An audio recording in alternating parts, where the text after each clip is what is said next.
What is going on, everyone? My name is Shadi, and today we're going to be building an iMessage clone using Next.JS, GraphQL, Node.JS, MongoDB, Prisma, as well as Chakra UI, and we are also going to be using NextAuth and Google Cloud Platform for authentication, and this entire application is going to be written in TypeScript. And for those of you that do not know what iMessage is, it is Apple's text messaging application that is used on both iPhone and MacBook devices. It is basically just a real-time chat application, and we are going to be building a web application that looks and feels like iMessage. So it has been a while since I have posted, so I am super excited to be bringing you this tutorial series. I wanted to take this project beyond just a normal basic chat application so that I can teach you as much as I possibly can. So I worked really hard to include a bunch of complex full stack features that I'm going to be demoing in a second here.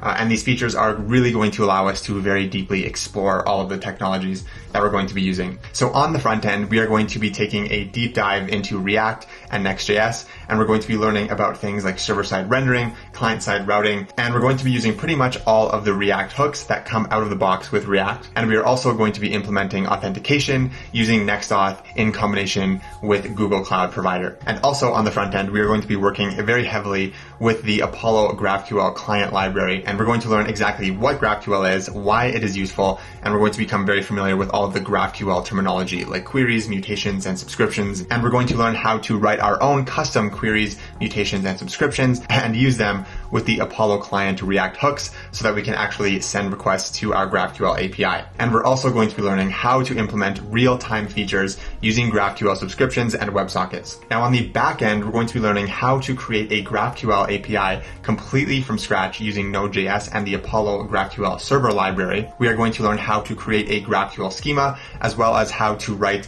query, mutation, and subscription resolver functions so that we can actually respond to requests from our front end. And again, don't worry if you don't know what these words mean. And also on our back end, we are going to be learning how to set up a MongoDB database, and we're going to be using Prisma to communicate with that database. And Prisma is honestly hands down one of my favorite libraries to ever exist. So there is an absolutely incredible amount of stuff that we are going to learn throughout this tutorial. And my main goal in building this project was to give you enough information so that you could build pretty much any application you want using these technologies. So that is enough talking. Let's go through what we're actually going to be building. All right, so to demo the real-time functionality of our app, I have 3 different browsers open here, and we're going to have a different user logged into each one. And as you can see in the top 2 browsers, we already have users logged in. In this top left-hand side browser, we have Mr. Elon Musk, and on the right-hand side, we have Dua Lipa herself. And in this bottom window here, we are going to be creating a brand new Messenger QL user. And to demonstrate all of the features of our app, we are going to be facilitating communication between these 3 users. So let's go ahead and create an account with Google here. Click continue with Google, and I'm going to choose this email here. So we're going to authenticate with Google, and the first thing that the application is going to ask us is to create a custom username. So the username I'm going to create is going to be Shad Merhi. This is going to be me, and I'm going to click save. Perfect. So we get brought to this opening screen here where it is saying, let's get started. And it is asking us to create a conversation because we currently do not have any. All right, so let's go ahead and create a conversation here. So I'm going to click on this, and this modal is going to pop up, and we are going to be able to search for users by username so we can create a conversation. So to start off, I'm going to create 2 separate conversations with each of these above users here, Elon and Dua. So I'm going to search Elon. And the search results are going to be all of the registered users with our search term in their username. Now, since I am super tight with Elon Musk, I know that this one at the bottom here is the real Elon. So I'm going to click select because I want to create a conversation with him, and I'm going to click create conversation. So that is going to create a brand new conversation with Elon Musk and myself. And you'll notice that at the top here, in real time, Elon was updated with the new conversation from Shad Merhi. There is no message yet, so let's go ahead and send Elon a message. Hey Elon, hope you're doing well. Smiley face. I send that, and you'll notice in the top left here, in real time, Elon's conversation updates. And since I am such good friends with Dua Lipa, I also want to create a conversation with her. So I'm going to click on this button here that says find or start a conversation, and that is going to open up the create conversation modal once again. But this time I'm going to search for Dua. So I'm going to click on select and do the same thing, create conversation. Now notice up in Dua's screen, she is again given that update. So I'm going to send Dua a message here that says, love your latest track with the hard eyes. send that and turn your attention up here, and you'll see that Dua receives that notification up here. So as Dua Lipa, let's reply to Shadi Merhi. So I'm going to click on this conversation and notice that the conversation is marked as read. Now let's reply to Shadi and say, thanks Shadi, nice to hear from you, with the super cool emoji with the glasses. Send that and notice how messages appear in real time. I'm such a big fan. Send that and that appears in real time on Dua's screen here. And now Elon sees Shadi's message and goes, oh, Shadi texted me, I want to reply to him. Hey Shad, when are you coming to the valley?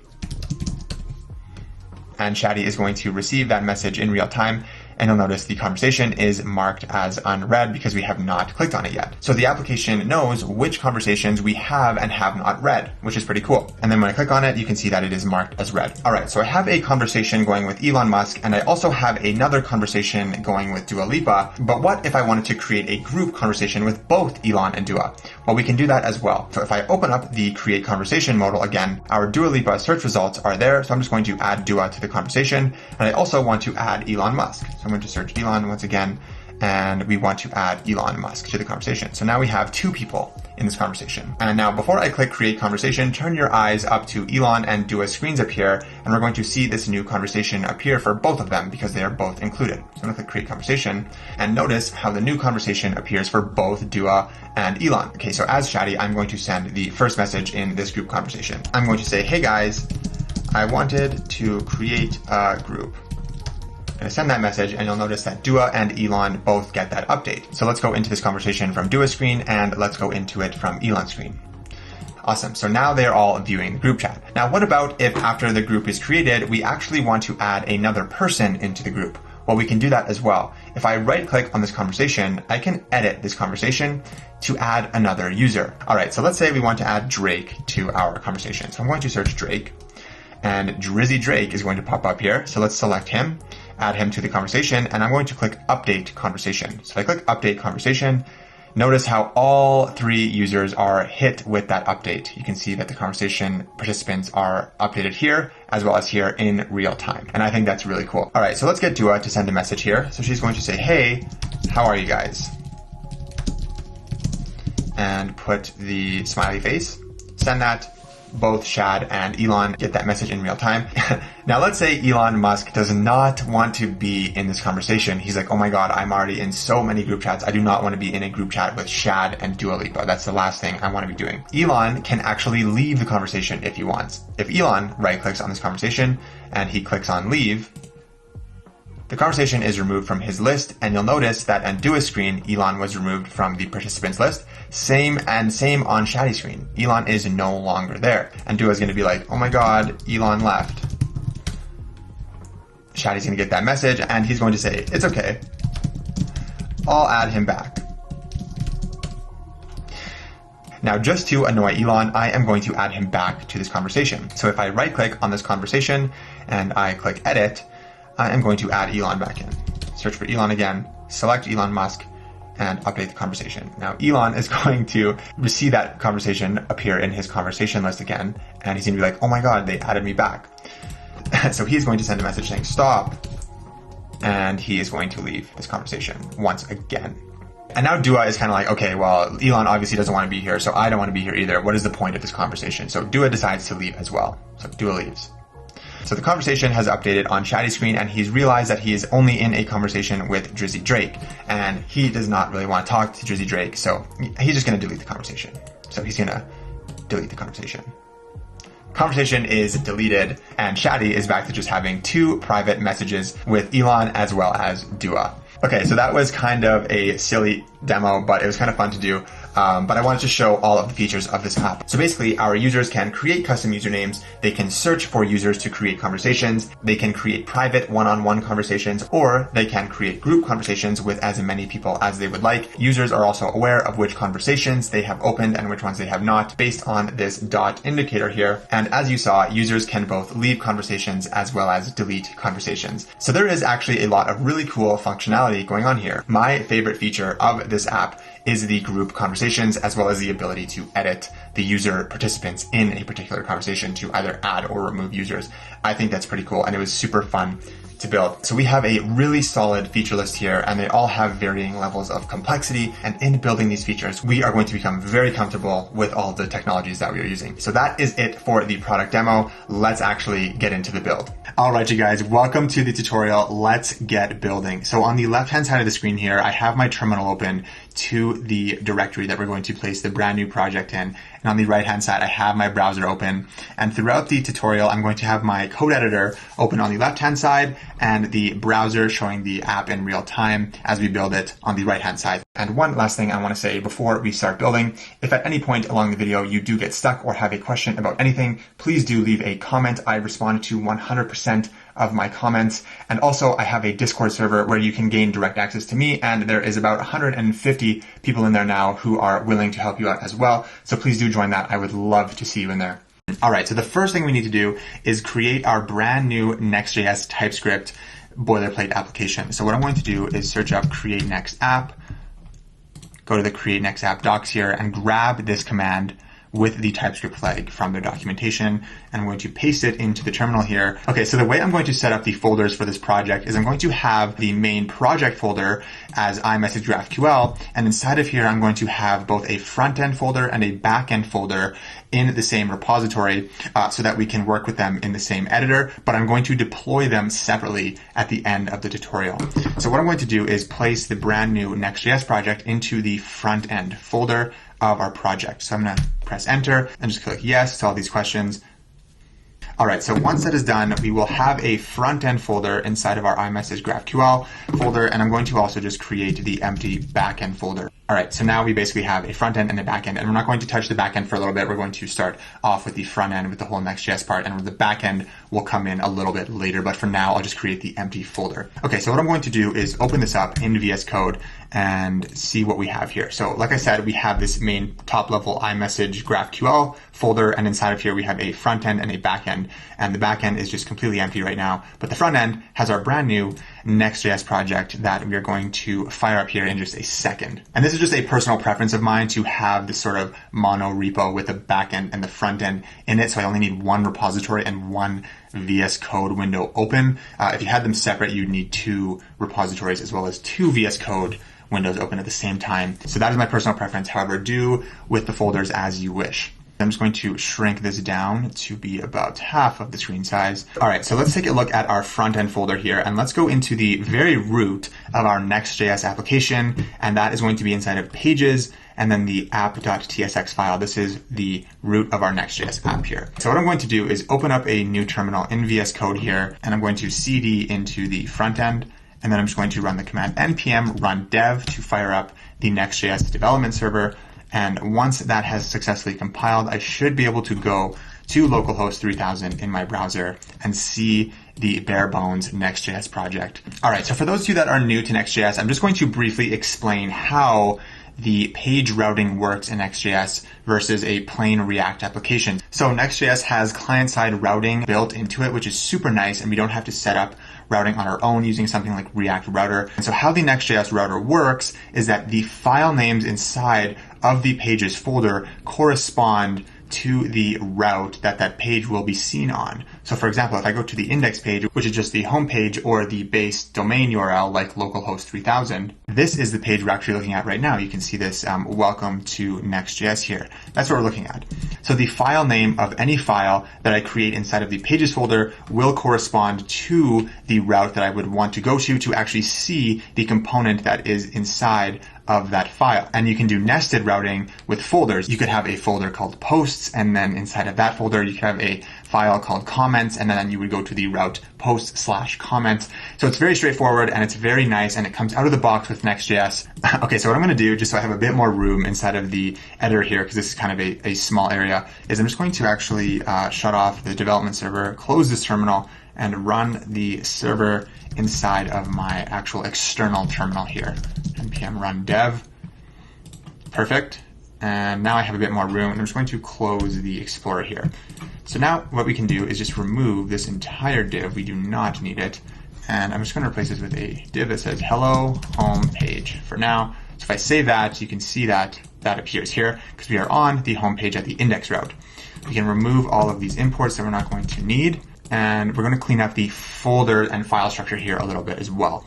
So we're not going to need this styles folder at all. We're going to be styling our application completely with Chakra. We do not need any CSS. So I'm just going to delete this. All right, and also what I'm going to do is at the root of our front-end folder, I'm just going to create a source folder, and this is where all of the code that we are going to write is going to go. And I'm also going to move this pages folder inside of here as well. So we're going to click move, and all of the imports should update, and we're going to see some errors here, but we'll just need to rebuild the application.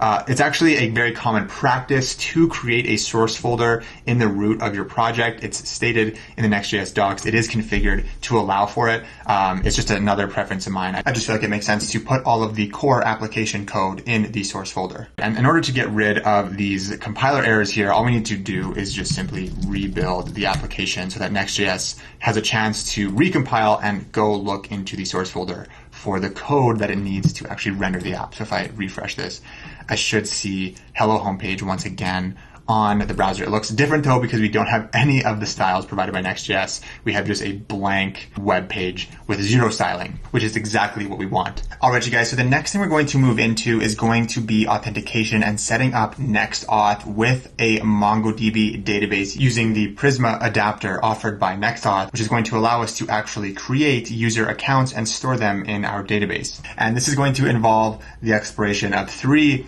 big new topics, which are NextAuth, MongoDB, and Prisma. And all of these three things work together to just make authentication with your app super easy. Prisma and Mongo work together as a database solution, but in combination with NextAuth, storing users in your database is so easy. So what we're going to do is just simply search for NextAuth in Google and go to their docs. I'm just going to go to the documentation here. So what is NextAuth? Well, as the name suggests, it is an authentication solution built specifically for Next.js. So essentially it is designed to work with the server-side rendering patterns of Next.js, and they have custom built React hooks to work very smoothly with the server-side rendering functions provided by Next.js, which we are going to see in a little bit here once we start actually getting deeper into authentication. But it essentially is a plug-and-play solution for authentication with Next.js applications. There are really only two main pages that we're going to be focused on here, and that is going to be the Prisma adapter as well as the Google Provider. So if we go to this provider section here and we just click this down arrow, you can see how many authentication providers they have. It's honestly unbelievable. There's some companies in here I haven't even heard of. We're going to be using Google for this application, but feel free to add more if you desire, because once you do one, you can kind of do them all. They're very similar, and Google is kind of the most popular one. So I'm going to go to this Google page here. There's going to be a link to the Google developer docs explaining how to create a new OAuth web application within Google Cloud Console, which we're going to do in just a second. And we're going to generate these Google client credentials that the Google provider from NextAuth is going to interact with to allow Google authentication. So that's what we're going to do now, actually. So we can open up a new tab and we can search for Google Cloud Console here. And it should just be the first thing that comes up, console.cloud.google.com. I am already signed in, so I'm going to sign out and just sign in with a different Google account that will have no projects inside of it so that I can show you what this process looks like completely from scratch in case this is your first time using the Google Cloud Console. So what I'm going to do is just use a test account here, and I'm going to log in. Okay, so once you sign into the Google Cloud Console with your Google account, you should see something like this. This is the entire Google Cloud product, and Google Cloud is a ginormous product, and there are so many services that they offer. So it is a bit overwhelming to be in here, but we are only going to be using the APIs and services product, and particularly this credentials one here. So when you visit this page for the first time, it is saying to view this page, select a project, and we have not created a project yet. So what we're going to do is click create project. Okay, so you can name your project whatever you would like. I'm just going to name mine iMessage GraphQL tutorial, and no organization. I'm just going to say no organization because we're not really part of an organization here. And it's going to create the project for us. So you can access all of your projects from within this dropdown up here, and you can switch into all of the projects that you might have, and you can use this new project button to create new ones if you desire. So as we just saw in the NextAuth documentation regarding the Google provider, we do need to generate these two credentials here for NextAuth to communicate successfully with the Google servers and perform the OAuth flow. So what we want to do is click on here, create credentials. And the credentials that we're going to be creating are for a new OAuth web app, which is this OAuth client ID one here. So you can click on this. Okay, so it's saying to create an OAuth client ID, you must first configure your consent screen. So let's click on configure consent screen. So I'm just going to select external because that is the only one we are able to select. And I'm going to click on create. Okay, so I'm just going to make this a little bit bigger so we can see this right side section here. So this is basically where we are registering our app and configuring the details of the consent screen. And the consent screen is basically the form that users are going to see when they try to sign into our application using Google. And it's basically telling the user that our application wants access to their Google account and we are asking for their consent to do that. And it basically looks exactly like this. These are the details that we are customizing here. So our app name is going to be iMessage GraphQL. Okay, you can set your user support email to be your Gmail email. And you can also add your application logo here, which is pretty cool. So Google will show that to the users so you can actually brand the form a little bit. Okay, now down here is a section on our app's domain. And we currently do not have an app domain because we have not deployed this application yet. We are only in development, so we can just leave all of this blank. It is not required as of right now. I'm just going to X this off. And it's saying here, developer contact information. So basically, this is a way for Google to get in touch with you regarding changes about your project. So I'm just going to add my main shadmary@gmail.com account. And I'm just going to click save and continue. Okay, the scope section is a little bit outside of the scope of this tutorial. So I'm just going to click save and continue as none of this is required. Test users is basically where you can have your app only accessible to a certain number of hand selected users. This is not applicable to us, so we can just save and continue. And all of this stuff can be changed later after the app has been created as well. So it just gives you a summary here of all of the details we inputted. And so we can just go back to dashboard here. So if we go back to the credentials section here, we have completed our consent screen. So we should be able to actually go ahead and create the credentials as before. So again, create credentials and OAuth client ID. So you're going to be prompted here to select an application type, and we are building a web application. So we can select that, and we want to give this a name. So I'm going to name this iMessage GraphQL tutorial. And I'm going to zoom in a bit, actually. Sorry, this is really small. Okay, and there's two important sections down here. There's authorized JavaScript origins as well as authorized redirect URIs. So the authorized JavaScript origins is basically the domain of our application. So we're basically telling this new Google project of ours what domains we want to allow requests from. So for development purposes, all we need to add is HTTP localhost 3000. That is the client development server that is going to be making requests to our Google project. Now, when we deploy this application, we're going to add another URI that is going to be our production application, but this one will suffice for development. Now, the second section here, authorized redirect URIs, is going to be a callback URL coming from NextAuth that we're going to add into here. Now, this is coming from, if we go back to the NextAuth Google Provider docs, you can see here that there is a section on authorized redirect URIs, and it's basically saying for development, this is the URL that we want to add. And so we can just copy and paste this into this input here. Whoops, I forgot the H on HTTP. Okay, so I'm just going to click create, and it should create those credentials for you. So this modal is going to pop up, and you will see that there are two values here.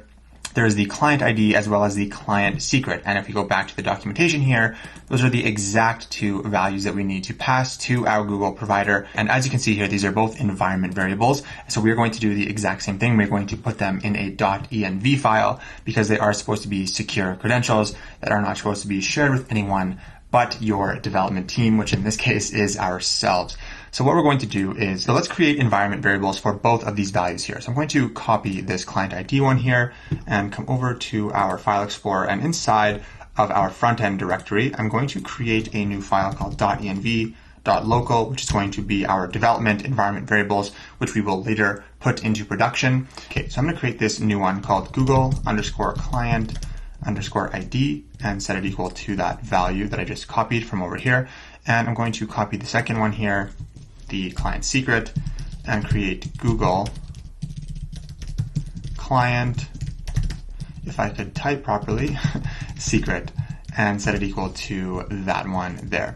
Okay, now as I mentioned before, these are secret credentials and we do not want to share these with anyone. I do not mind that you are seeing mine because I'm going to delete this Google Cloud project immediately after posting this video, but you would definitely want to keep these secret in a production application. So I'm going to click OK here. We don't need that modal anymore. And here you can see our new OAuth client ID, iMessage GraphQL. So that actually wraps up everything we're going to need to do inside of the Cloud Console here. We are not going to need to come back here until we add our production application URLs to the URL section of this client here. So we can go ahead and close this. Okay, so the next thing we want to do is actually allow NextAuth to communicate with a database that we're going to create, which is going to be a Mongo database. And the way we're going to do that is using the Prisma adapter created by NextAuth.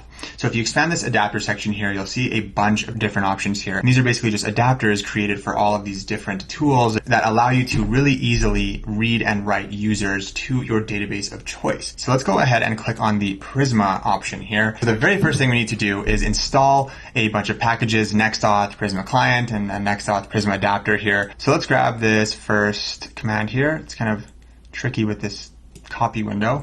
So copy this. So then let's go over to the terminal here and let's paste this in the front end directory. Make sure you're in the front end directory and not the iMessage GraphQL where the front end and back end are. Our front end and back end are going to have two separate package.json files and therefore two completely separate package bundles, and we're going to have different packages installed on both the front end and the back end. So it's important that you install the right packages in the right directory, and in this case we want to be in the front end. So inside of the front end, let's paste that npm command or yarn, whatever you're using, inside of the terminal here, and we'll let that install. It's pretty quick. Okay, and then the next one is just this Prisma package, and it's going to be a development dependency.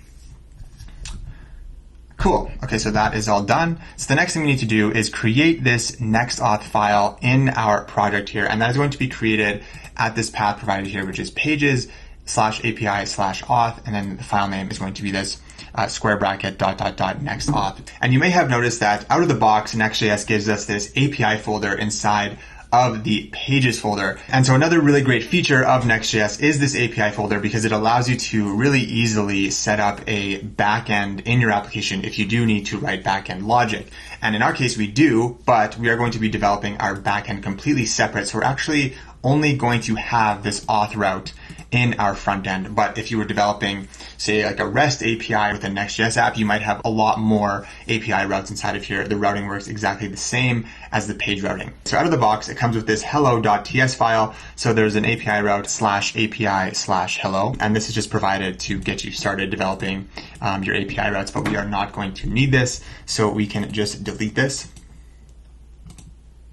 Okay, then inside of our API folder, we want to create this endpoint here, auth, and then this file NextAuth here. And that is the only API endpoint that our front-end API is going to have because we're developing a GraphQL API completely separate. However, we do need to create this endpoint to allow NextAuth to successfully communicate with our Next.js server. So let's go ahead and do this. So inside of the API folder, let's create an auth folder. And inside of the auth folder, let's create this file, and it's going to be ... NextAuth, and we're going to give it the extension .ts, not .js.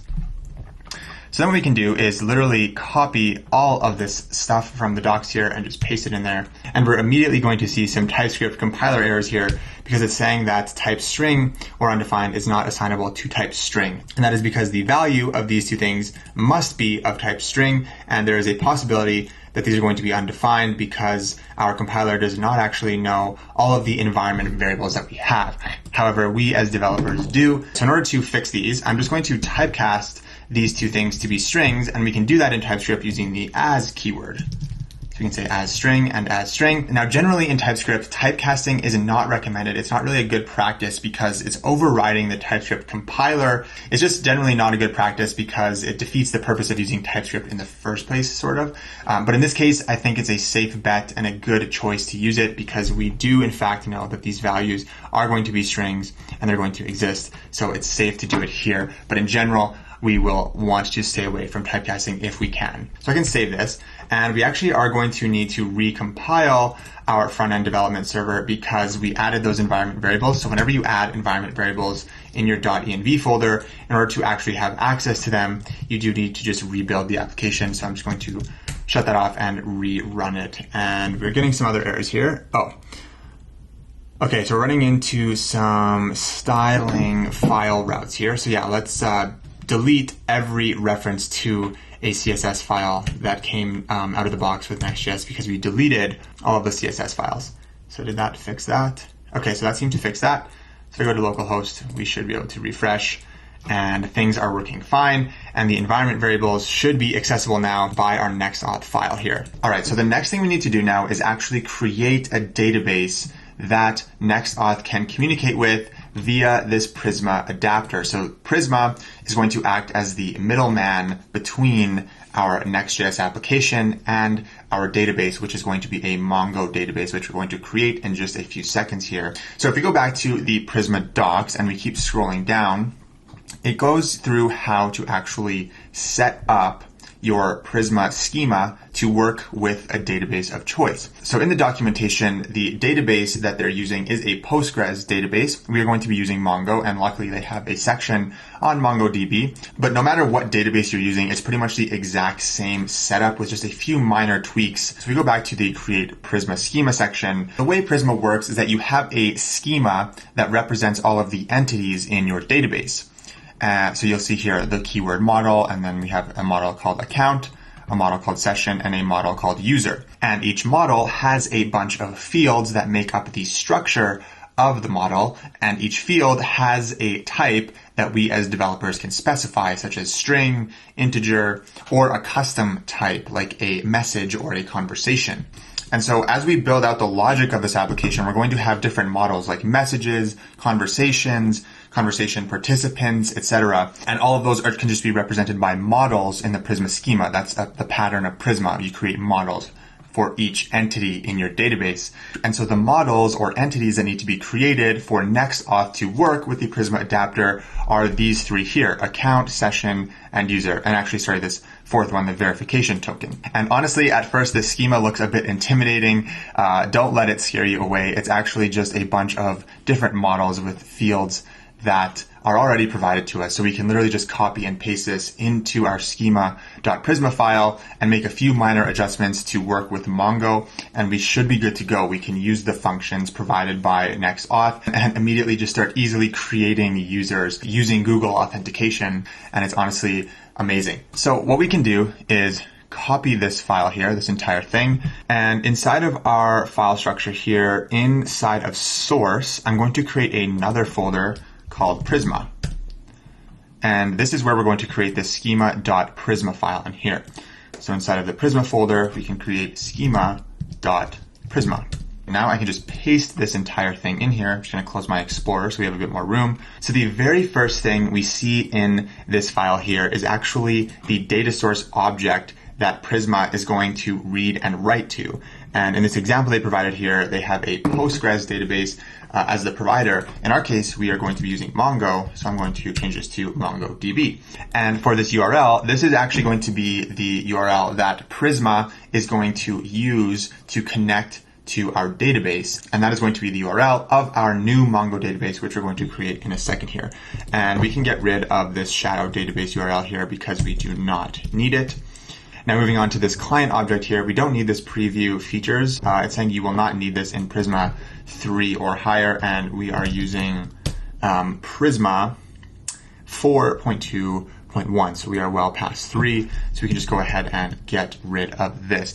Okay, now depending on what computer you are currently using, you may need to add a field called binary targets, and this ensures that the Prisma client will work safely on your current operating system. So for me specifically, I am using an M1 MacBook Pro. For those of you using an M1, you will need to add these two binary targets here, which are going to be native as well as Darwin.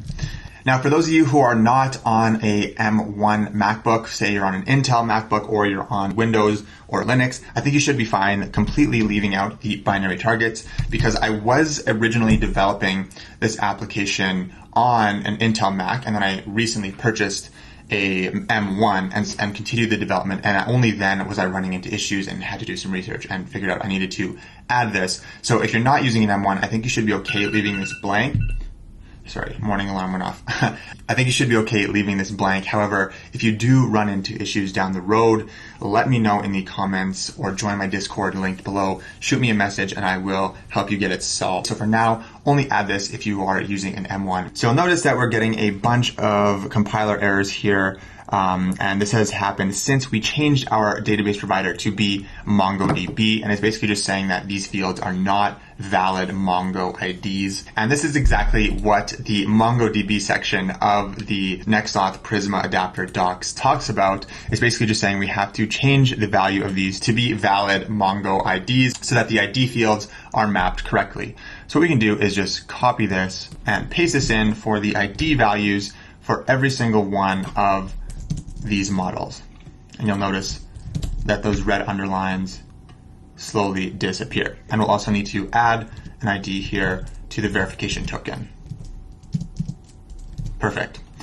Okay, and the only other thing we need to change here are these db.text values here. It's just saying that the native type text is not supported for the MongoDB connector. So all we have to do here is grab the db string value from the docs and paste that in here as a replacement, and we should be good to go. Our schema.prisma file is happy and green. Now the last thing we need to do in this file is just change the database URL. And so now we're going to create our Mongo database, get the URL, put it in here, and we should be good to go to start creating users. So to create our new MongoDB database, let's head on over to mongodb.com and click on sign in the nav bar here. Now I already have an account with MongoDB, so feel free to create one if you do not already have one. You can authenticate using Google or GitHub or email and password. I'm going to authenticate with a Google account that I have not used before, just so I can show you guys what it looks like if you are a first-time user. So I'm going to use this shadimerhi7@gmail.com because I know that I do not have a Mongo account with this email yet, just so I can show you exactly what it looks like from the very beginning. So accept the privacy policy terms of service, and it is going to start provisioning some resources for you and your new Mongo account. And it's going to ask you a few questions, just basically about what your development goals are and what you're building. So it's asking us, what is your goal today? I'm just going to zoom in a bit here. I'm just going to say, build a new application. What type of application are you building? I'm just going to say other, and I'm just going to say a chat app. And preferred language for me is going to be JavaScript. And I'm just going to click finish. Now it's going to give you a few different plan options. In our case, we are only going to be using the free database, so we can just click create. And it's going to give you a bunch of different options for where this database actually is located in the world geographically, as well as what cloud provider you're using. We're just going to go ahead with all of the default settings, whatever those might be for you, depending on where you are in the world. And we can just go ahead and click create cluster. If you would like to change the name of your cluster, go ahead. However, you cannot change it once it is named. It says here one time only. Once your cluster is created, you won't be able to change its name. The cluster name isn't super important for learning purposes, so I'm just going to leave it as cluster 0. And I'm just going to go ahead and click create cluster. All right, the next step that it's going to bring you to is going to be the security quick start section here. And this is basically just going to ask you to create a user within this new Mongo project that we're creating to allow access to the databases that are created within this project. So we can just go ahead and create a username and a password. For me, it auto-filled. It must have pulled already from like browser history or something. So I'm just going to go ahead and click create user. So now I have a username shadmerhi and my password, and your username and password are going to be included in the database URL, and those are going to be used as authentication credentials when Prisma tries to access your database. All right, so the next section down here is asking us where we would like to connect to our database from. And so for now, we're just going to click on my local environment. And then there's a section down here where we can add IP addresses that Mongo will allow access to the databases that you create. And so you can just go ahead and click add my current IP address, because we really only need our own for right now. And later when we deploy, we are going to need to configure this a little bit, but for now, this should be okay. So we can go ahead and click finish and close. And we can go to databases. So once your project and database cluster has been successfully created, you will be brought to this screen here. And this is the homepage of this particular project. It is called Project 0 by default. And you can from here create new projects if you desire. And within each project, you can create multiple databases. Let's say you want to have a development database and a production database completely separate within the same project. You can do that from within here by creating a new cluster. This is the cluster 0 that we just created, and this is the one we're going to connect to in our application over here. And if you want to edit this particular project's name to give it a more meaningful name other than Project 0, you can click on these 3 dots here and go to Project Settings, and right where it says product name here, you can edit it. So I'm just going to change this to iMessage GraphQL Tutorial. And I'm just going to click Save. Perfect. Okay, so that's saved, and we should be able to just go back. Did that update? Okay, so I refreshed and that updated to iMessage GraphQL. So if you go inside of this cluster here, this is where you can see all of the data relating to this particular database cluster. And you can also see all of your database analytics. Now, the place you'd probably be spending most of your time will be in this Collections tab here, which we unfortunately cannot view yet. So it's in this Collections tab here, where you're going to see all of your entity collections and all of the documents for each of those entities. So basically all of the data inside of your database will be viewable from within this Collections tab. Now, this is a nice segue into a tool that I love to use that is called MongoDB Compass. And MongoDB Compass is essentially a desktop application that looks like this that allows you to do pretty much all of this stuff, but from within a separate app. I personally love using the MongoDB Compass app over the dashboard in here. I just find it a lot more intuitive. So for example, if I were to go into this one here, this particular cluster, which is the demo application I built, and I can just connect to it. You can see all of your databases inside of here. So if I were to go into this iMessage GraphQL section here, I'd be able to see all of my entity collections as well as all of the documents inside of each of those collections. Now, all of my collections have been wiped, so there is no data. But when there is data in here, this is where you can see all of that data, and it's super easy to navigate. And you can also very easily manipulate and delete data, which is super handy in development. I really only use the Mongo website to create databases, and then once I have the connection URI, which we can get via this connect button here, I would then put that into MongoDB Compass, connect to my database from within here, and do all of my database work from MongoDB Compass. Now, for those of you that are interested in MongoDB Compass, all you have to do is just search for MongoDB Compass, and it should be the first thing that pops up. And if you go to download now, you should just be able to select your operating system. I would just choose whichever one it defaults to. So then once you download it, you just have to open it up, and you would be brought to a screen that looks similar to what I'm about to show you. You basically have this. And then all you have to do is enter your new database URI that we're going to put in here from our new database on mongodb.com and click connect. And we should be able to see all of the databases within our newly created cluster. If you did happen to get MongoDB Compass and you're wondering how to connect to your database from MongoDB Compass, I'm going to show you how to do that right now. So what you can do is you can go into the cluster here and click on connect. And you'll see that the third option here is it says connect using MongoDB Compass.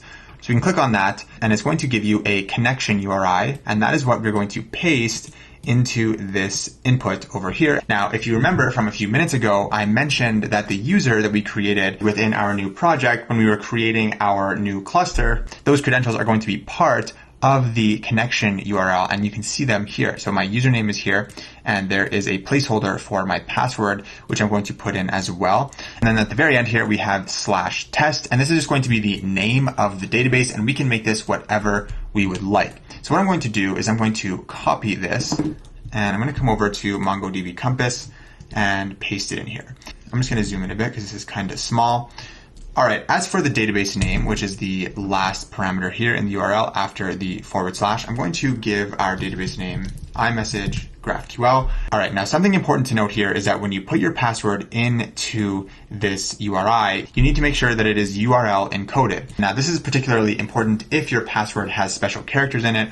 So to make sure that you are using the correct value here, you can just search up URL encoder on Google and go to this mayorweb.com. I will link this in the description below. And you can pretty much just paste in your password. So let's say you had a password of this, whatever, this really ugly thing, and you click encode. It's basically just going to URL encode it for you so that Mongo can actually read it properly. So whatever password you chose when you created your user in the security section of our new project, paste that into here, click encode, and then grab that value and paste it into here. Okay, so I'm going to paste my password in here, just like this. And yes, do not include the less than or greater than signs. Then you can go ahead and click connect. Okay, so you should successfully connect to your brand new cluster. And if you go to your database section here, you'll see that iMessage GraphQL database is actually not in here, and it will appear as soon as we start creating data in the database. So once we create our first user, you will see a new database called iMessage GraphQL and all of the collections inside of it.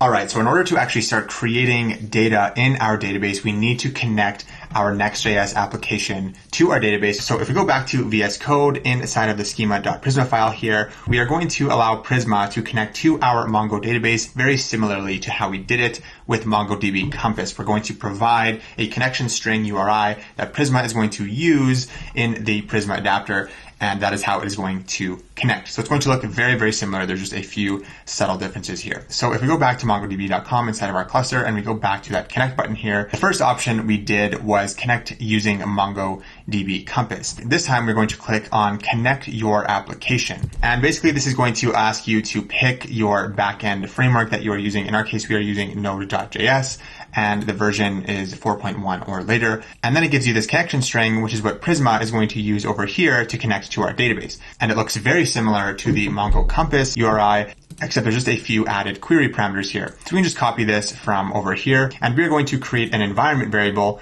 that Prisma can read from, because you'll notice that there is this env function here. So basically this is Prisma looking for an environment variable with this particular name. So we're going to name our new environment variable MongoDB underscore URI, and then we can go into our .env.local file and create that right now, MongoDB underscore URI, and we can paste that link in here. Now we do need to add our database name just after the / here and before these two query parameters. And our database name that we chose was iMessage -GraphQL. Okay, and just like the Mongo Compass URI, we do need to add our user's password into here as well, just like you did with MongoDB Compass. So I'm just going to paste mine in here, save this, and then we just need to recompile our front end Next.js app so that the new environment variable is accessible to our application.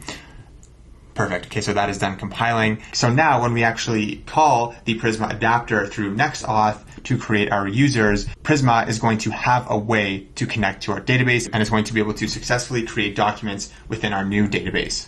All right, so let's actually write a React component that is going to allow us to actually submit a new user to the database via NextAuth. So let's go ahead and do that. So on our index page here, we are just going to write out a very ugly React component that is going to create a user in our database and allow the user to log in and log out. And once it is successfully implemented and the logic is there, we're going to make it a lot prettier using Chakra in a little bit. But for now, let's just focus on getting it working using some raw HTML and the functions from NextAuth. Okay, so let's go back to our localhost 3000 here, and I'm just going to open up the console so we can see what is going on, because I'm going to put some logs in here that are going to be hopefully informative for you guys. Okay, let's zoom in a bit. All right, so at the top here, we're going to import a few things from the NextAuth/React package, and those two things are going to be sign in as well as useSession. So the sign in function is a function given to us by NextAuth that makes it extremely easy, and I'm talking one line of code, to create a brand new user using any OAuth flow, which in our case is going to be Google. And the useSession hook is another extremely useful hook given to us by NextAuth that allows us to really easily access the currently authenticated user. So anywhere in the code of our application, we can access the currently signed in user via this useSession hook. It's absolutely mind-blowing how easy NextAuth makes it here. Okay, so I'm just going to create a button in here that is going to say sign in, and that is super small. I'm just going to zoom in a bunch here. And don't worry, when we get Chakra going and make our UI super beautiful, it's going to look so much better. Again, we are not focusing on beauty right now. The goal is to actually create users. So let's get that working. So all we need to do is add an onClick to this button and pass it a callback function that is going to call that sign in function. And this is what I was talking about when I said in a single line of code, we can create users with Google via NextAuth. It's absolutely mind-blowing. So all we have to do is when we click this button, call the sign in function from NextAuth and pass it the provider we're using. So you can see here, TypeScript is so kindly showing us all the options here. And this is the same list of OAuth providers that we saw in the NextAuth docs. So in our case, we are using Google. So basically, we're just saying, sign us in with Google. That is it. That is all we need. Absolutely crazy. So now let's use this useSession hook to actually view that user after they have been successfully authenticated. So what we can do is we can call the useSession hook just like this, and the useSession hook is going to return an object that we are going to destructure. So if I look at what this function is going to return here, TypeScript is telling us that it's going to return a data object as well as a status object. And this data object is going to be the NextAuth session that is going to contain the authenticated user. And just in case you're wondering, a keyboard shortcut that I use for autocomplete is Control Spacebar on a Mac. I'm actually not too sure what it is on Windows, but on Mac it is Control Spacebar, and you can view the autocomplete that is provided by TypeScript. So for example, down here, if I were to delete the Google here, if I press Control Spacebar, it would show me the list of autocomplete options here. So that's pretty handy. I use that very, very often. So again, Control Spacebar, and I can view that. So let's log out what this data actually looks like. Here is data. We can log that out. Okay, and you'll notice that as soon as we tried to use the useSession hook, we got this bug saying that useSession must be wrapped in the session provider. So the session provider is another React component given to us by NextAuth that we must wrap our entire application in order for us to use the NextAuth hooks. And where we're going to do that is going to be in our _app.tsx file. So inside of here, we're just going to modify the structure just a little bit. So I'm just going to cut out this component, which represents our entire application here, and I'm just going to put it inside of here, and I'm going to wrap this in the session provider coming from NextAuth/React. So make sure that imports up top, and we can move the closing tag outside of here just like this. So this session provider context takes a session as a prop, and we can get that session from the page props up here. So what I'm going to do is destructure these page props here, and I'm going to grab session from it, and then we can just spread page props just like this, and then we can pass this session as a prop to the session provider. Okay. All right, so I just saved it, and I'm just getting this weird JSON error here. What is this? What is happening? Is there something in our console here? Oh, okay, yes. Something very important I missed. Okay, so let's quit our Next.js development server for a second. I'm just going to clear this.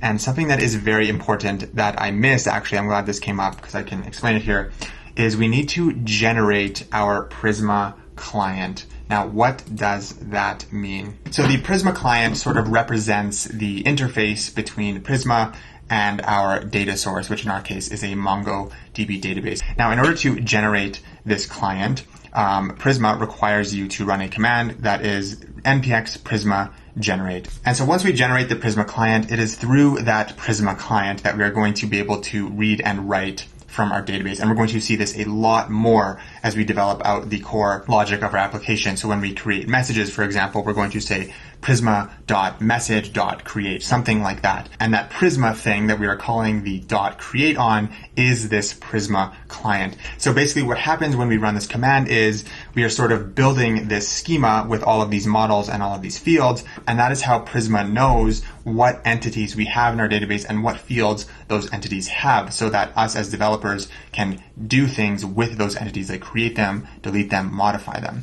Now, if none of this is clear, don't worry. We are going to be using the Prisma client a lot in our GraphQL API on the backend when we're actually creating messages, like I said before. And NextAuth needs this Prisma client as well in order to communicate with our database properly and actually add users to the database via the Prisma adapter. So what we can do is we can just come over to our front-end command line here and just run npx Prisma generate. Now, this may not work for you. So if you run this, it is going to say the post install script automatically ran Prisma generate and did not find your Prisma/schema.prisma file. So basically when we run this command, it looks for our schema.prisma file and it is going to build our schema.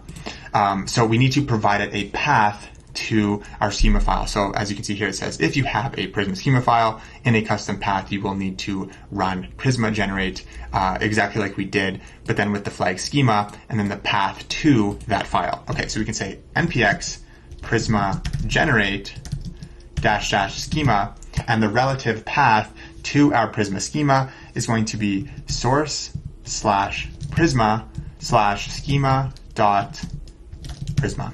Okay, so now if I run this, you can see here that it says that Prisma schema was loaded and it does all this stuff. And you can see that the Prisma client was generated. And now if we go back to our Next.js application and refresh, hopefully we do not see an error. We actually see nothing because I have not rerun the development server. So let's run that and refresh now.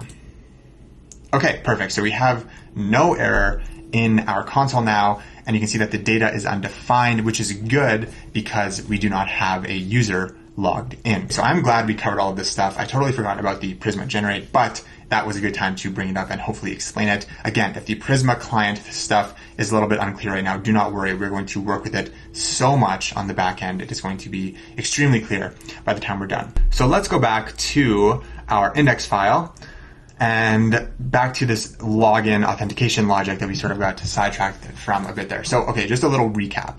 We are calling the useSession hook to access the currently authenticated user. When the user clicks on this sign in button, we're going to call the sign in function that is going to use the Google Provider to authenticate this user. Okay, and then what we did was we wrapped our entire application in this session provider from NextAuth, and we are passing it the session as a prop so that the session is globally accessible throughout our entire application.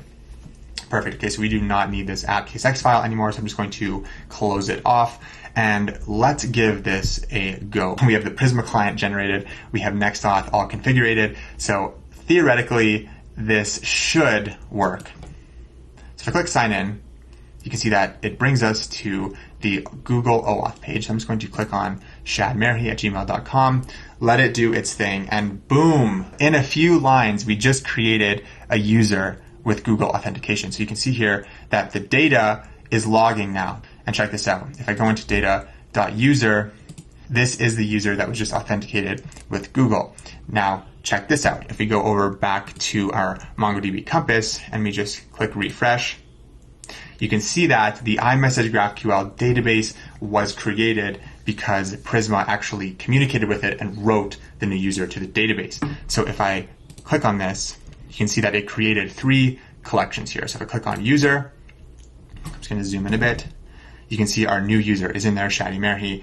It pulled my name from my Google account, pulled my image from my Google account. Super cool. Now the account and session are less important entities that we're going to be working with. They're pretty much just part of the NextAuth authentication flow. NextAuth uses them to verify that the user actually exists and has a valid non-expired session. But the most important entity is this user document here. And this is what we are able to access on our client, which we can see right here. Now this is really, really cool because now inside of the code here, I could do something like data.user.name. And my name is there. And that is really, really cool. Okay, so let's take a look at how we can log users out. So what we can do is we can create another button. And this button is going to say sign out. And this function is going to call a function called sign out. And we do not need to pass it an argument. Okay, and what I'm going to do is add a ternary operator here to only show one of these buttons because we don't need to show the sign in button if we are already signed in, and we do not need to show the sign out button if we have not signed in. So what I'm going to do is I'm going to add a condition here that says, if there is a data.user let's show our sign out button. And if there is not a data.user, so the falsie of the ternary operator, let's show the sign in button. Perfect. Okay, so as you can see here, I am currently signed in, so it is showing me the sign out button. So if I click sign out, it signs me out. Like, it's just honestly crazy how easy it is. So then I can click sign in again, sign in again. Prisma is going to communicate with our database, see that we already have a user created, and it's going to log us in. So I don't know about you, but I think this is honestly pretty cool. Within just a few lines of code across a few different files, we are able to create users using OAuth.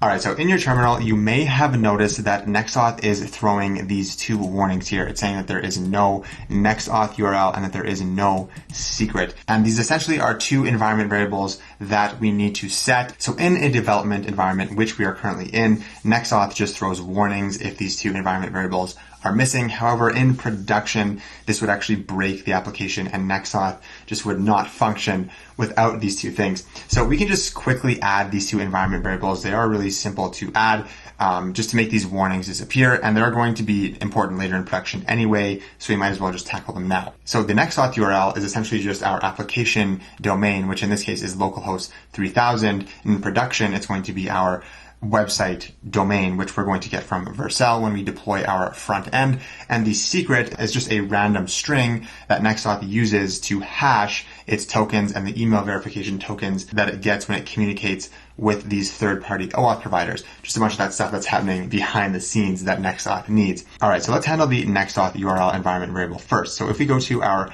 .env.local file here at the top, I'm just going to create a new environment variable called NextAuth _URL. And for development, we are just going to have this be HTTP and then our localhost 3000. And then right underneath that, we can create our NextAuth secret.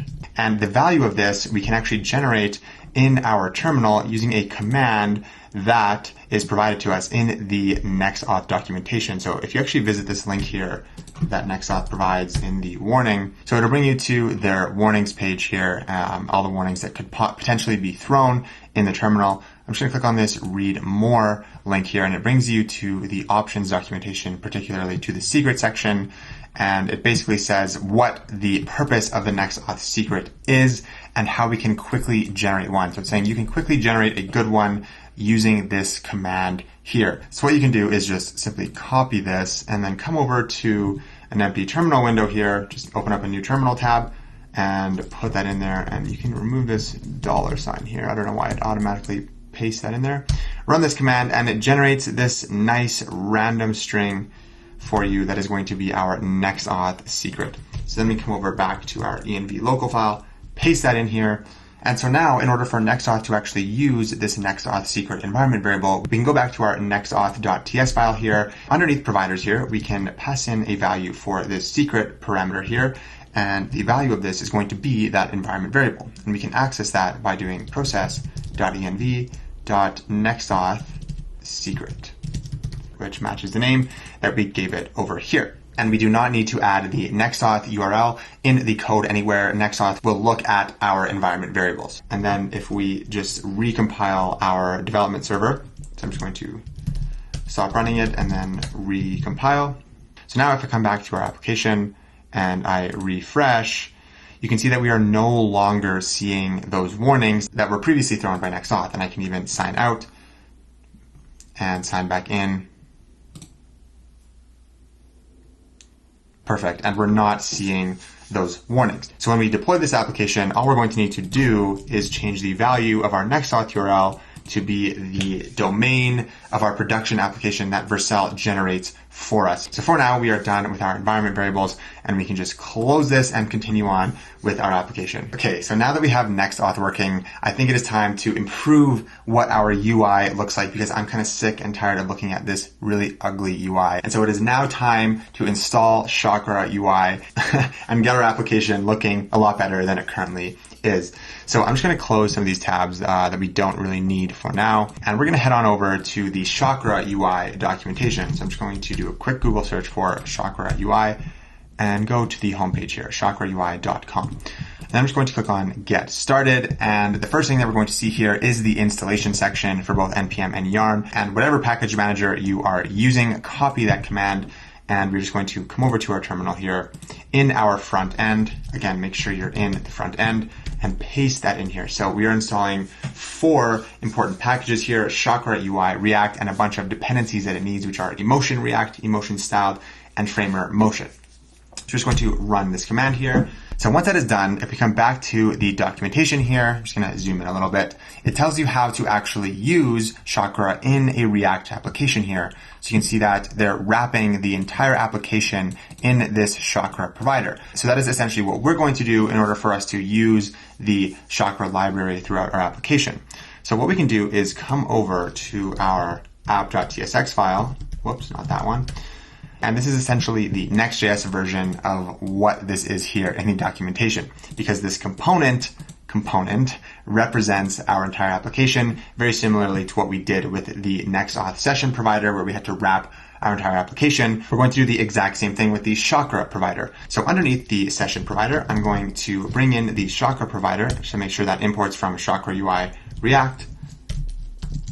And we can put the closing tag down here. So now we will have access to the entire Chakra library and all the components throughout our entire application inside of any page or component that we define. So another really cool thing you can do with Chakra, and you can pretty much do this with all major UI component libraries, is you can define a custom theme object that you can use throughout your entire application. So we go back to the docs here and we just go to this styled system section and come down to the theming section, particularly the default theme tab.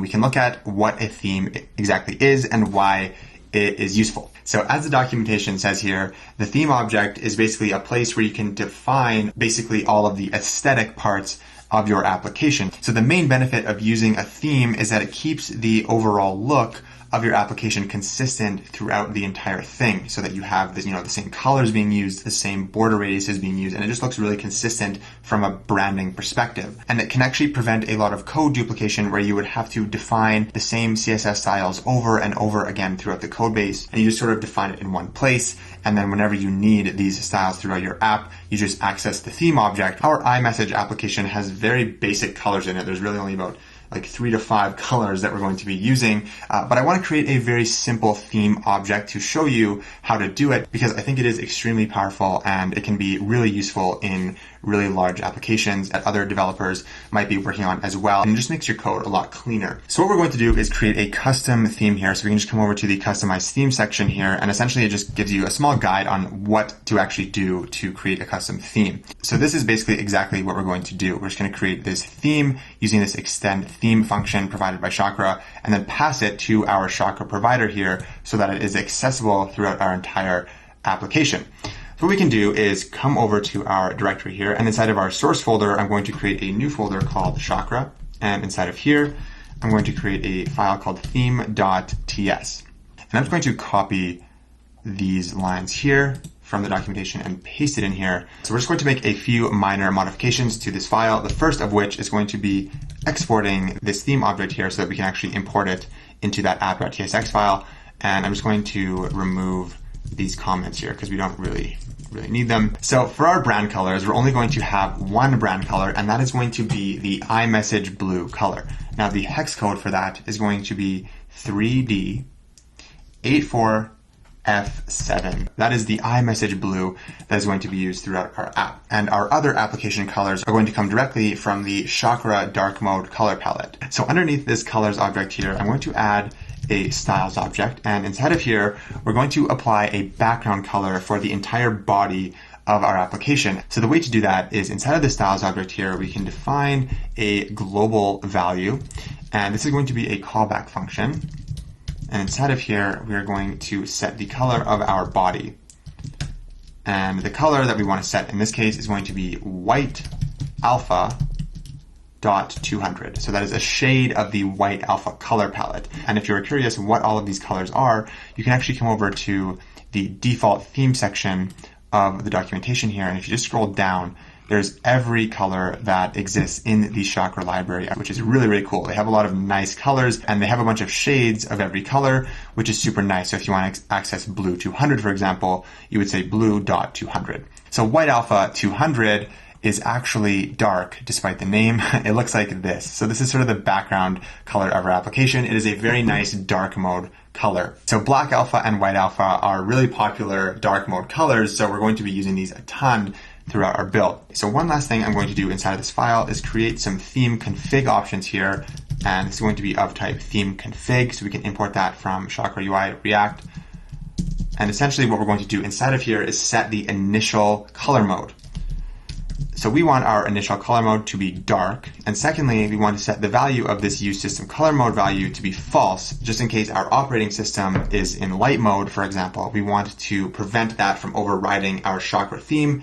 So we want to set that to false so that dark mode is always applied. So to use these config options in our theme here, we can pass it as a first argument like so. We can wrap it in an object just like this, save that, and we should be good to go. All right, so now all we have to do is actually pass this theme object to our Chakra provider over here in our app.tsx file. So the value of the theme prop for the Chakra provider, we want to set equal to the theme object that we just created in that theme.ts file. So we want to import that from chakra/theme, save that, and now we will have access to this theme throughout the entire application. So now if we go back to our application, we can see that the Chakra theme is being applied and we no longer have that bland white color with the base HTML font. We now have the Chakra styling applied to our app and we can build on top of this. Okay, so now that the baseline of our UI is taken care of and we have a NextAuth set up, we can now start to build the app's core features. Now, the first feature that we are going to build is going to be custom username creation. We are going to allow users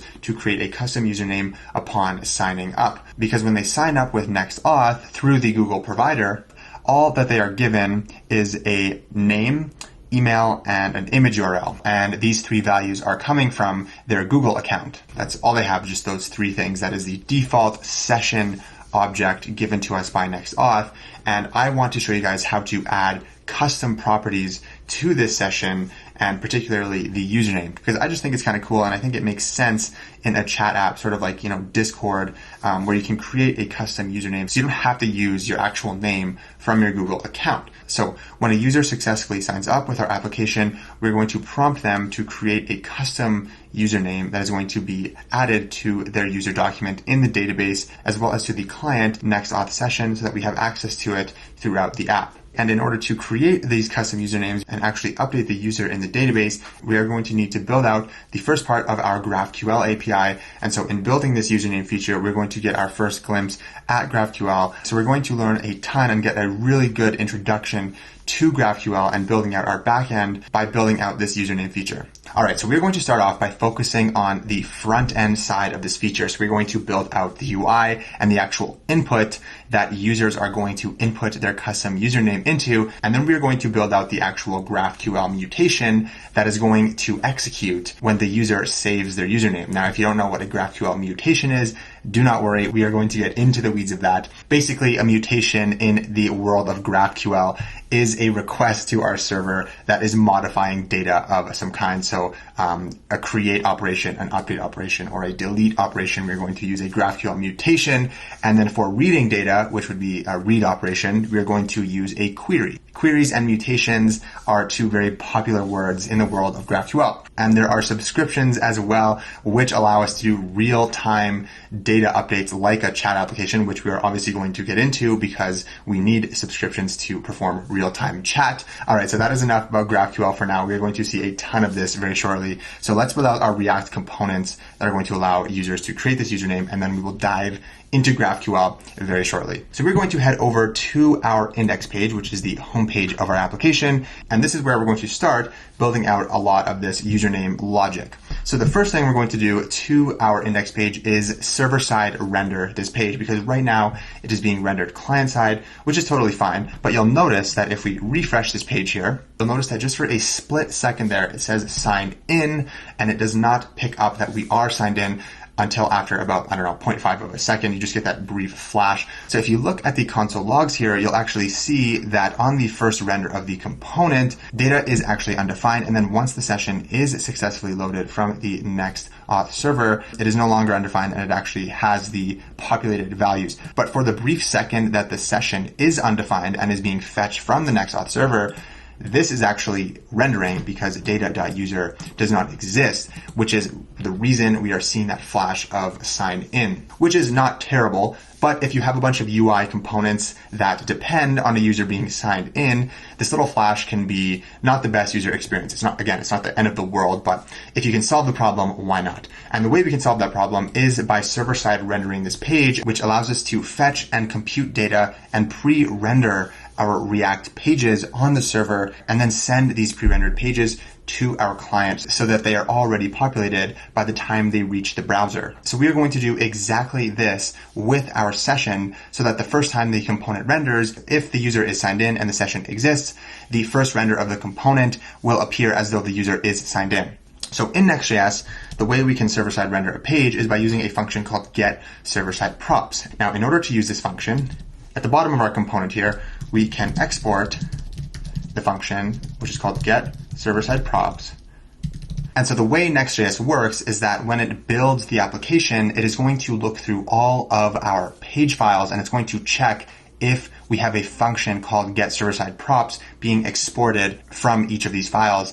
And if it is being exported, it is going to server-side render that page. And this function is executed on the Next.js server. So everything that we write inside of this function is actually not happening in the browser. It is happening on the Next.js server before the React component even renders in the browser. So inside of this function here, what we're going to do is basically fetch this session, just like we're doing on the client here, and then pass it to our client page component as a prop. And once we do this, you'll see the difference in behavior that I am talking about. Okay, so what we're going to do is fetch the session here, but we're going to use a function called getSession rather than useSession because we are on the server side now. Technically, we do not have access to client-side hooks like useSession, so we're going to use getSession. And if you head over to the NextAuth documentation, it will explain which function to use depending on whether you are on the client side or the server side. And because everything inside of this function executes on the server side, we're going to use our getSession function. Okay, now in order for this getSession function to work, we need to pass in a context. And this context is going to come from the getServerSideProps function. And this context is basically just going to contain the request and response objects that NextAuth needs in order to retrieve the user session. And the type of this is going to be next page context. So we can import this from next at the top here. So make sure that that imports. So the way this session is going to make its way into our client-side component, which is this home page here, we need to return an object with a key of props. And whatever we put inside of this props object is going to be passed as props to our React component.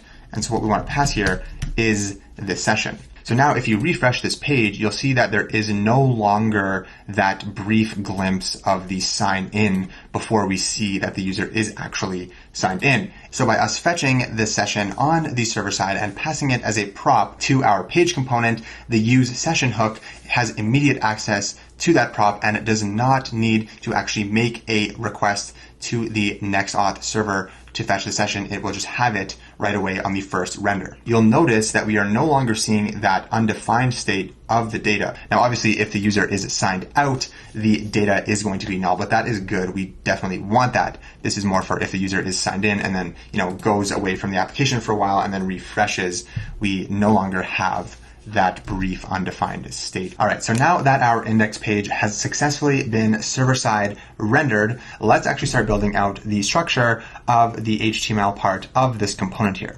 So all we're going to do in the HTML part of our index page here is check if a user is signed in and if they have a username. If they do, we're going to direct them to the chat component, which is going to be where they're going to see their conversations and their messages. And if they are not signed in and if they do not have a username, we are going to direct them to an auth component where they're going to create their account as well as their username. And once these two things have successfully been done, they will then be redirected to the chat component. So that is the overall governing logic of the index page that we're going to write here. So what I'm going to do is totally get rid of this entire div here, and I'm going to create a box component. And the box component is coming from the Chakra UI React library. So under the hood, the Chakra box is essentially just an HTML div. However, it varies because we can pass in any CSS property as a prop, which allows us to very easily style our components. So for example here, if I say here is a box, and I just save that, it just appears as a normal div, but I can easily style this by doing something like passing in the border prop and saying 1 pixel solid red. Perfect. Or I could give this a background of green. And you can do this with every Chakra UI component, boxes, inputs, text areas, and it's super easy to style them by just passing in these CSS properties as props. And we're going to see a ton of this throughout this entire build. Okay, so I'm just going to get rid of these styles here because they are pretty ugly and just get rid of this text as well. Now inside of this box, we're going to have this ternary operator that I was mentioning before that's going to check if the user is signed in and has a username, and we're going to show the user specific components depending on whether that is true or not. So what we can do is we can take the data from the useSession hook and check if a user exists inside of it, meaning that they are signed in. If they are signed in, we're going to show them the chat component. And if they are not signed in, we're going to show them an auth component. And we have not yet created these components, but that is what we're going to do very shortly here. And if you remember from before, I mentioned that we're going to not only check that the user is signed in, but we're also going to check if they have a username. However, TypeScript is not happy right now because we have not actually added the username property to our NextAuth session. And we're going to do that shortly after we create this auth component. And this is getting into that whole idea that I was talking about before, where we can take this base user object offered by the NextAuth session, which has the email, image, and name, and we can add our own custom properties to it, which in our case is going to be username, but you can really add anything you want to it. You can expand this infinitely, which is super cool, and I'm going to show you how to do that in a second here. But for now, I'm just going to leave this as user. All right, so once you save this, it is going to get very angry at you because we have not defined these components here. So that is what we are going to do now. So inside of our file directory here, inside of our source folder, I'm going to create a new folder called components. And inside of here, I'm going to create two new folders. The first one is going to be chat, and the second one is going to be auth. Whoops, not if, auth. And just to give you an idea of what our folder structure is going to be for the chat, because it might provide some clarity as for the entire structure of our application, I'm just going to create two new folders inside of chat right now, which is going to be conversations, and the other one is going to be feed, right? Because a chat is essentially just a list of conversations and then your feed for that specific conversation. So all of our child components of these things are going to go into their respective folder. They're going to be empty for right now, but I want to create them in the meantime just to provide some context of where we are going. Okay, so at the top level of the chat folder, I'm going to create a file called index.tsx, which is going to be sort of the entry point to this parent chat component, and then all of the child components will be rendered as a child of this index file. Okay, so when I create my React components, I use a VSCode extension that allows me to just use a keyboard shortcut to construct the boilerplate of a React component so I don't have to type out the whole structure of it every single time. And so I actually don't have this one installed right now, but one of my favorite ones is called TypeScript React Code Snippet. So if you just search that up in the extensions tab here.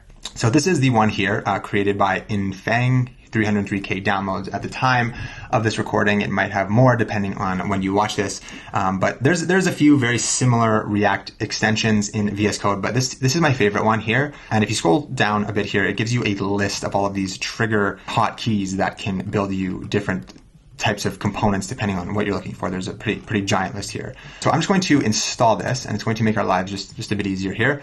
Okay, so we can X this off here once we install it, and the command I'm going to use is going to be tsrsfc, which is a React stateless functional component. Okay, so I'm just going to close the directory here, and we're going to change the structure a tiny bit. We actually don't even need this React import, so we're going to be getting rid of these every time we use this. But this is super nice. It gives us an interface, it gives us the arrow function component, as well as the default export, which is exactly the way I like to declare my components. So I'm just going to change the function component to react.fc, and I'm going to change all occurrences of app to be chat. And for those of you that are wondering, to change multiple occurrences of the same piece of text, I can highlight one instance of it, and then I can do Command D, and then Command D again and again, and it will just select the next instance of that piece of text, and I can change them all to whatever I want. Super handy keyboard shortcut in VS Code. So yeah, feel free to use that whenever you desire. So I'm going to save this, and for now, I'm just going to return a div that says chat in all caps. And then back here, I am just going to import this. Okay, so now that we have created the chat component, let's create our auth component. So inside of our auth folder, I'm going to create our auth.tsx file. And actually, I'm going to rename this index file inside of chat to be chat.tsx. Now, typically in React projects, it is very common to name the top level component of a particular directory index.tsx. So you'd have multiple index files throughout the entire application. So like I had before, index.tsx sort of represented the entry point to this whole chat directory. I could also name auth.tsx, index.tsx. However, for the purpose of this build, just to avoid confusion, in case you're looking at my tabs here, I want to avoid having like multiple index files up here. And so I'm just going to give them a little bit more meaningful names for your convenience. So hopefully that is helpful. Again, in our auth component, we're going to use our extension tsrsfc, and I'm going to change all of the instances of app to be auth. Perfect. We can save this, and I'm just going to return a div that says auth. And save that. I'm going to close the directory here. And we can also get rid of our React import. I have a feeling I'm going to forget to get rid of the React import a decent amount. And then back in our index page here, we can import this from that file here. Save, just like that. And we can actually remove these imports here. Okay, so another really handy shortcut that I do to clean up my imports in VS Code is if you do Command-Shift-P and you search for organize imports, it's at the top here for me because I use it a lot. If you type that in and just highlight it and press enter, it will just automatically get rid of unused imports. And that's super convenient.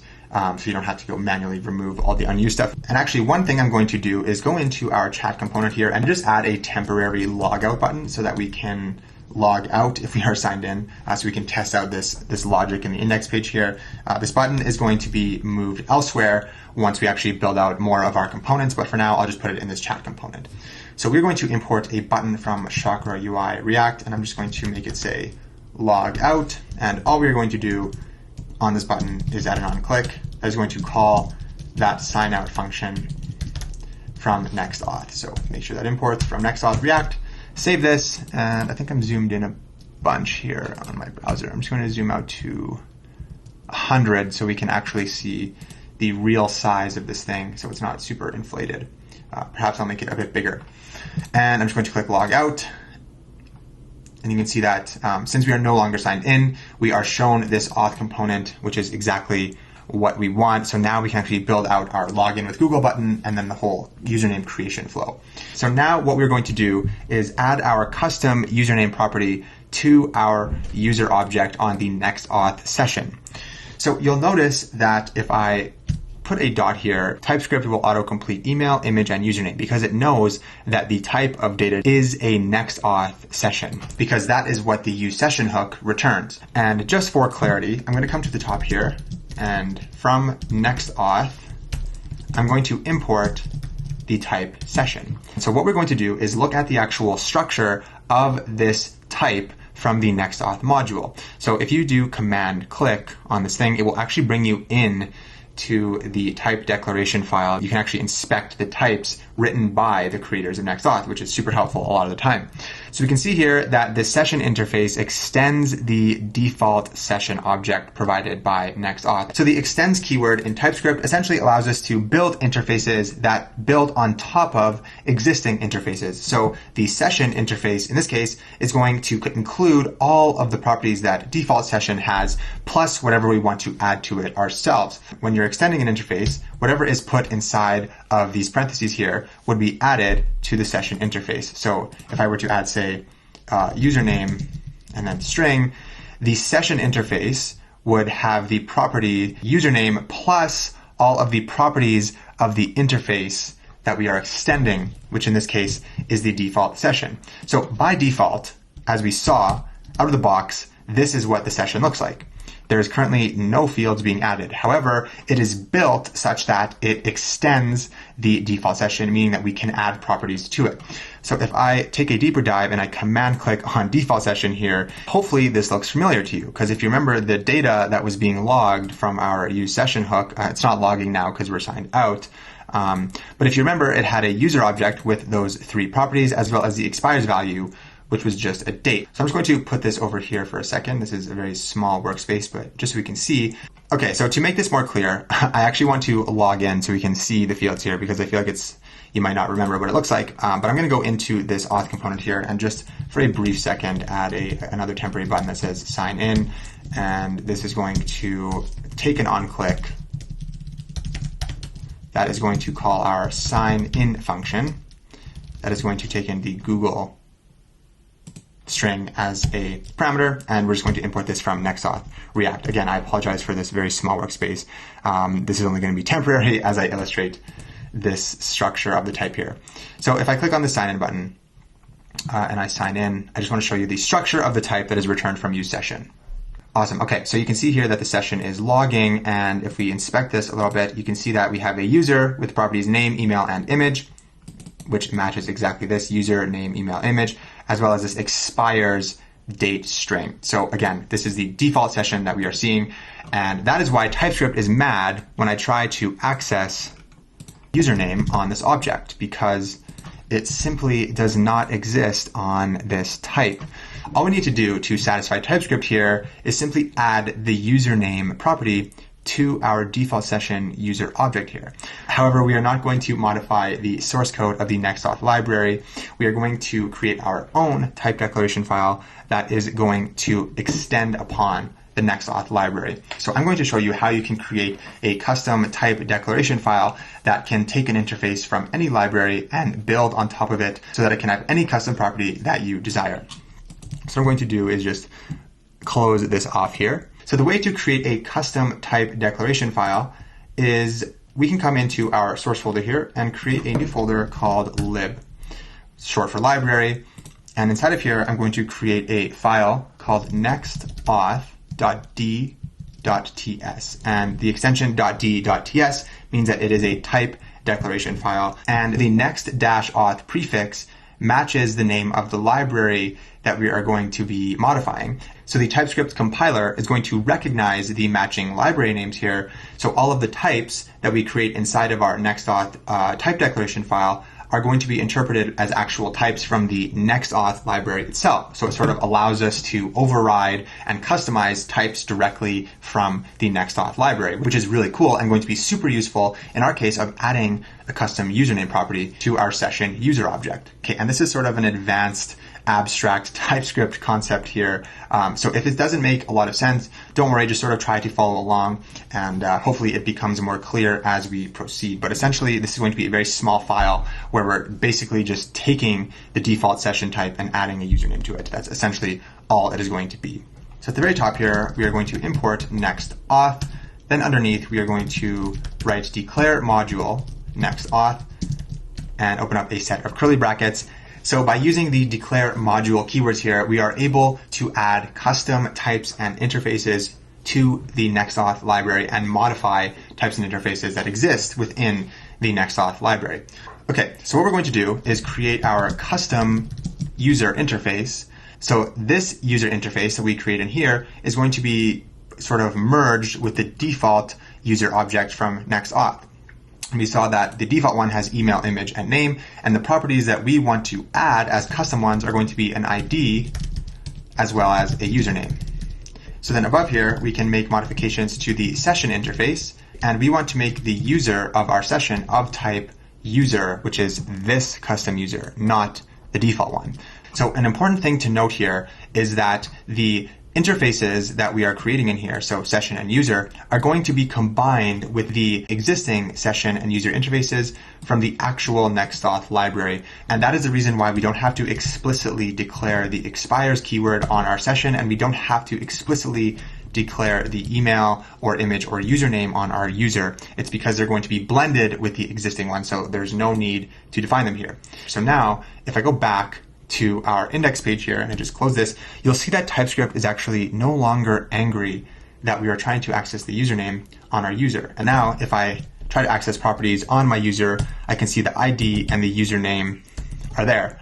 And if I go back and I add another thing like lol, and it's a type number, and I come back here and I try to access .lol, you can see that it's there. TypeScript knows that it is there because we declared it on our user interface here in our NextAuth module. Okay, so again, this is more of an advanced TypeScript topic, and it's not critical that you know how to do these things if you're at the beginning of your TypeScript journey. So if it doesn't make a lot of sense, try not to worry too much, just sort of accept it for now, and hopefully it will become more clear over time. But I did want to show you how to add custom properties to your user object in the NextAuth session, because it was something I was wondering how to do for a long time, and I finally figured it out. So I wanted to share with you how to do it as well, because I think it's super cool, and I think it's a lot of fun to be able to extend the user beyond just the email, image, and name that comes from the Google OAuth provider. So now that we have solved our custom username property from a TypeScript perspective, we actually need to allow users to submit custom usernames that we are going to store in the database so that they actually exist on our user object. Although TypeScript is satisfied and is expecting them to have username, they actually do not, because we have not let users actually create them yet. And the auth component here is going to be responsible for having an input that takes in the user's custom username. So let's go ahead and continue building this out. And I'm just going to close this type declaration file here because we're not going to need it anymore. Okay, so let's start off with the component interface and declare the props that this component is going to take in. So our auth component is going to take in two props, and the first one is going to be our session, and this is going to be of type session from NextAuth, and this can also be type null, because if the user is signed out, the session is going to be null. And the second prop that this component is going to take in is going to be a callback function called reload session. And we're going to revisit what this actually does in a few minutes here. Basically, what this is going to do is refetch the session and user from the database after the user successfully creates a username so that we have access to the username on our client. So we're going to come back to this in a little bit. So for now, you can just put it there and ignore it. Then inside of our props here, I'm just going to destructure the session and the reload session function here. Now let's come down to our HTML of this component and just remove this div completely. And I'm going to replace that div with a center component from Chakra UI. And the center component from Chakra is essentially just a div that already has Flexbox applied to it such that the content within it is centered. So I believe the three properties for that would be display flex, align items would be center, and justify content would be center. Out of the box, the center component has those three CSS properties applied, so we do not have to create a div or a box and manually apply them ourselves, which is super handy. So I'm going to make the height of this component equal to 100 viewport height. That is what VH stands for, viewport height. And we're saying that we want the height of this to be 100% of the viewport height, meaning that it is the entire viewport screen that we are seeing here. So if I add a border to this, just for clarity, 1 pixel solid red. Borders in CSS are essentially like console logs in JavaScript. They're extremely helpful to see the structure of your CSS. So that is a good tip for you to use in your own work as well. And as you can see here, when I apply the border, it is applied to the entire viewport of the screen. And so if I adjust the viewport, I just sort of automatically adjust to be 100% of the height of the viewport, which is exactly what we want. So inside of this center component, I'm going to add a stack component from Chakra, and the stack component is a div with Flexbox applied to it, but with the flex direction being vertical rather than horizontal. So it is going to align items in a vertical fashion. Then inside of this stack here, I'm going to create a ternary operator that is going to check if the session exists.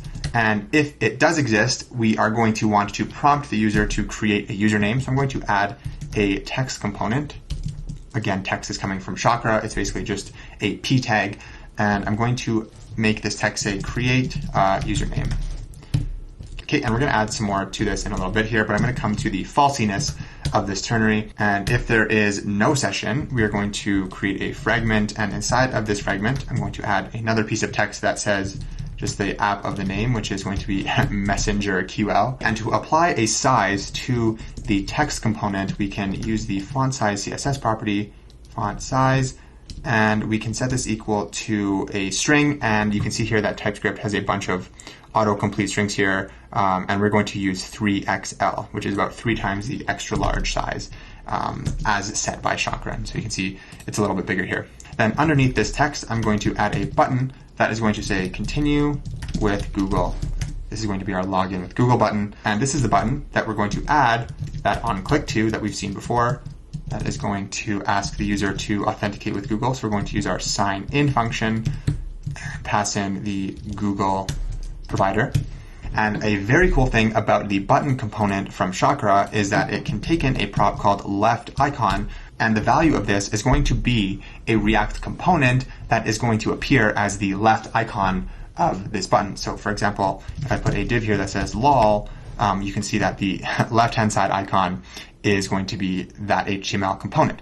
But we do not want the text lol. We actually want to put something valuable and meaningful in here. So we're going to put in an image, and this is going to be our Google logo. And we want to import this from Chakra, which is not automatically importing for some reason. So let's come up here and do that. Okay, and by the way, the keyboard shortcut command period pops up this little window here, and usually it will give you the import for this component. Right now it is not. I don't know, sometimes it just doesn't work. It's kind of weird, but usually it does. I'm not too sure why it's not working here.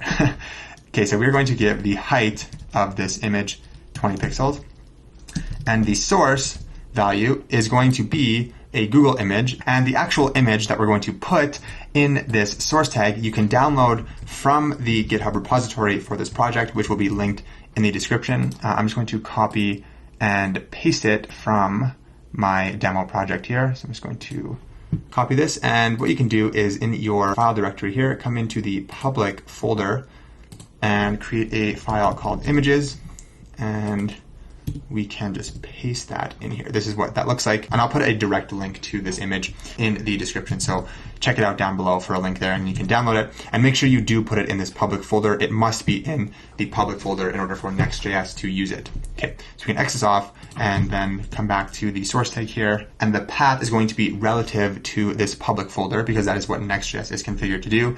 So the path to this image is going to be /images and then Google logo .png. You can save that, and you can see it appear on the screen over here. I'm just going to close the directory here. Okay, so as you can see, this is a little bit off-centered, so we want to center this text. So what we can do to solve that problem is come to our stack component here and pass in the align prop, and align is short for align items, which is a flexbox property, and we want to set this equal to center, and that centered the text there. I'm just going to get rid of this border actually.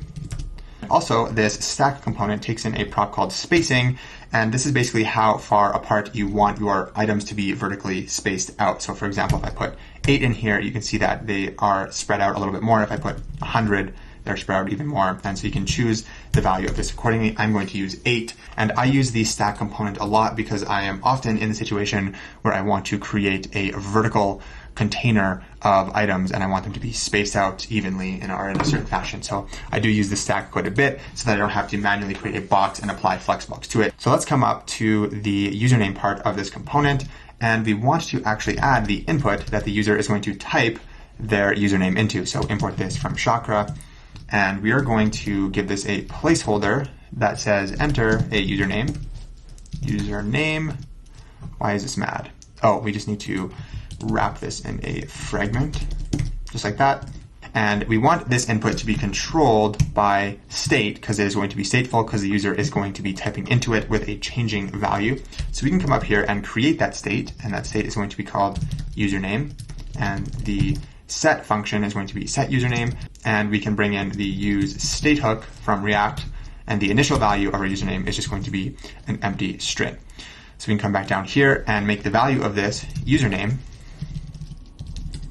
And our onChange function, we want to update that username. So what we can do is take the event and set our username to be the event.target.value, which is going to be the text that the user has typed in. And then underneath this input, we're going to have a button, and this button is going to say save. So this is what the user is going to click to actually submit their username to the backend and save it in the database. So we are going to add an onClick here, and this is going to call an onSubmit function that we're going to create. And we are going to create this onSubmit function right now. So let's come up underneath our state here and create a function onSubmit.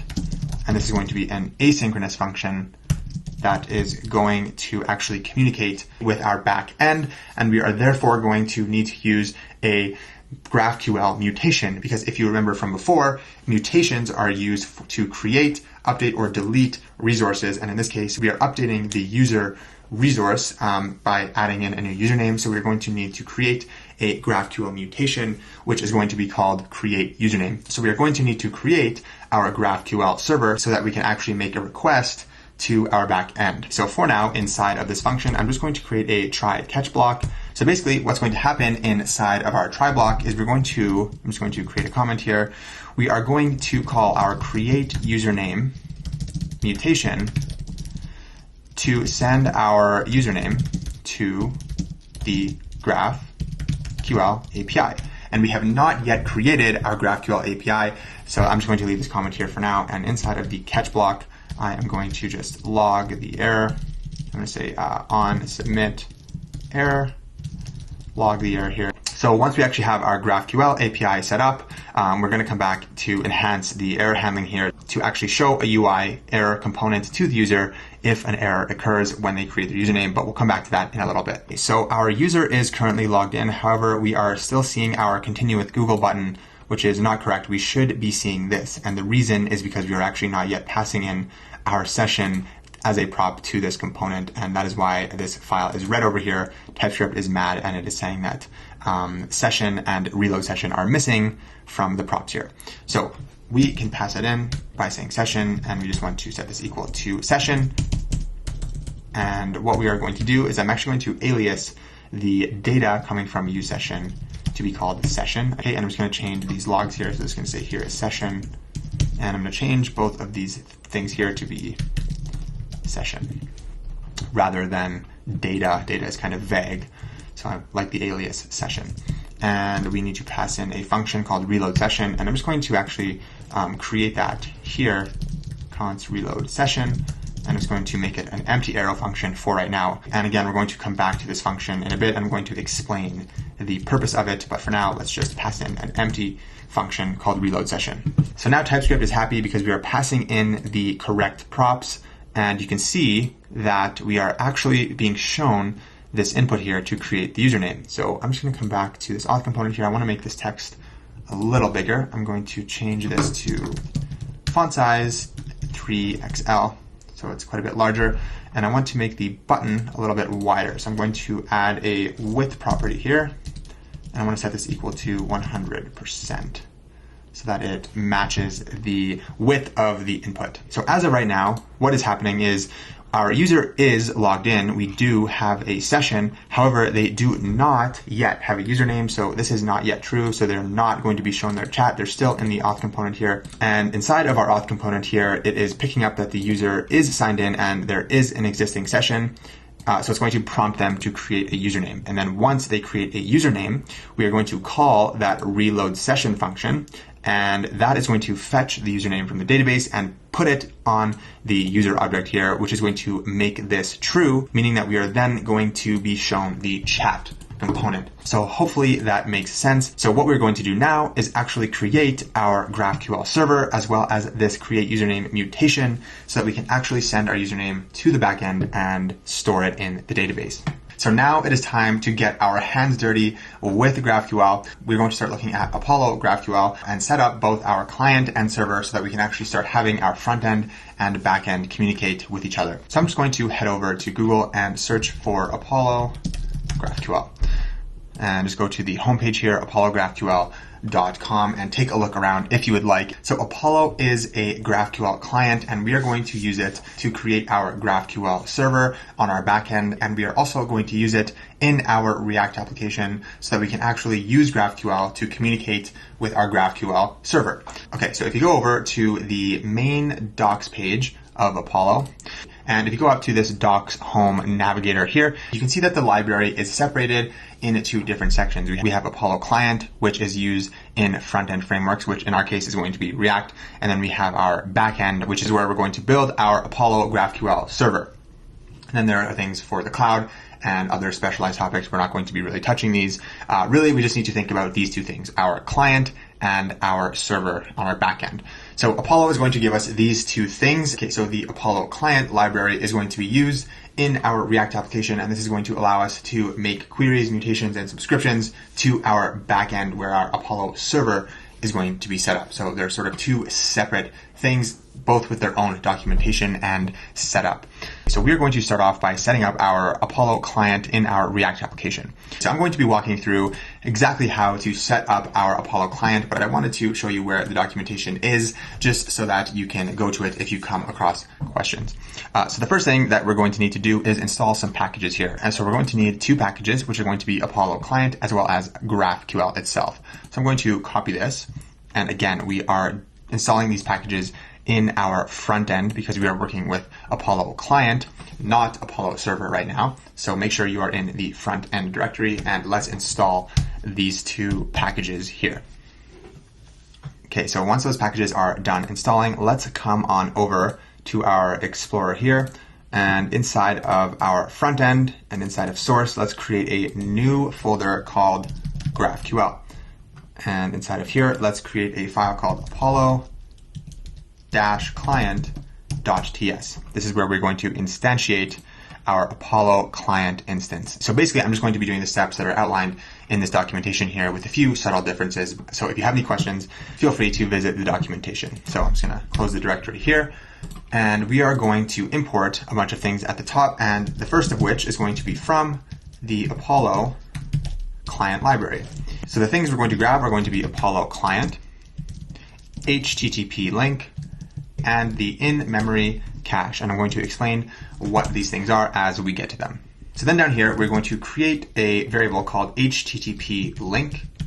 And this is going to be equal to a new instance of that HTTP link import from up top here. And our HTTP link is going to be our GraphQL endpoint that is going to allow us to send HTTP requests to our server. And later, when we get to real-time data with subscriptions, we are going to need to create a WebSocket link, because for real-time data, we are going to need to use WebSockets. We're going to need both an HTTP link as well as a WebSocket link, but we are going to just start off with HTTP for now. And later, when we get to real-time chat, we're going to come back here and add our WebSocket link.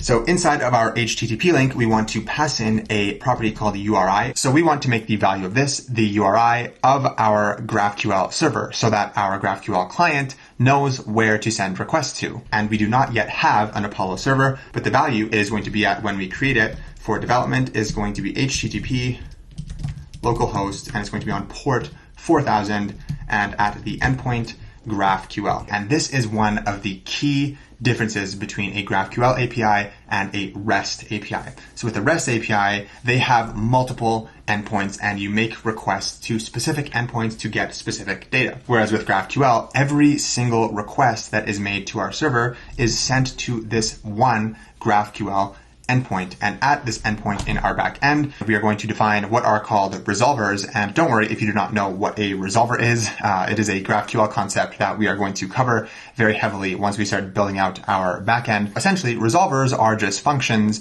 and they are functionally quite similar to endpoints in a REST API, in the sense that each request that we make to our GraphQL API will call a particular resolver function to either get or store the appropriate data depending on the type of operation, whether it is a query, a mutation, or a subscription. And again, do not worry if this is not clear right now. We are going to get super experienced with this as we build out the GraphQL API, but I did want to sort of explain that this is one of the main differences between GraphQL and a REST API. And a second parameter that we're going to pass to our HTTP link, which is going to be important for authorization and cores, is going to be a value called credentials. And we're going to set the value of this to be include. And I'm going to talk a little bit more about this in a little bit, but for now, we can just put that in here. So now all that is left to do is we need to just create our actual Apollo client instance. So we can create a variable called client, and this is going to be a new Apollo client, and we're going to pass in a link, and the value of link is going to be our HTTP link, and a second property of our Apollo client is going to be our cache configuration, and our cache is going to be a new instance of an in-memory cache from Apollo client. And so one of the most amazing features of Apollo is that it has built-in caching, so it caches the results of all of the queries that we make so that it does not perform unnecessary requests to our API. And so here we're just basically telling Apollo that for our cache, we're going to use an in-memory cache, which is coming from Apollo client. So now to actually use Apollo in our application, as usual, we want to come to our app.tsx file and wrap our entire thing in a provider. And that provider is going to be our Apollo provider coming from Apollo client. We're going to put this at the top level here. And this needs to take in a client prop. And this is going to be the client instance we just created in our file over here. So let's import that from GraphQL, Apollo client, save this. So as far as our front-end React application is concerned, we are ready to start actually querying a GraphQL API. However, we have not yet created our GraphQL API, so that is what we're going to do now. Alrighty, we are now ready to start building out the back end of our application and set up our Apollo server so that our client actually has a server to make requests to. Okay, so what I'm going to do is close this tab here, and I'm just going to navigate to the Apollo server documentation in a new tab here so that we have a reference. And we are essentially just going to be following along with this get started with Apollo server page here. The Apollo documentation is honestly amazing. Pretty much any question you may have about anything Apollo client or server, do check the documentation. They do have some of the best documentation that I've seen out of every library that I have worked with. Highly recommend you check them out. Okay, so currently our backend folder is completely empty. We have not done anything inside of it, but now we're going to start filling it up and building out our backend logic. And I'm going to open up the terminal here, and I'm going to open up a new tab and navigate to our backend folder. So I'm going to cd back to the iMessage GraphQL folder and going to cd into the backend directory here. And we have absolutely nothing in here. So now we are going to start building this out. Okay, so the first thing we need to do is actually initialize our backend to be a Node.js project. And it talks about this in the docs here. We just need to run a command npm init. And this is going to create a new node project inside of this backend folder. And I'm just going to add the flag -y, which is short for yes. And it's essentially just going to answer yes to all of the questions that npm init would ask you. So now we have a new node project initialized. We have a package.json file, so we can actually start installing node packages in here, which is pretty cool. Okay, so inside of our backend folder, I'm going to create a source folder in here. And similar to our front end, our source folder is going to contain all of the core application logic of our backend, and it's going to contain more and more folders as we build out our backend. But the root or entry point of our Node.js application is going to be in a index.ts file, and they do the exact same thing in the documentation here. They create an index file, and they're going to put in all of the boilerplate Apollo server code. So it is inside of this index file where we are going to actually initialize our Apollo server instance. To create our Apollo server, we are going to be using a package called Apollo Server Express. If you go to this choose which package to use section of the documentation, just under get started, it basically says how Apollo server has a bunch of different packages that you can use for different web frameworks and different project requirements.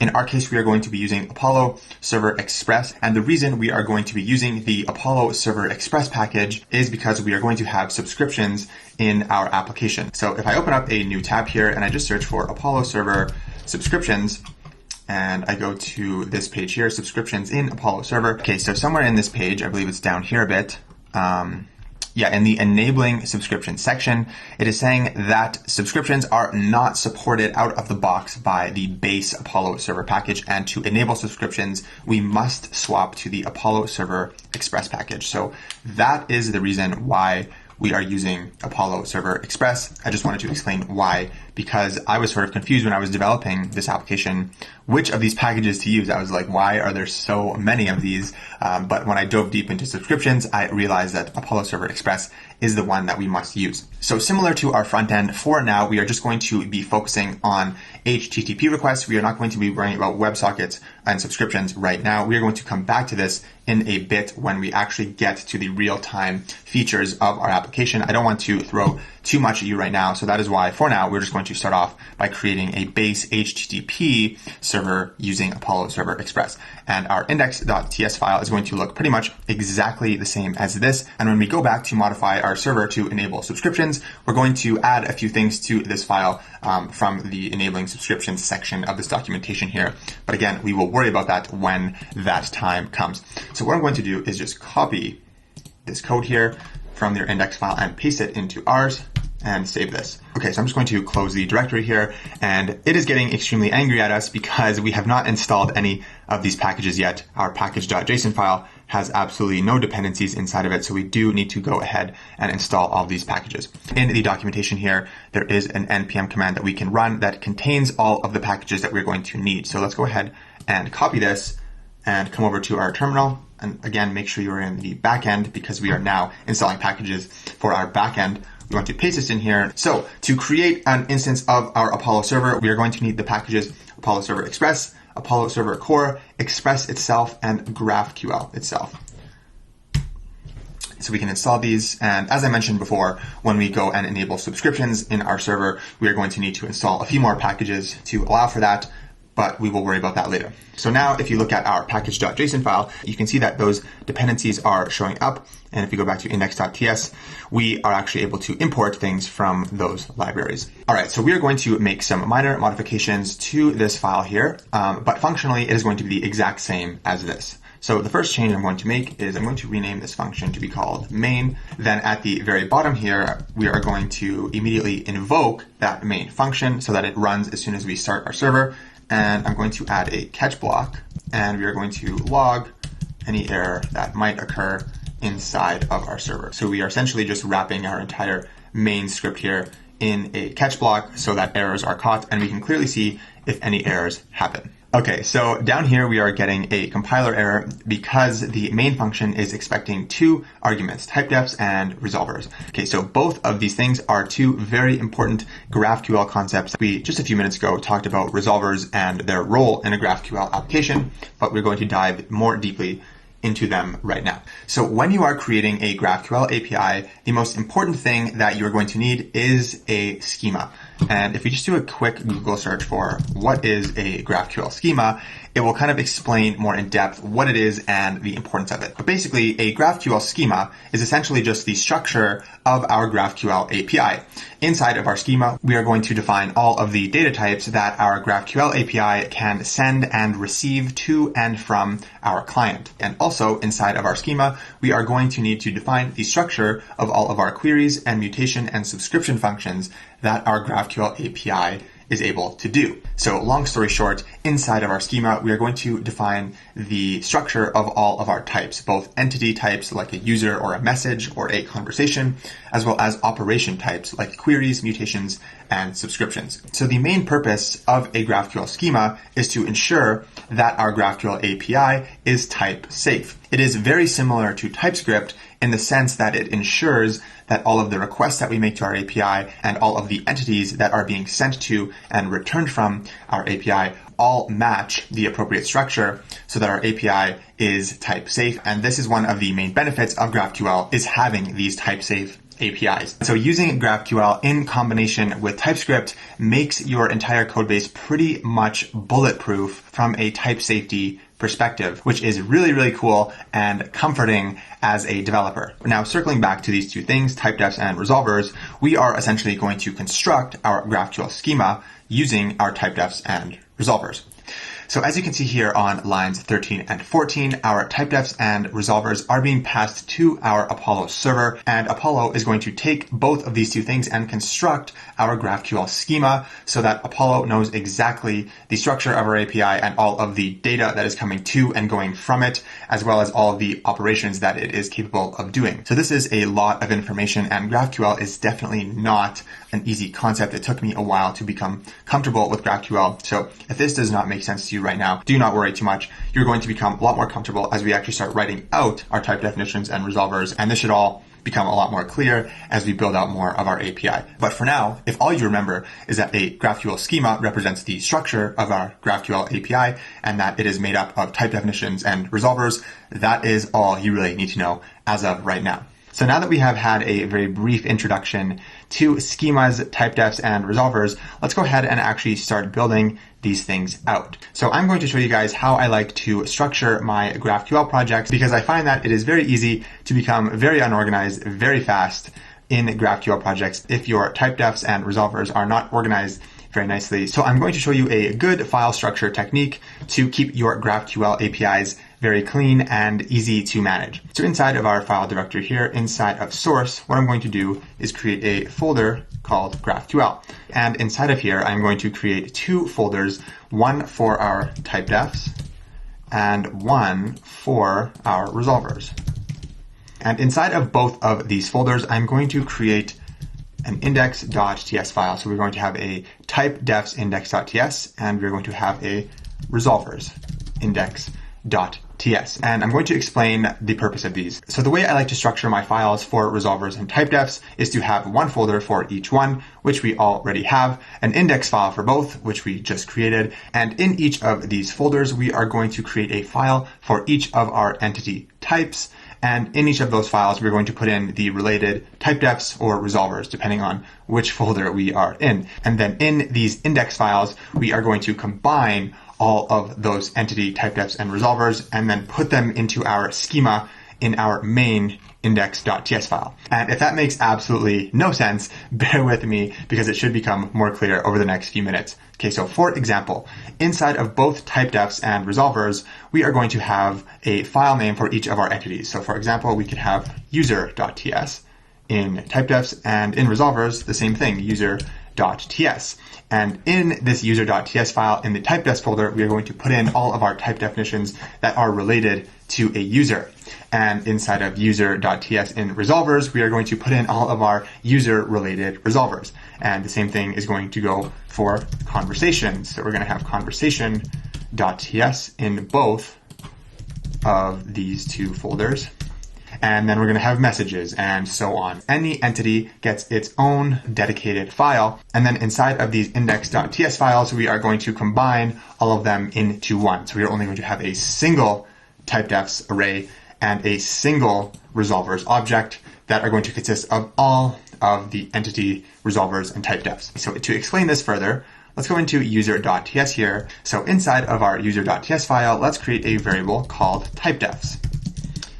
Now, to create type definitions in GraphQL, we are going to use what is called a GraphQL string. And we can create a GraphQL string by using the GQL package from Apollo Server Core. So bring that in here like this, and then we can add in a pair of backticks, and it's inside of these backticks where we are going to write all of our type definitions for our user entity. So an example of a type definition that is user related that we must declare in our GraphQL schema is the user itself. So the way we can declare an entity type in a GraphQL string is by using the keyword type followed by the name of the entity, which in this case is going to be user. And then we can open up a set of curly brackets here. So then inside of these curly brackets, we can declare all of the fields that the user is going to have, as well as the types of those fields. So for example, we can say that the user is going to have an ID, and the type of that is going to be string. And we can also say that it's going to have a username, and that is also going to be of type string. And for those of you wondering how to get syntax highlighting in your GraphQL strings like you see on my screen here, there are two VSCode GraphQL extensions that you can install to get that. I will link those down in the description below. And please note that you do need to install both of them. So one important thing to note here is that although this looks very, very similar to TypeScript, this is not TypeScript that we are writing. This is the GraphQL query language that we are writing. You will notice that GraphQL types have a capital letter rather than a lowercase letter like it does in TypeScript. And GraphQL pretty much has all of the same primitive types as TypeScript. For example, to declare a Boolean, we could have a field that says whether or not this user is banned. We could declare a Boolean like this with a capital B, or we could have a followers field, and this could be a number. Notice the capital letters on these types. So this is how we can create an entity type in GraphQL. So if you remember from before, I mentioned that not only are we going to declare our entity types in here, but we are also going to declare our queries, mutations, and subscriptions in here as well. So to declare a query in here, what we can do is use the type keyword once again, but this is going to be followed by the keyword query. Then inside of here, we can put in the name of the query that we are declaring. For example, I can create a query called search users, and very similar to a JavaScript function, I can declare all of the arguments that need to be passed to this particular query. So for example, since we're going to be searching users by username, I'm going to need a username input that we want to search users by. And the type of this is going to be a string. And very similar to TypeScript, we can also specify the type that this particular query is going to return. And our search users query is going to return an array of users. So to declare that, we can add a colon after the closing parentheses there and declare that we want to return an array of users. And in our query language, this is how we declare an array of a particular entity. We wrap the entity type in square brackets. Okay, so now that we have created a query, let's go ahead and declare a mutation. And it's going to look very similar. However, instead of the word query, we're going to use the keyword mutation here. We can open up square brackets, and inside of here is going to be the exact same thing. All we want to do is give a name to our mutation, declare the arguments, as well as the return type. And just as a reminder, a query is an operation where we are going to be reading data. So in the case of search users, we're not writing to the database at all. We're not creating anything, updating anything, or deleting anything. We are simply searching for users. We're reading from the database. Mutations are write operations. So creating something, updating something, or deleting something. So I think that is a good time to remind you of this, because the first mutation that we're going to create is going to be that createUsername mutation. So let's write out the name here. So createUsername, and this is only going to take one argument, and that argument is going to be the username that the user is trying to create. So we can call that username, and it's going to be of type string.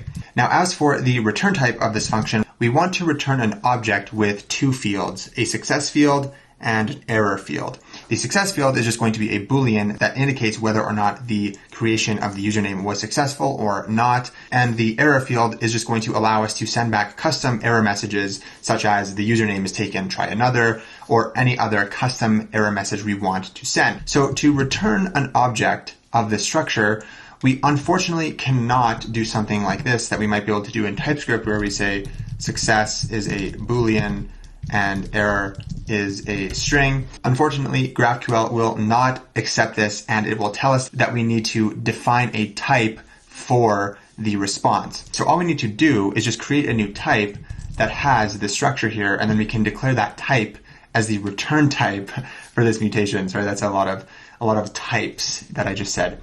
Okay, so how do we do that? So what we can do is create a new type, and we can call it createUsername response, and this is essentially just going to have the exact same structure as this object over here. So we can grab these two fields, paste them in here, and we actually don't need this comma. So it's going to look like this. And then up here, for our return type of this function, we can now use that type createUsername response. So in our GraphQL query language, this is how we define the structure of custom return types. So these are pretty much all of our user-related TypeDefs.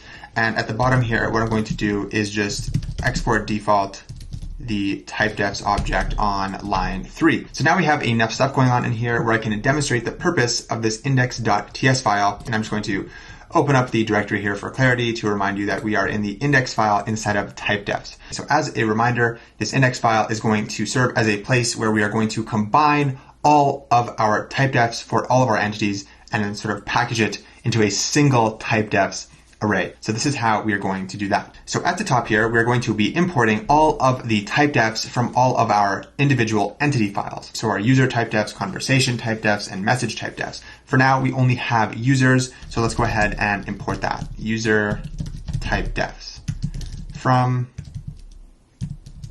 our user file there. Then down here, we can create our master TypeDefs array, and we're going to put inside of it our user TypeDefs. And later, this is going to look something like this. We're going to have conversation TypeDefs and message TypeDefs, etc. All of our entity TypeDefs are going to go in here, and we are creating a single TypeDefs array that we are going to export out of this file. Export default TypeDefs. I'm going to get rid of these because they are not existing yet. And this is the TypeDefs array that we're going to import in our main server file, the index.ts. There's so many so many index.ts files. I hope that's not confusing. And it is that main TypeDefs array from the index TypeDefs file that is going to be passed to our Apollo server to create the schema. And we are going to follow the exact same pattern for our resolvers. So let's go ahead and do that right now. So let's open up our directory here and let's go into user.ts inside of our resolvers folder. So now I'm sure you can guess that it is in here. We are going to create all of our user related resolvers. So what I'm going to do is create an object that is called resolvers. And as I mentioned before, a resolver can be one of three things. It can be a query resolver, a mutation resolver, or a subscription resolver. So what we are going to do is structure this object into those three things. So what do I mean by that? So we're going to have a query section in here, a mutation section in here, as well as a subscription section in here. So now inside of our query section, we are going to put all of our user-related query resolvers. And inside of our mutation section, we're going to put in all of our user-related mutation resolvers. Bear with me as I try to explain the structure of this here. So if you go back to our TypeDefs file, we saw that we created a query called search users and a mutation called createUsername. Now, these are how these two things are going to be tied together. Inside of our user query section, we are going to create a query resolver called search users. And this is going to be a function that we're going to define shortly here. And inside of our mutation section here, we are going to declare that createUsername mutation. And again, this is going to be a function that we're going to write out in a second. And so this is what I was talking about before when I was saying how the TypeDefs and resolvers combined represent the structure of our GraphQL API. In our TypeDefs file, we have a query called search users. So what's going to happen is our React application is going to query our API with the search users query. So when we make that request, our GraphQL server is going to be like, oh, okay, I am receiving a request for the search users query. I need to resolve that request. So in order to do that, I am going to call the resolver with the same name that is defined inside of our type definitions. The request comes in for search users, then the search users query function, and then the search queries resolver function is going to be defined, do whatever it needs to do inside of here, and return the resolved value, which in the case of search users is an array of users, back to our client. Let's repeat all of that, but with the create username example. So on our client, when a user types something into here like Shad Mary, and then they click save, we are going to fire off a create username mutation request to our GraphQL API. Our API is going to be like, oh, I am receiving a request for the create username mutation. I am going to call the create username resolver to resolve that request. So our create username mutation resolver resolves that request by taking that username and updating the user document in the database to have that new username. And it's going to return either success or failed back to our client so that our React application knows that it worked or that it did not work. So I hope that this is starting to become more clear now as to how TypeDefs and resolvers are the structure of our API, which is the schema. So as I mentioned before, we are going to come back here and actually modify these functions to do the appropriate thing because now they do absolutely nothing. They are just empty callback functions. But I want to successfully create our GraphQL schema, and then we will come back here and update those. So at the bottom here, we are going to export our resolvers, very similar to what we did with our TypeDefs.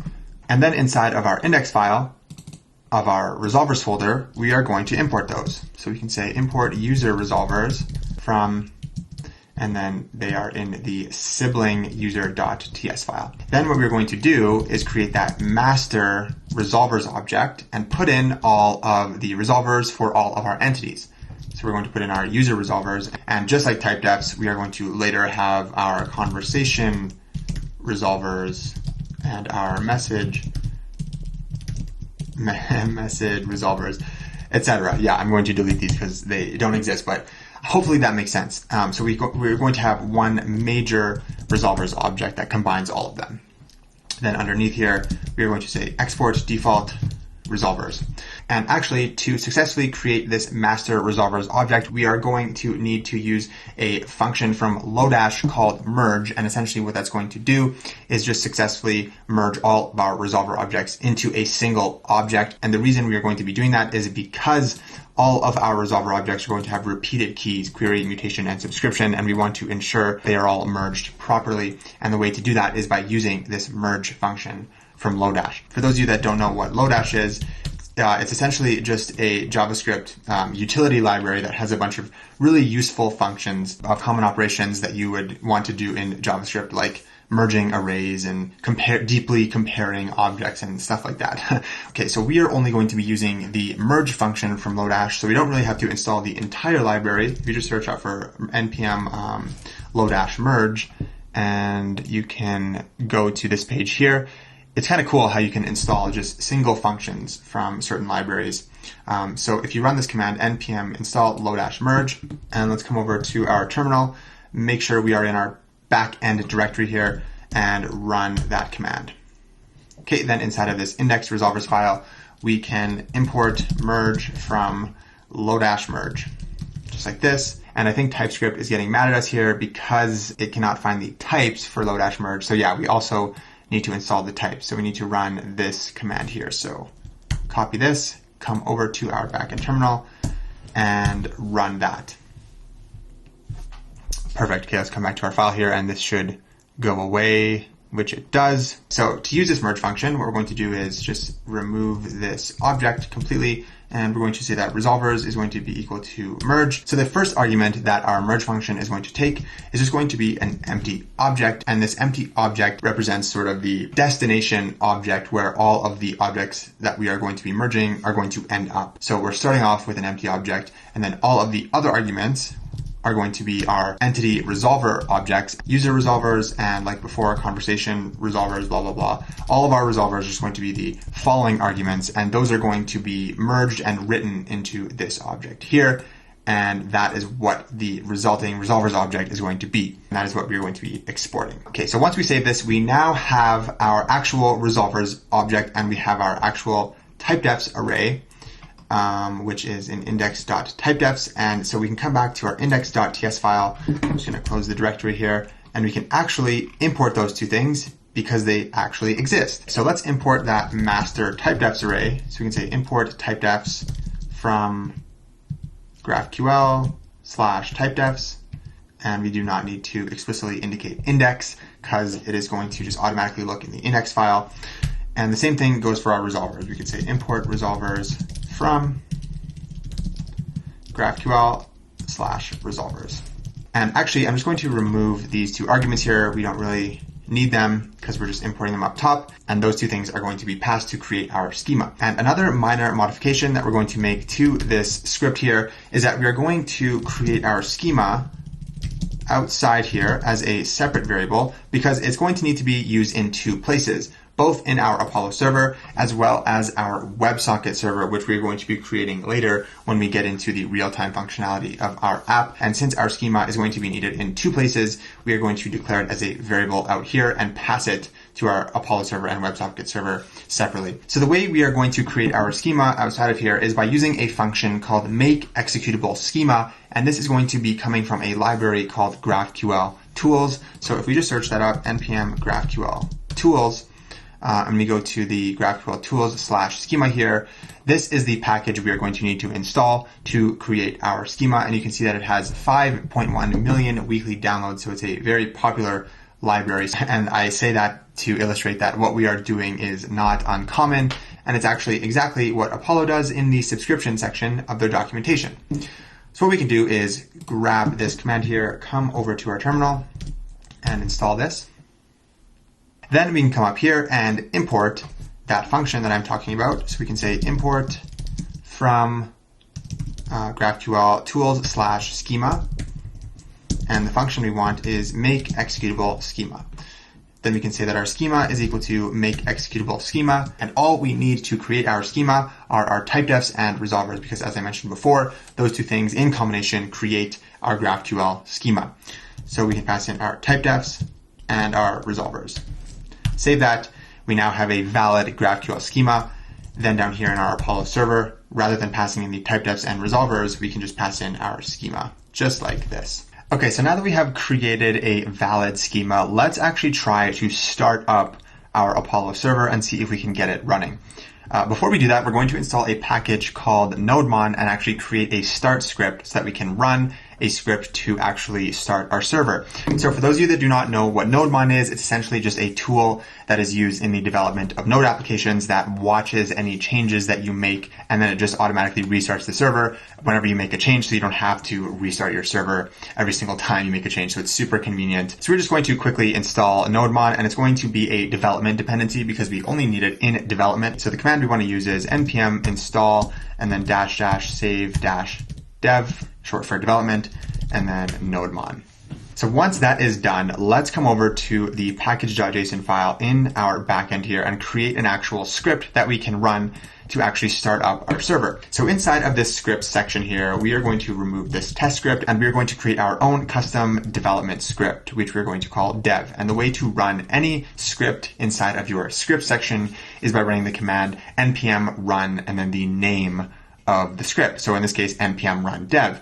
And that might sound familiar to you from the Next.js application, because when you install Next.js, if we go look at package.json in our front end, you can see that out of the box, there is a development script. So just in case you did not know what npm run dev actually does, when you type npm run dev into your command line in a Next.js application, this is actually what it's running, for those of you that do not know. So in our backend, we are essentially going to be doing the same thing, but in our case, we want to run our index source file because that is what is going to start up our server. And for those of you that are using yarn as your package manager and not npm, the command you would use to start up a script would be yarn dev. So it'd be yarn and then the name of the script, which in this case is going to be dev. And later we are going to need to create a production command, which is going to be used in production by whatever deployment tool we use to deploy our application that is actually going to be used to actually start up our production server. But for now, we only need a development script. Okay, so that is enough talking. I hope that that provides some insight though into what these actual script commands actually are doing. So as I mentioned a few moments ago,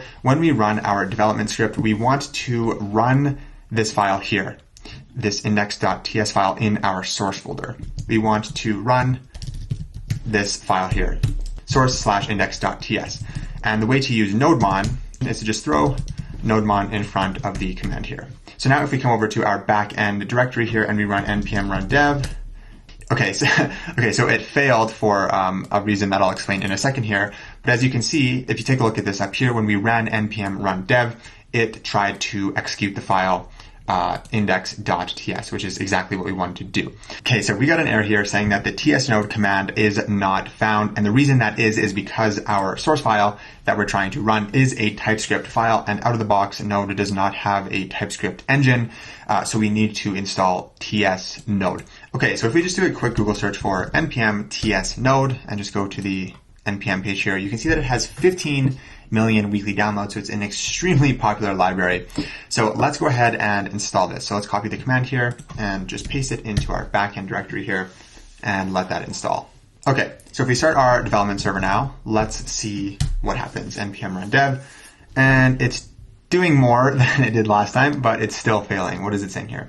Cannot find module TypeScript. Okay, yes, we forgot to install TypeScript as a development dependency as well. So we're going to need to install that. So let's run the command npm i-save-dev TypeScript. It's probably important that we install TypeScript because we're writing our entire GraphQL API in TypeScript, so we probably need it. Okay, now let's try this again. npm run dev.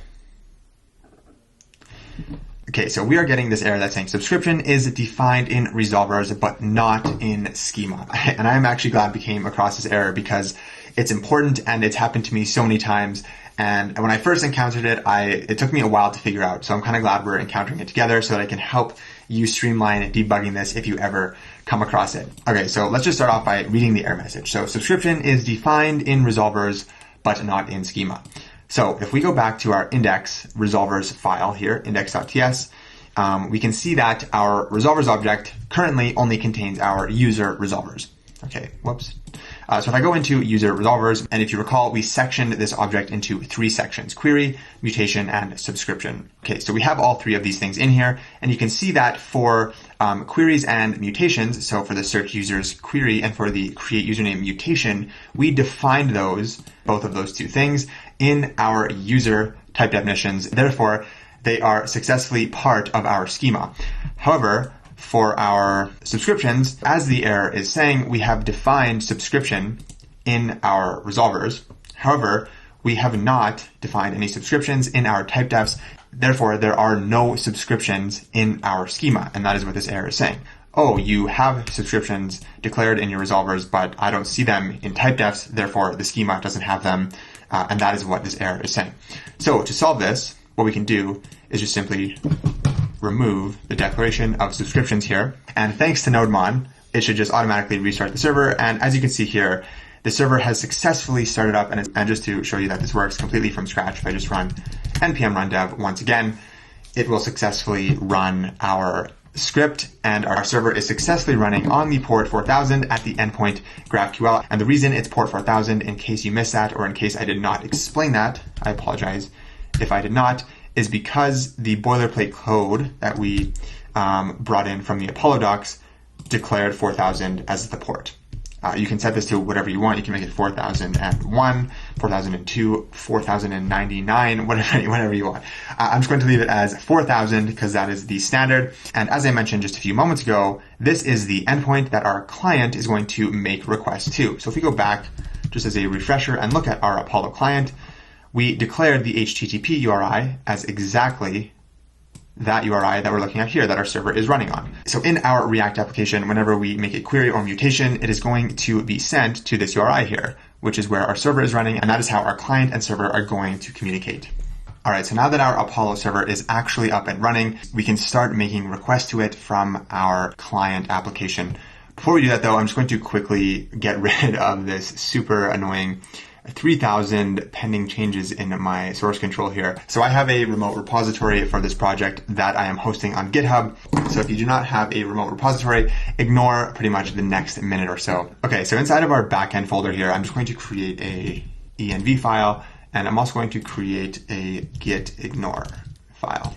And inside of our gitignore, I'm just going to ignore all of our node modules, as well as all of the env files. So I'm going to save that, and you can see that this goes right down to 11, which is much better than 3,000 plus. Okay, so I'm just going to quickly commit all of this. Now, normally I would do much smaller commits than all of this. This is a ginormous commit, and I recommend you to do much smaller commits. For the sake of this project, though, it's okay. I'm just going to commit this as one giant commit, and I'm just going to have a very generic commit message that says initialize backend. And I can click publish.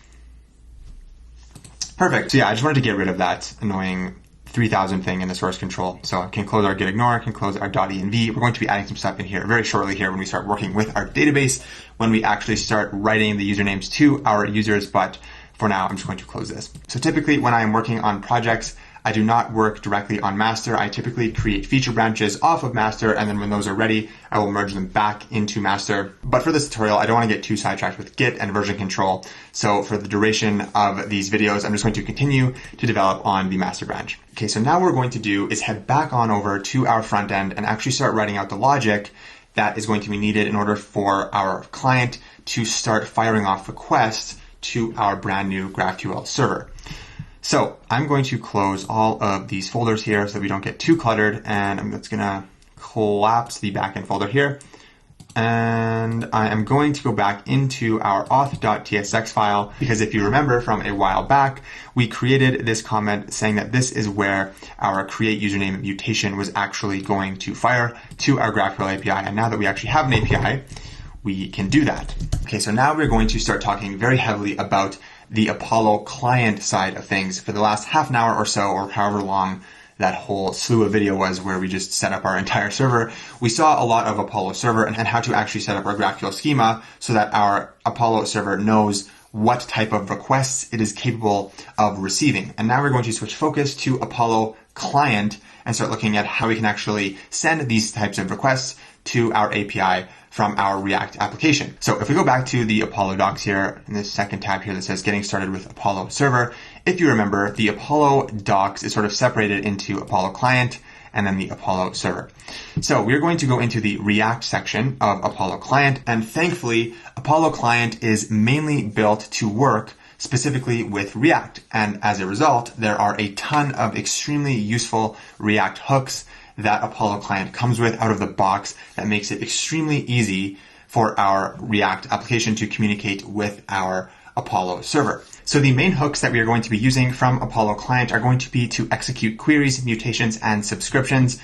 So let's go into the query section here, and I'm just going to expand this out and zoom in a little bit so we can see here. So if you scroll down a little bit here, it actually discusses how to execute a query and send one off to our GraphQL API. And this is one of the React hooks that I was just mentioning, and we are going to be using this hook to execute our queries. So it goes through a simple example here of how to create a query string and then how the useQuery hook accepts that query string and how it's actually going to fire that off to our API and get data back. So we are going to see this flow a ton as we build out the logic of our app, but I'm just going to quickly discuss the anatomy of a query string as well as what's going on down here, just to give a nice preface to what we're going to be doing so that when we see it in our own app, it's not going to be completely unfamiliar. So as I just mentioned, the useQuery hook takes in a query string. And in this case, they have provided an example of a query string called getDogs, and this is the structure of that up here. So as you can see here, we are using the same GraphQL query language to write our client-side queries, and hopefully this looks familiar to you. This is what we were using on our backend in our type definitions. So as you can see here, they have created this query called getDogs, and inside of it, they are querying the dogs query, and this name here, dogs, matches the name of the query that is declared in the TypeDefs on the backend. This name here doesn't really matter. It's more for just clarity for the developer. It is this name that is important here because this is the name that GraphQL is going to use to know which query to actually send a request to on our back end. So somewhere on the back end of this example, there must be a declared query called dogs in the type definitions. And then the dogs query would call the dogs resolver, and then the dogs resolver would probably get all of the dogs from the database and then return an array of all of the dogs. And in this particular query string example, they're only querying for the ID and the breed of each dog. And this is another key difference between a GraphQL API and a REST API. With a GraphQL API, you can query for only the fields that you want, which in this case is ID and breed. With a REST API, you can't really do that. You have to get the entire dog entity back, so you might be overfetching a lot of the time. Whereas with GraphQL, you can ask for just what you want. And that is actually one of the main selling features of GraphQL over REST. And it comes in handy a lot. And the more you use GraphQL, the more you see this benefit come to life. All right, so now looking at down here, we can see that this getDogs query string is passed to our useQuery hook. And this hook returns an object with 3 important values inside of it: loading, error, and data. Now, this is another thing I really love about Apollo, is that it automatically tracks your loading and error states, so you do not have to manually create your own loading and error state and update it accordingly. Apollo does that out of the box for you. Now, the most interesting thing that this hook returns is the actual data, because this is the data that we are querying our API for. So what is this data going to look like? Well, based on this example here, we were querying the dogs query, and we were asking for the ID and breed of each dog. So basically, data is going to be an object, and inside of that object, there is going to be a key with the query name, which in this case is dogs, and inside of that is going to be the data that the resolver returned, which in this case is an array of dogs. So they are mapping through that array and using the values that they queried for, which are the ID and breed of the dog in this component here. So let's go quickly look at the mutation section here. So let's look at how to actually execute a mutation, and it's very, very similar to what we just saw with the query. So as you can see here, they are creating a query string. However, they are creating a mutation query string. And just as a reminder, a mutation is a write operation. So a create, update, or delete. So you can see here, they have a mutation called add to do, which actually takes an input, and they are asking for a few fields back after the add to do resolver on the backend has successfully added that to do to the database or does whatever it's intended to do. And just something interesting to note here is how to actually declare input variables to our mutations, because usually with mutations, you are going to be passing in an input like the new entity you are creating or the ID of the entity that you are deleting or updating. All right, now looking at the actual useMutation hook, very similar to useQuery, it just takes in the query string. Now the values that this hook returns are slightly different than the values that the useQuery hook returns. But with the useQuery hook, we were only getting back data, loading, and error. With the useMutation hook, we are getting those three things and also the actual mutation function that we can call in our TypeScript to actually execute that mutation. And then down here, you can see how to actually pass in the variables to that mutation. So looking back at this query string, they said that this particular mutation takes in a variable called type. And you can see down here that in this variables object, they are passing in a variable with the name type. And so that name here, type, must match this name here because that is how they have declared it. Now, the other hook that we're going to be using is for subscriptions. It is called useSubscriptions, but we're not going to really look at that right now. We're going to get into that more later. Let's first focus on getting comfortable with queries and mutations. And once you can do that, picking up subscriptions isn't too bad as it is quite similar. So again, this is a lot of information to take in. And if this isn't super clear right now, don't worry too much. We are going to be working with this stuff so much over the next while, but I do hope that this is a nice preface. All right, that is enough going through the documentation. Let's actually go write out some of the stuff for ourselves because that is the best way to learn, hands down. So the first actual operation that we're going to build into our app is going to be the createUsername mutation. We are jumping over queries and going straight to mutations. And once you are comfortable with mutations, going back to queries will be a breeze because queries are a bit simpler than mutations in my opinion. Okay, so let's go back to the code here. And I'm going to show you how I like to structure my client GraphQL query strings. So I'm going to come up here and just collapse the backend here. And inside of our front end, inside of the GraphQL folder inside of source, I am going to create another folder called operations.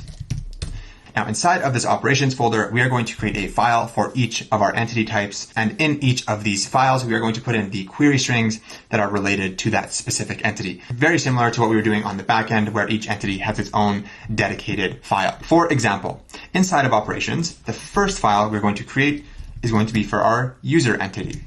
So let's create a file called user.ts. Now, this is where we are going to put in all of our GraphQL query strings for our user entity. So basically all of these things for our users. So at the top here, I'm going to import GQL from Apollo client, GQL. Okay, and in each one of these files, I'm going to create an object that is going to have a queries, mutation, and subscription section similar to our backend. So I'm just going to make the default export of this file an object. And inside of this object, we are going to have a query section, a mutations section, and a subscriptions section. Very similar structure to our backend. Now, as I mentioned a few moments ago, the first operation that we're going to be creating is going to be our createUsername mutation. And we can use this example from the documentation as a guide as we write out our own. Okay, so inside of these objects here, we are going to have keys that match the names of our query strings. So our first one is going to be our createUsername, and this is going to map to an actual GraphQL query string. So we can do GQL and then the backticks. And inside of these backticks, we can create our new mutation. So since we are creating a mutation query string, we want to use the keyword mutation. And then following that, we can give a name for our mutation, which is going to be createUsername. Then inside of these parentheses here, we want to declare all of the inputs that this particular mutation is going to have. So to declare an input, we want to use the $ followed by the name of the input, which in our case is going to be username. And the type of this input is going to be a string. And we are also going to add the bang operator here to indicate to GraphQL that this is a mandatory input to this particular mutation. Then we can open up a set of curly brackets here. And this is where we are actually going to call the createUsername mutation on our API. So to do that, we need to use the exact same name that the mutation has on our API, which is camel case createUsername. And then we want to pass in the input, and we want the value of this to be the username input that we declared up here. And this is how we can pass the value of that input as the actual username input to our API. So now we want to indicate what fields we actually want back from the response of our createUsername resolver. And if you remember, we want the two fields, success and error. And that is how we declare those two things here. And one thing I actually want to mention here relating to GraphQL query strings in VS Code are a few extensions that you can get to actually get this syntax highlighting in GraphQL query string language. I think I actually forgot to mention this when we were writing out our TypeDefs on our API. I might go back and add like a voiceover because it's really convenient to have the syntax highlighting. So let's quickly find out what those two extensions are. Let me expand this out a bit. Okay, yeah, it's these two here. So the GraphQL syntax highlighting by the GraphQL Foundation, and then the other one is GraphQL language feature support, which is also by the GraphQL Foundation. Now, I believe you need both of these to get actual proper syntax highlighting like you're seeing in my files here. So just go ahead and install both of these two things here, and you should be good to go. So once you install those two extensions, you should have some nice syntax highlighting, which is much more nice to look at than just a single color, and it makes it way more readable. So let's go back to our auth component here and see how we're actually going to pass this particular query string to the useMutation hook. And this looks slightly different. And what we're doing here is slightly different than what they're doing in the documentation. In the docs here, they are just declaring a query string just right in their component. I prefer to have this object here on a per entity basis. I just find it helps keep the project a lot more manageable than having to declare these query strings all over your components. Okay, so I'm just going to close my directory here to give us some more room. And let's come over to our auth component. And at the top here, underneath this username state, let's call our useMutation hook. So I'm just going to say that an empty array is equal to useMutation, import that from Apollo client. And the query string that we want to pass in is going to be this particular createUsername one that we just typed out. So the way we're going to access that is we're going to come up to the top here. We are going to import this object from our user.ts file and then access the one of interest, which is this one here. So this is how we're going to do that. So we can say import user operations from, and then we need to go up 2 levels into our GraphQL folder here and into operations and then into the user file. And for those of you that are wondering, we can make this name whatever we want because inside of our user.ts file, we just have a default export. It is not a named export.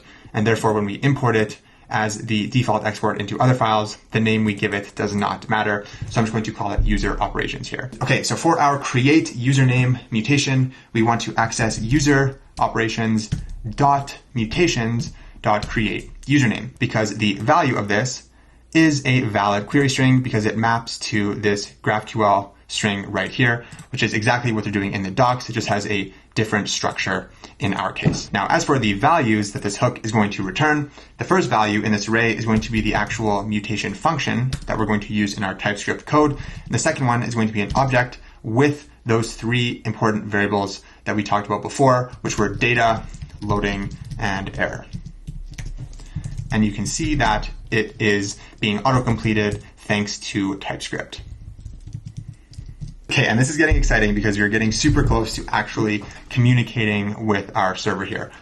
So now how do we actually want to use this create username function? Well, down here, you might remember our comment, create username mutation. This is what we are going to call to actually execute this mutation. Okay, so let's delete this comment because we don't really need it anymore. And we want to call our create username function and pass in the value that the user has typed in to the input. Let's actually go back to the app here and open up the console. Zoom in a bit.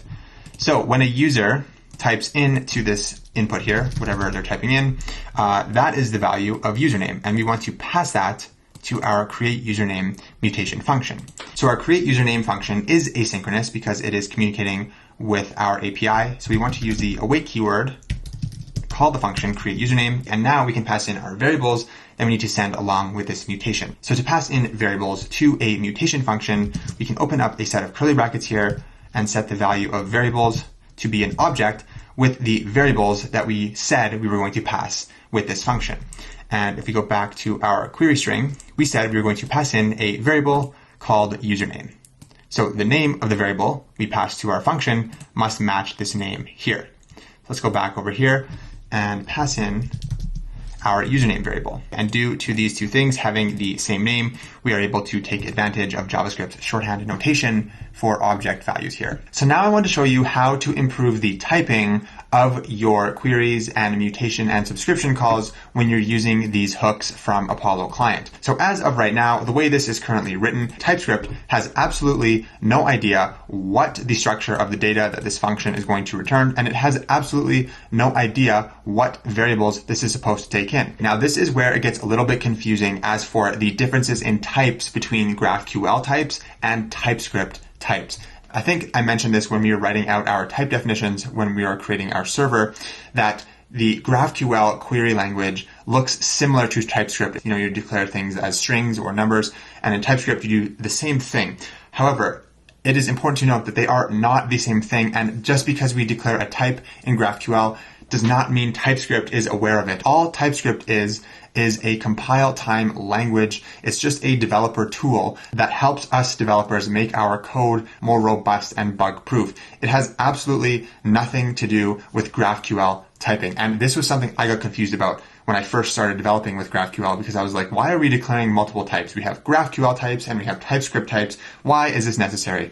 And it's a little bit confusing at first, but I want to hopefully explain the differences here. That TypeScript is simply a developer tool. It doesn't even exist in production. It is literally just a development thing. So TypeScript and GraphQL types are not the same thing, and we need to create TypeScript types that model our GraphQL types so that our TypeScript/JavaScript code is type safe to match our GraphQL types. And just a few seconds ago, I was saying how TypeScript has absolutely no idea what variables we are supposed to take in to our createUsername function. And you might be saying, well, what do you mean it doesn't know? Didn't we just declare username as an input to our createUsername query string?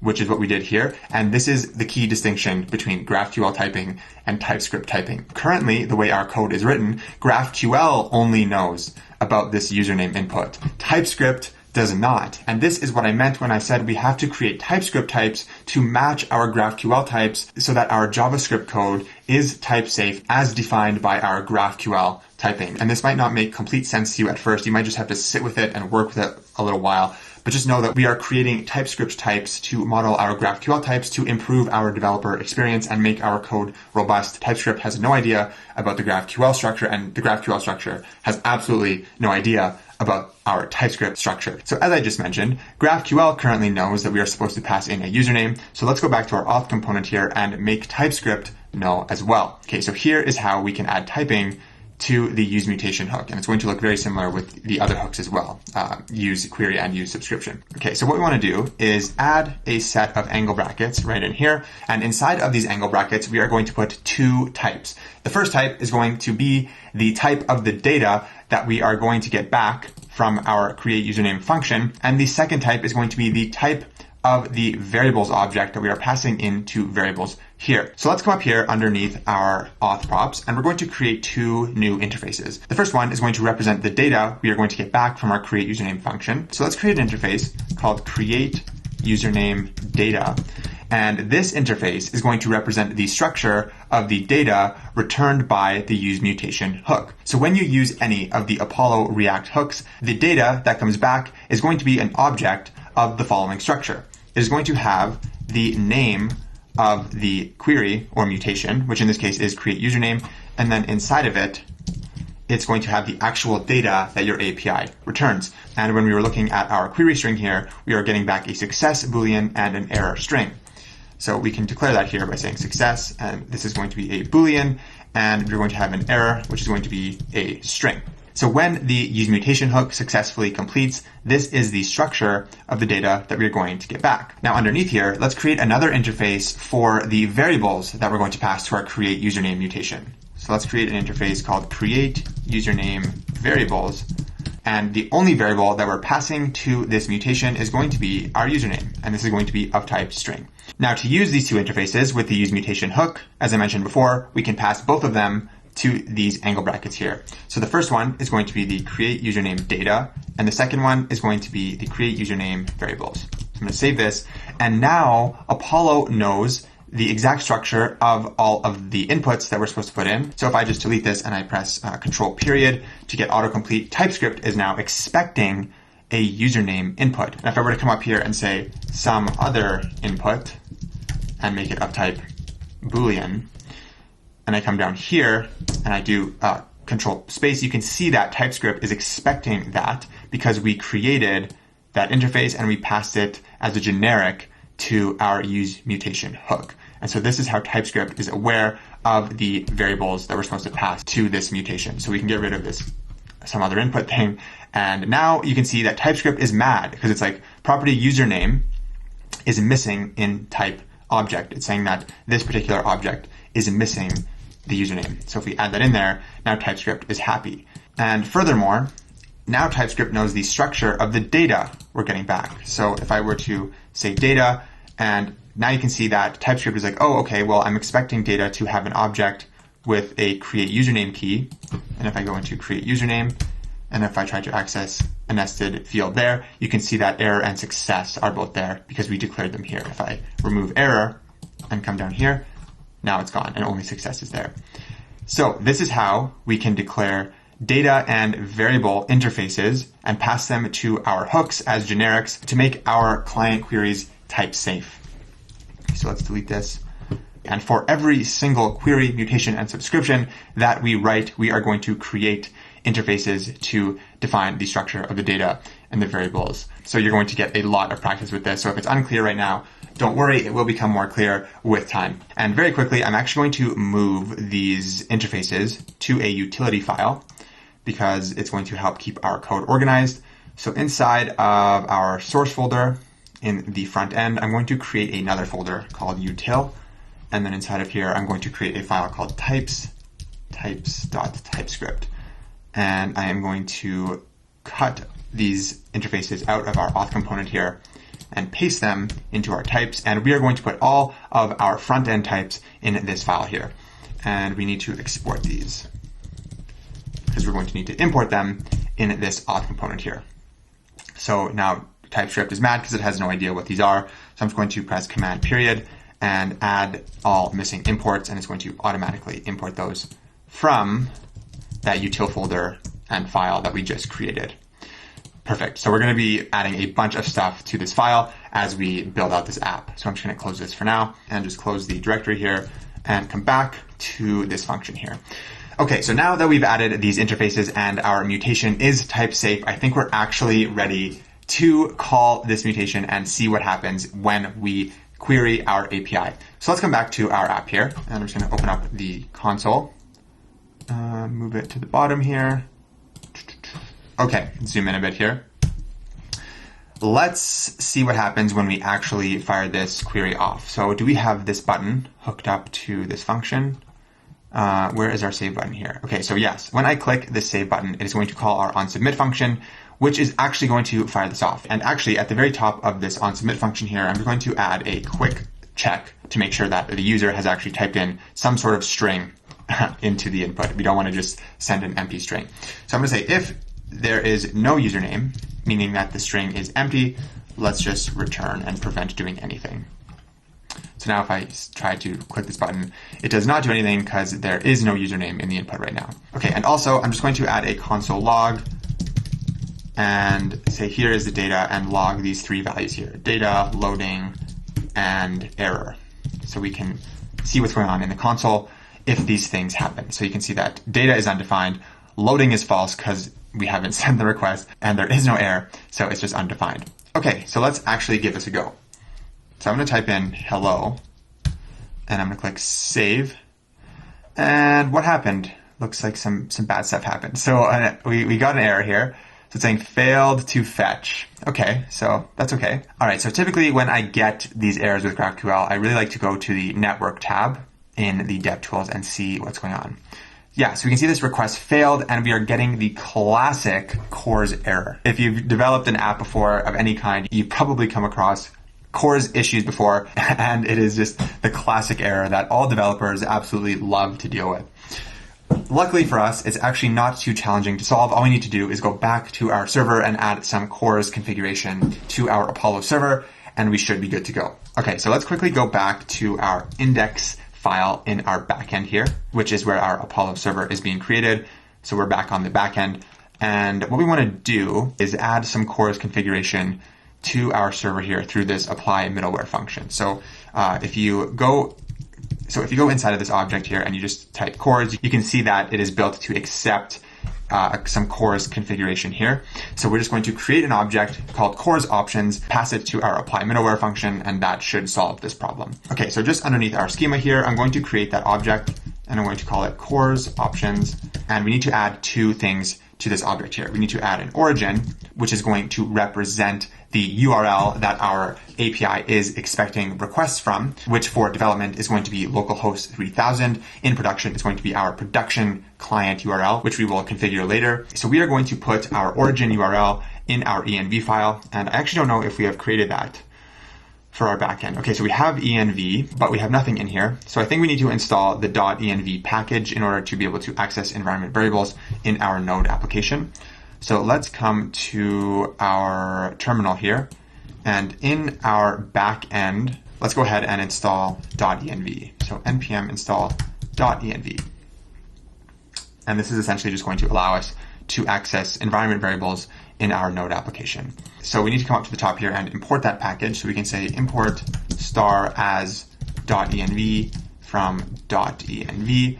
And then at the very top of our main function here, we can just say .env.config and then call that function just like this. And then inside of env, so we can create a variable here called client origin. And again, we're going to have one of these for both development and production, but we only need development right now, and that is going to be our localhost 3000. So we can type that as HTTP localhost 3000, just like this. And then back in our index file, we want to set that to the value of this origin key in this cores options object. So we can say process.env.client origin. Okay, I'm just going to close my directory here. And another value that we want to add to this cores options object here is going to be a credentials parameter. And we want to set this to be true. And so the reason we are adding this credentials parameter here is so we can access the NextAuth user session on our Express server so that we can have access to the currently signed in user. So basically when our client sends requests to our server, NextAuth is going to package up authorization cookies in the headers of those requests. And we are going to use those cookies to access the NextAuth session. And we are going to do that later on when we create our Apollo server context. And if you don't know what context is, don't worry, we will get to it. But for now, we're just going to add this credentials parameter here to the cores options so that our server actually allows NextAuth to send those authorization headers along with the requests. So now down here, we can set cores equal to cores options. We can save that, let our server recompile, make sure it runs okay. Perfect. And now if we come back here, let's go to our console, let's clear this out. And if I click save, so we are not getting an error anymore. And you can see that we are actually getting data back. And so we are successfully communicating with our GraphQL API. And it's not returning anything right now because if you remember, if we go back to our user resolvers, this is just an empty function. It is not doing anything. And so the data that we are going to see in here is going to be whatever data we return from this function. But if I just add a console log in here, hey, at the API, and we fire off another request. Let's go to our backend terminal here, and I click save. You can see that we're actually reaching that resolver, create username resolver.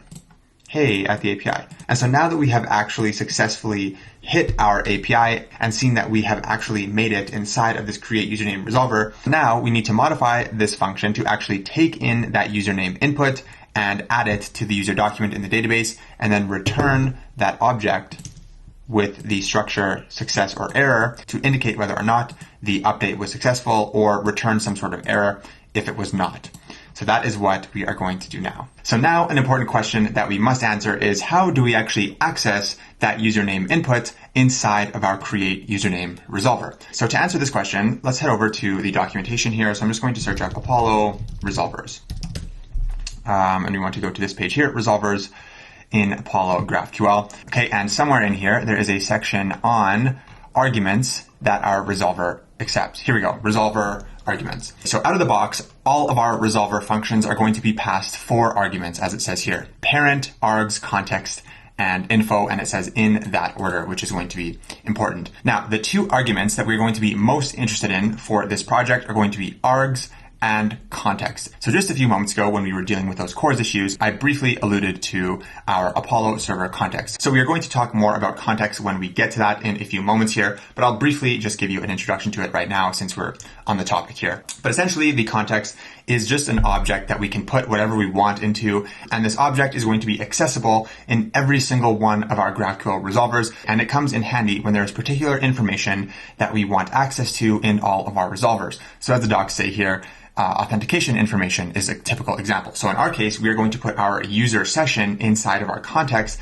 so that we can access the currently signed in user in every single one of our resolvers. Now this args argument here is what is going to contain all of the arguments that we pass to our resolvers. So in the case of createUsername, args is going to contain our username input. So that is how we're actually going to access it here. Okay, so let's actually come over to the code here and see how we're going to work with these arguments. Now again, these are the exact order in which we are going to receive these arguments in this function. So the first argument this resolver is going to receive is going to be that parent argument. And as I mentioned before, we're not really going to be working with this argument. So I'm just going to declare it as an underscore and give it a type of any because we don't really need to do anything with it. And typically a common practice when functions have arguments that you don't really need, you just can declare it as an underscore here to indicate that you're not really doing anything with it. The second argument is going to be this args object. So we can just call it args. Now the type of this is going to vary across every single one of our resolvers because it depends on what arguments we're passing to this particular resolver. Now in the case of the createUsername resolver, the type of this is going to be an object with a username inside of it. And the type of the username is going to be a string. And the next argument we're going to receive is going to be that context object. So we are going to create an interface shortly called GraphQL context when we actually create our context. But for now, I'm just going to leave it as type any, and we'll come back to this and update the typing of that when we create the context. And we're not going to really need this info argument here, so we don't really need to declare it in our arguments here. So now let's actually see how we can view this username argument here. So we're going to destructure it from args. So we can say that const username is equal to args, and I'm going to add this username variable to the console log here so that we can actually see it show up in our console. So let's come back to the app here and open up our backend console here. And if I click save, check that out, we can actually see that text appearing there. If I change this to whatever random text and I click save, you can see that showing up here.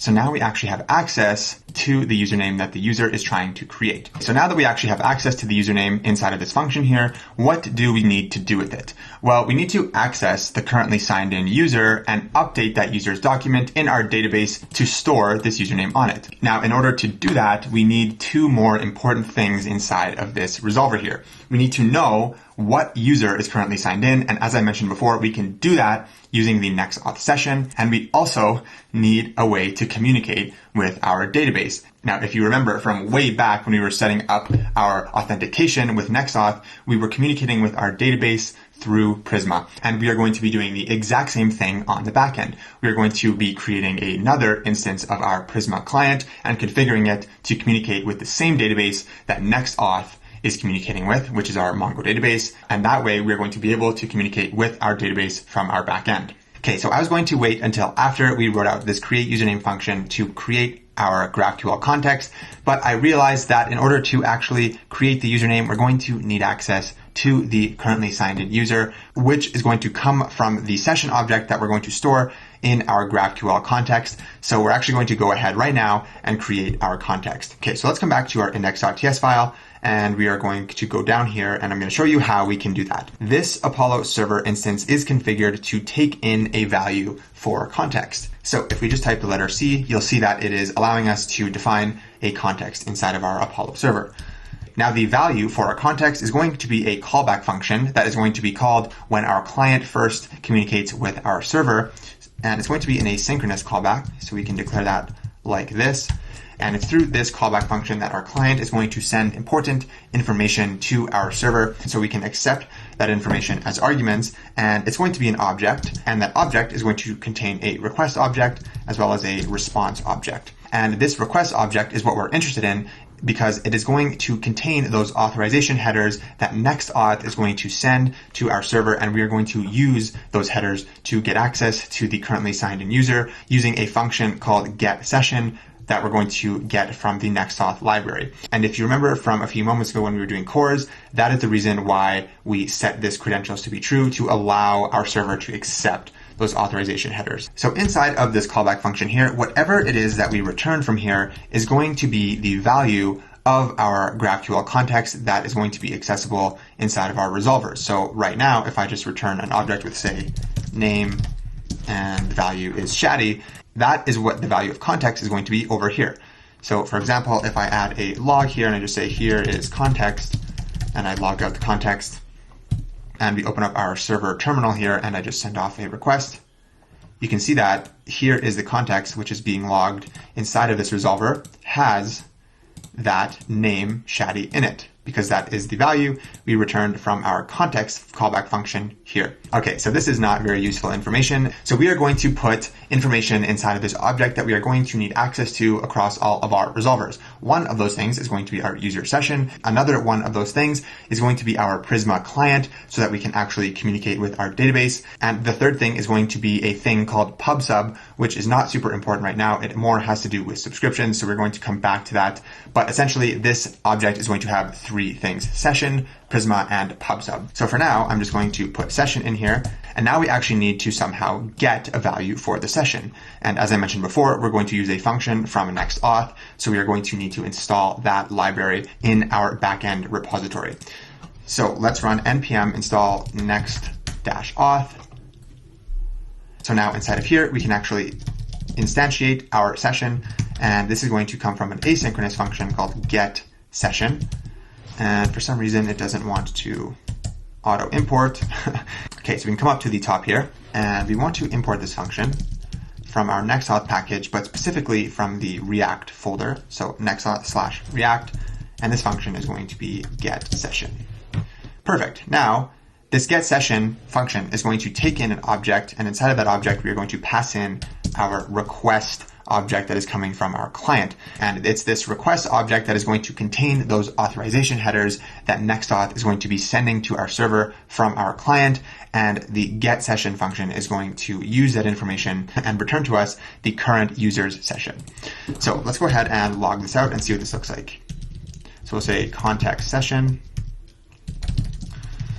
And when I save this, if I come back to our app here, and let's open up the logs. If I run that request, you can see that here is context, and you can see that we have access to the current user session. And this is the same exact session object that we are able to access on our client. So now we have access to the currently signed in user on our server. And this is really useful because if we want to secure our API routes and only let signed in users or certain types of users have access to particular resolver functions, we can do that using this information because we know if a user is signed in and who that user is. And so now our GraphQL context, which we have access to in our resolvers, is going to contain that information, this session information here, which is really, really useful.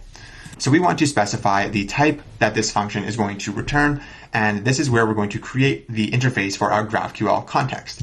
So this is an asynchronous function, so it's going to return a promise, and that promise is going to contain an object that is of type GraphQL context that we have not yet defined.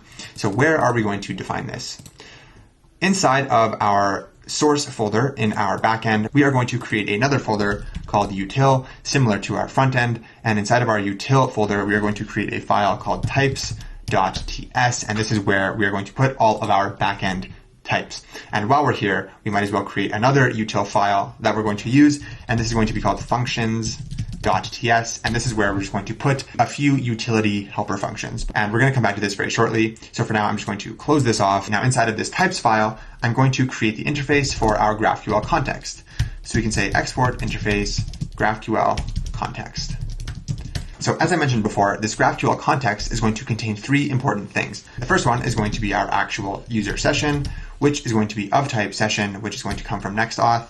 And we're going to need to modify this type in a second here, but we'll come back to that. The second one is going to be our Prisma client, and we haven't installed Prisma yet here, so I'm just going to comment this out. And the third one is going to be our PubSub module, which we also haven't dealt with, so I'm just going to comment this out. But this is going to be the entirety of our GraphQL context, and we'll come back here to update these types when we get to those parts. So I'm just going to save this, and now we're going to make some minor modifications to our session object to include our username. Now, if you remember, we did the exact same thing on our client when we declared this NextAuth module here. We're going to do the exact same thing. And unfortunately, since our front end and back end are being developed as two separate applications that are being deployed separately, we need to sort of repeat some typing across our front end and back end. And this is a common TypeScript dilemma that developers face in the industry, where they sometimes have to create duplicate types for their front end and back end. But currently, that's just sort of the way it is, especially with GraphQL. So we are literally going to do the exact same thing as we did on our client.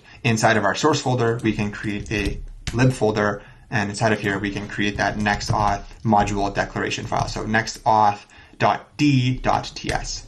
And I'm going to come down here and literally copy this from our front end file, close it off, and paste it in here, just like that. Okay, so I'm just going to close my directory here. And so now inside of this session object, we are going to have a user that is going to have a username on it, which is exactly what we want. And we can really add whatever we want to this thing. I think the default session actually has an image on it as well. So yeah, perhaps we should add that as well. We're not going to really use that on our backend, but I guess to be correct from a type perspective, we might as well add it. So we are done with this NextAuth module declaration thing, so we can just close that off. And so now we can actually use this GraphQL context interface in our index.ts file here. So let's come down here, and I'm going to press Command period and auto import that from the util types file. Now here, this is saying type session or null is not assignable to type session. Now this is happening because the getSession function doesn't always return a valid session. If there's no currently signed in user, it is going to return null. So this is complaining because on our GraphQL context, we have declared this as always being a session when it could be null if there is no signed in user. So the way to fix that is we can just say or null using the pipe operator here. So now if I come back here, TypeScript is happy once again. All right, so now that we have the session successfully working, I'm just going to remove this console log. We are now going to install and set up Prisma. Now, we saw a little bit of Prisma when we were setting up NextAuth because we were using the Prisma adapter. But as we're setting it up on our backend here, I'm going to do more of a formal, I guess, setup of Prisma so that you get a clear understanding of how to do it from scratch, because Prisma is a library that was created to communicate with our database. So it's more of a back-end package. It's not really a front-end package. The only reason we were using it on the front end was because it was a requirement of NextAuth, but you can totally use Prisma without also using NextAuth. So I want to show you the steps to set it up from scratch in a Node application, which is what our GraphQL API is. So what we're going to do is come over to Google here, and I'm just going to search up literally Prisma. And I'm just going to go to the Prisma homepage, prisma.io. And we can go to Quick Start. I'm just going to zoom in a bit here because it's a bit small. So there are two guides here in the Quick Start documentation. There is starting with Prisma from scratch, as well as adding Prisma to an existing project. So we are going to click on Start with Prisma from scratch. Now in here, it's asking you if you're using a relational database or MongoDB. Now in our case, we are using Mongo, so let's click on that. So we can scroll down here to the project setup section. So the first thing we're going to need to do is actually install Prisma, which probably makes sense. So let's come over to our back end here and run the command npm install Prisma. And this is going to be a development dependency, so we can add the flag --save--dev. And we already have all of these other packages that it's asking us to install here. So that is why we just went ahead with Prisma. All right, so the next thing that is going to be of interest to us is going to be the section Connect Your Database. And this might look familiar to you because we have the exact same thing on our client. So because our front end and back end are going to be deployed separately, we are going to need to create another Prisma client on our back end. And on our front end, we created a Prisma client because it was part of the NextAuth configuration, because NextAuth needs it for the Prisma adapter, and it was connecting to our database to store users and sessions in there. But on the back end, we're going to need to also create a Prisma client so that we can interact with our database from our backend application. So it's going to be a little bit weird because we are going to need two Prisma schemas, one in our front end and one in our back end. And there is going to be some duplication between the two, but our front end schema, if we go back to look at that, currently only contains models related to authentication. So we have the session, the user, the verification token and the account, etc. And on our backend, we are also going to have these things. So there is going to be some duplication, but it is on our backend where we're going to add the additional models that our application needs, like conversations, messages, etc. So our front-end schema is going to remain exactly as it is. We're not going to add anything else to it. It only needs to contain entities for NextAuth to perform authorization, which are the current models that are already defined. Our backend schema is going to be more representative of our actual database schema of our messaging application. And I really was trying to find a way to only have a single schema, but because we are deploying our front end and back end as two separate apps, I couldn't really find a way around having two schemas, but it's not terrible because, as I mentioned, the front end schema is more for just authorization and our back end schema is going to be more for our core application logic. Okay, so let's come to our file directory here, and inside of backend and inside of source, we are going to create a folder called Prisma. And inside of here, we are going to create our backend schema, and that file is going to be called schema.prisma. And then so what we can do is copy absolutely everything inside of our front-end schema and paste it in our backend schema. Okay, and then as I mentioned before, it's going to be underneath here where we're going to add those additional models like messages and conversations and a few others. And then we're going to modify these a little bit to start introducing some relationships between all of our models. And we're going to need to create an environment variable for our MongoDB URI, and it's going to be the exact same one as our front-end MongoDB URI because they are communicating with the same database. Okay, and again, the reason we also need to create the Prisma instance on our backend is because the front end and backend are separately deployed, and in production, they would have absolutely no idea about each other. So that is why we have both here. So inside of our backend.env file, let's go ahead and create that environment variable. So it's going to be called MongoDB _URI. Okay, and we can go to our .env.local file from our client and grab this value because it's going to be the exact same. Just going to close this, paste that in here, and save that. Okay, so I'm just going to close my directory here, and let's go back to our backend schema Prisma. And so now we will actually be able to communicate with our Mongo database using Prisma on our backend. Our client generator is going to be pretty much the exact same as well. However, we do need to add one more binary target to this array here, and this just has to do with Apple M1 chips. I was running into some issues trying to run the demo application a few days ago, and it was complaining about something to do with my operating system, and it was telling me to add this new Darwin ARM64 to the binary targets array, and that seemed to fix it. So the value of that is going to be Darwin-ARM64. Now again, this is explicitly for Mac M1 users. I don't know if you will have this issue if you are using Windows or Linux. I am not too sure. I honestly do not know too much about what this is doing. So I unfortunately don't know why these are necessary or what they're doing, but the error message just told me to add this in here, and that seemed to fix it. So now we actually have a valid Prisma schema on our backend. All right, so let's keep moving through the docs here. We don't really need to do any of this MongoDB configuration with the URI because we already done that. So let's keep going through creating the Prisma schema, and we have already done this as well. We have pasted in the currently existing models that we need, and later we're going to be adding more models. So we don't really need to stop here. Let's go to the next section, which is installing the Prisma client. So this package we are going to need to install. So let's copy this command, come over to our backend and install that. Okay. So that was easy. Let's go to the next section here, querying the database. So this section here shows you how to actually instantiate the Prisma client and use it to query your database. So it is through this object here that we're going to be able to query our models in our database. And this is the Prisma object that we're going to be adding to our GraphQL context. So I'm going to close these schema.prisma files for now. I'm going to close the .env. So let's come back to our index.js file in our backend, and this is where we're going to create that Prisma client and add it to our context. So just underneath our cores options here, we are going to create our new Prisma client. So I'm going to say const Prisma is equal to new Prisma client. And I don't know why this doesn't want to auto import. That's so interesting. Let's come up to the top here and import that. So import from @Prisma client. So I don't know if I'm the only one that experiences this, but auto import just sometimes doesn't want to work. I don't really understand why. It's kind of weird. Okay, and so the thing we want from our Prisma client package is the Prisma client itself. Lots of Prisma clients going on here. So Prisma client. Okay, awesome. So now if we come back down here, this is all happy. And I'm going to add a comment here that is going to say context parameters. And later on, we are going to create our PubSub instance, but that's not important right now. Just ignore that. I'm just going to add it in there so we can come back to it later. And so now we can add our new Prisma client to our context object here. So let's go back to our GraphQL context interface here in our types file and actually update this to include our new Prisma client. So the type of our Prisma object is going to be of type Prisma client. So we can again import that from the Prisma client package.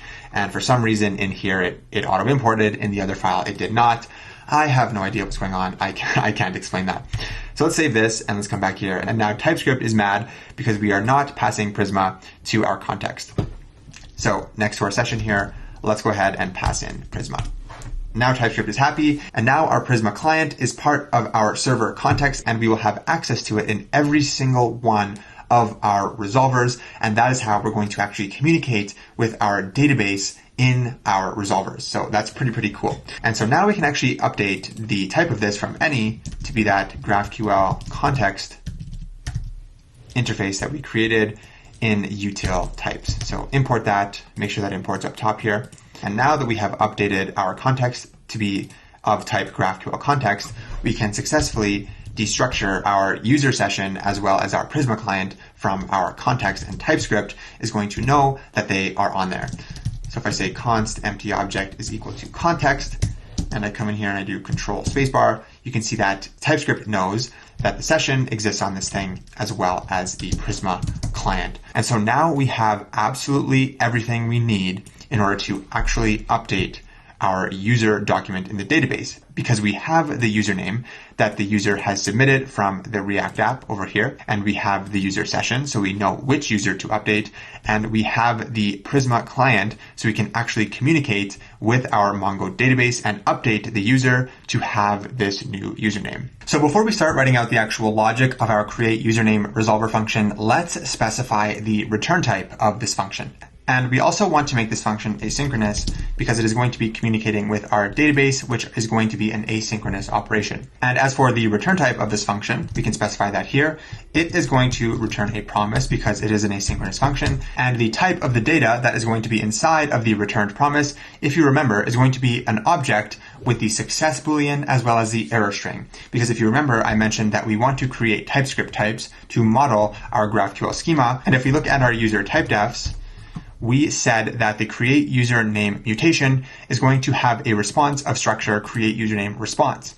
And in our GraphQL schema, we define that as this, as an object with a success boolean and an error string. And we also defined a TypeScript type of this structure as well on our front end when we were using the useMutation hook, but we also need to define one on our back end so that we can specify the return type of this createUsername resolver. So what we can do is go into our types file here and create that interface. So this file is going to contain all of our backend types. So I'm going to create comments for each entity so that it stays organized. So we're going to put all of our user related interfaces here. And then when we create other ones related to messages and conversations, we will add those down there as well in their own little section.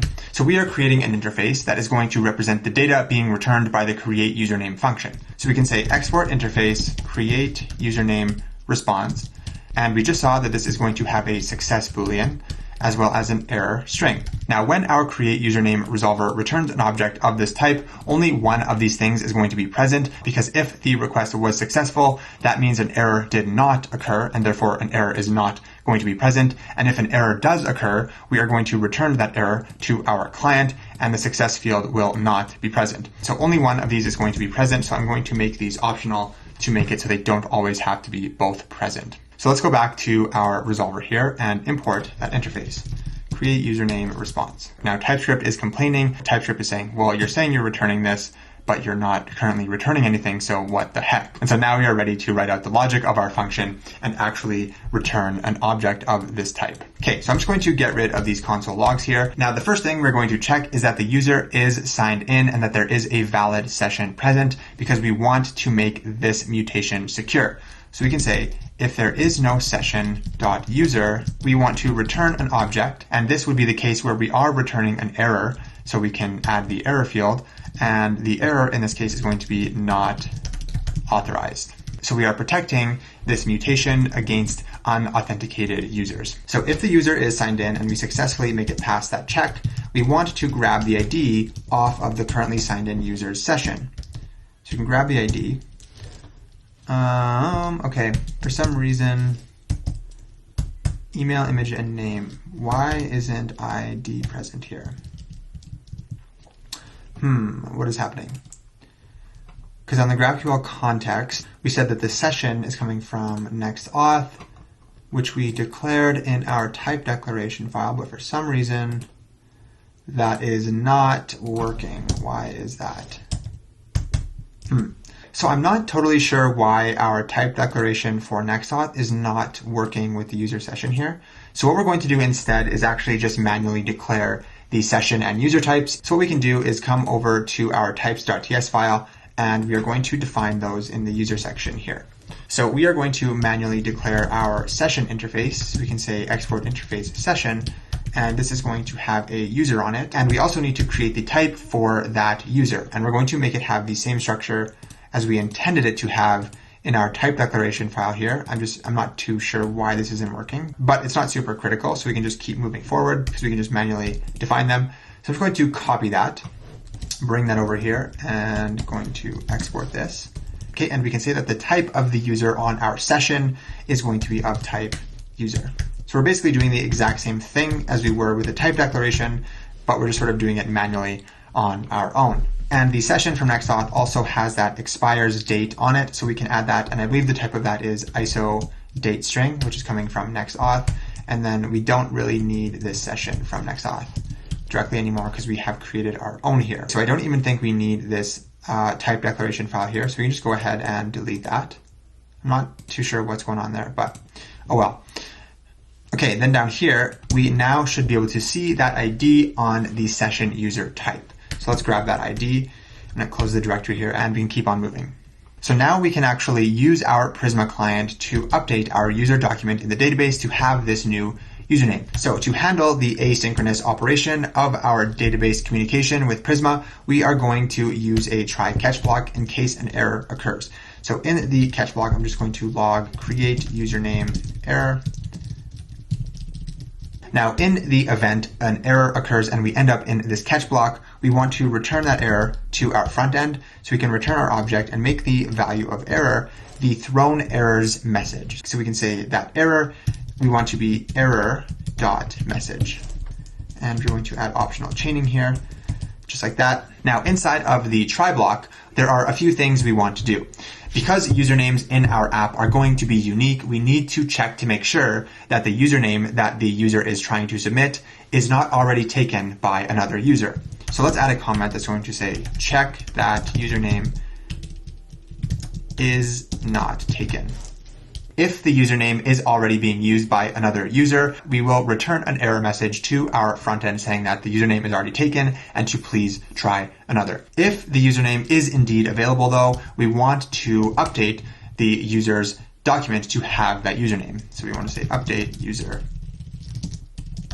And after creating our Prisma schema, I don't believe we have run the command to actually generate our Prisma client based off of the current state of the schema. Because every time we make changes to our schema, we need to rerun that command and regenerate our Prisma client so that it knows what models are present in the database and what fields those models have and what relationships exist between those models so that we can perform all of the operations that we want to on our database using the Prisma client. And we did use this command on our front end as well, if you do remember. So let's come over to our terminal here and go into our backend directory, and we want to run the command npx prisma generate, and we want to add the flag -- schema, and we want to pass the relative path to our schema.prisma file, and the path is going to be source/prisma/schema.prisma.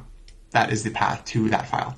So if we run this, it is going to generate our Prisma client based off of the schema we have currently written. So now when we use our Prisma client, it is going to know what models currently exist in our database based off of our schema, which we have defined here. And as I mentioned before, every single time we make a change to our schema, we are going to need to rerun that command to update our Prisma client. Okay, so let's come back to the code here, and we can just close off our schema for now. And now we can actually start using the Prisma client to communicate with our database. So the first thing we need to do is check that the username is not taken. So we can create a variable called existing user, and we are going to use Prisma to query our database to see if there is a user with this username.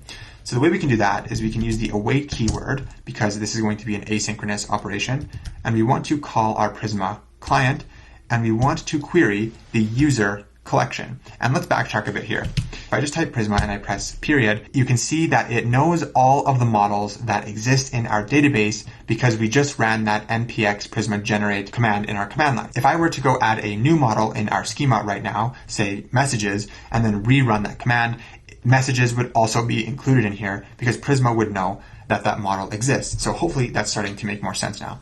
So here we are wanting to query the user model. And if you press period again, you're going to see a bunch of functions come up that Prisma is able to perform on any one of our collections. And we are going to get to use a ton of these throughout the rest of our application on other models as well. So if we just think about what we are doing now, we are trying to find if there is any single user that already exists with this username that the current user is trying to create. So the function we want to use is find unique, because this is going to find a single entity in our database that matches a certain condition. Okay, so how these functions work on the Prisma client is that inside of them, we can pass an object with a bunch of different conditions inside of it, and Prisma is going to convert all of the logic we write into a database query that is compatible with the current database we are using, which in this case is Mongo. But if you were using a relational database like Postgres or something, it would convert all of this logic into a SQL statement and then query the database. But in our case, it is going to convert all of the logic we write into a Mongo query. Okay, so we are trying to check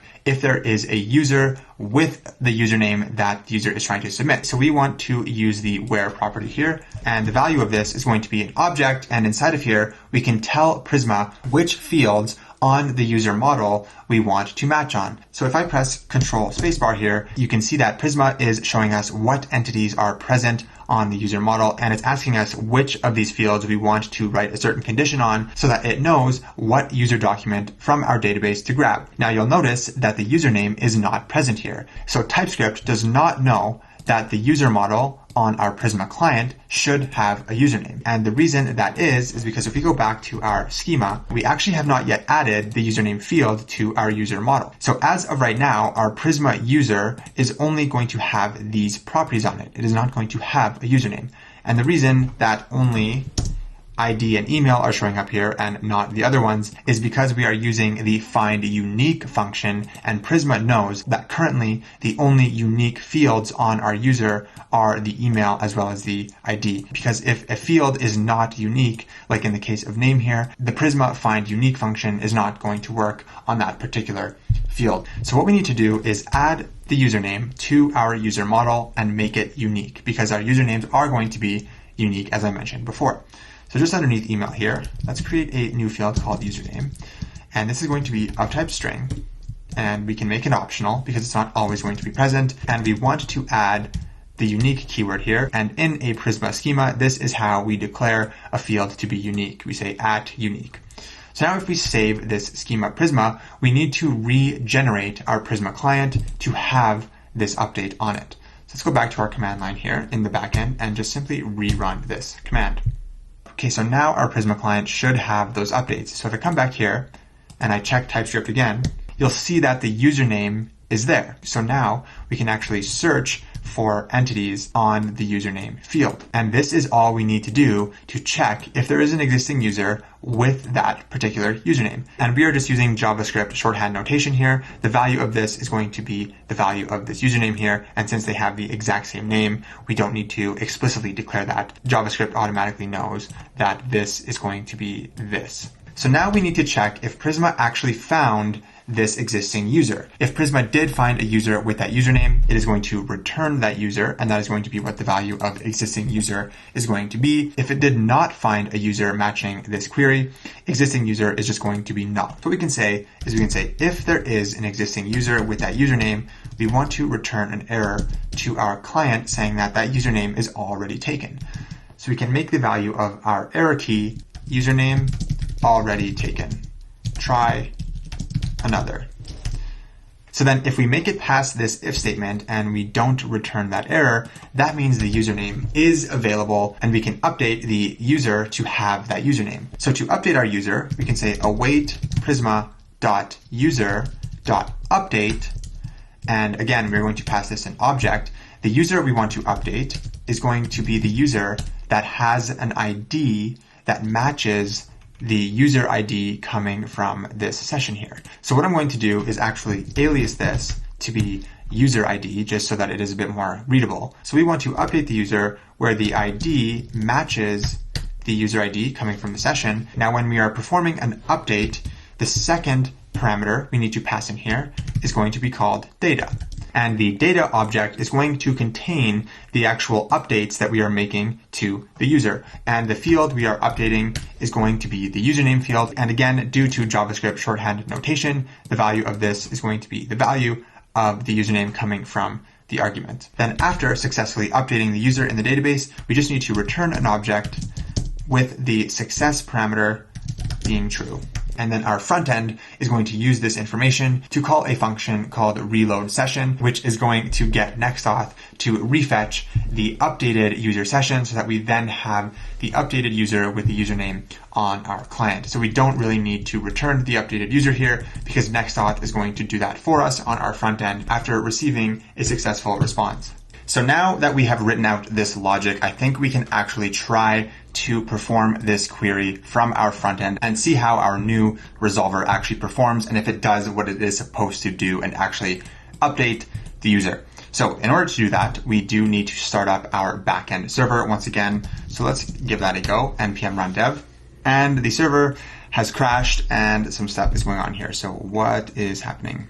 All right, so we are getting a TypeScript error inside of our index file. It's saying that the session types of property user are incompatible. Okay, let's go to our index file. So I think this is happening because this getSession function from NextAuth is returning a session, and this is going to be of type session or null. And this session here is a NextAuth session and not the custom session interface that we defined in our types file. And because we are declaring our own session interface here with our own custom user, there's essentially just a type conflict going on here because TypeScript is detecting a difference between the user on the NextAuth session interface and the user on our custom session interface. So TypeScript is not wrong, but TypeScript also does not know that the user in our database is going to have the username property, which means that the getSession function is actually going to return a session of the structure that we defined and not that NextAuth defined. And so the way we are going to get around this is by typecasting the return type of the getSession function to be of type session, but the one we defined, not the session from NextAuth, the one from the util/types. So once we do that, you can see that that TypeScript error disappears. And actually, if we go back and look at our custom session interface here, and actually right over here in our client console, we can see the structure of the default session user.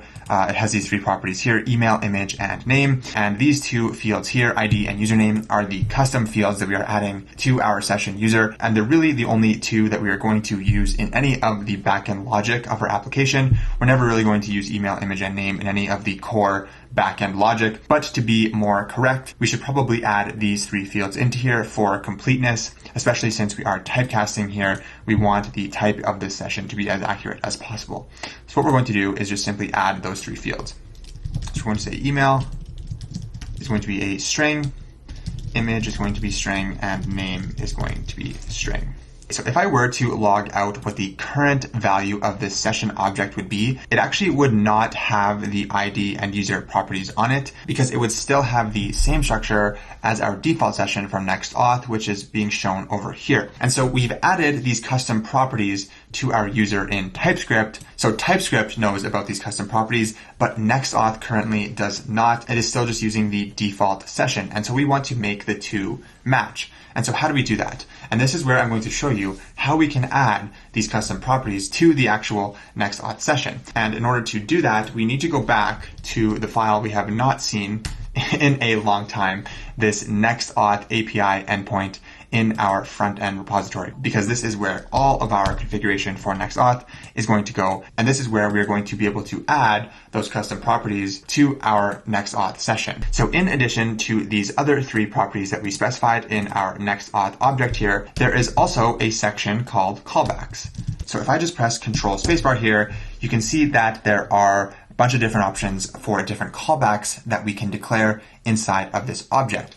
So what I'm going to do is I'm just going to search for NextAuth callbacks, and I'm going to come to this section of the database here. And this section of the documentation is specifically regarding this callbacks object inside of the NextAuth configuration here. So we don't really need to dive too deep into what these functions are actually doing, but essentially these are just functions that fire at different points of time throughout the authentication flow that NextAuth performs when a user signs in and authenticates. And which ones of these you are interested in is going to depend on the type of authentication you are doing in your app. In our app, we are doing database authentication using the Prisma adapter. If you remember, we are storing the sessions in our database, and that is how NextAuth is going to work with Prisma to verify that the user has a valid session. So the callback that we are going to be interested in is going to be this session callback. So if you just scroll down to that section of the docs here, basically it's just saying that this function is going to fire every time a session is checked. So when a user signs in with NextAuth, NextAuth is going to try to receive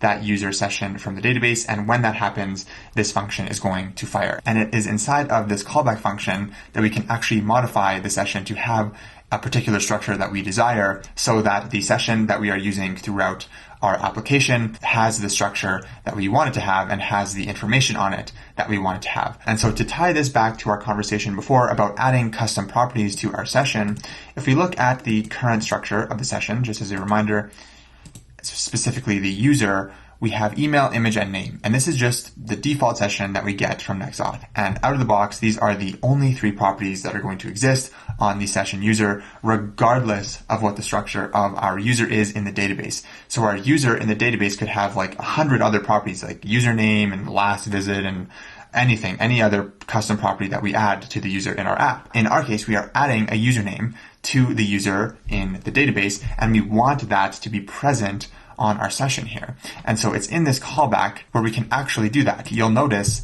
that the three properties that this callback receives is the session itself, a token, as well as the user. And this user object is going to be the user that NextAuth pulls from our database. And that is where the username is going to be. So all we have to do is take those properties from our user and add them to our session, and then they will be available to us in this session here using the useSession hook on our front end, as well as the getSession function on our back end. Okay, so this is a lot of information. I hope I'm explaining this clearly. It's kind of a mouthful, but to illustrate this a bit further, let me try to do an example here.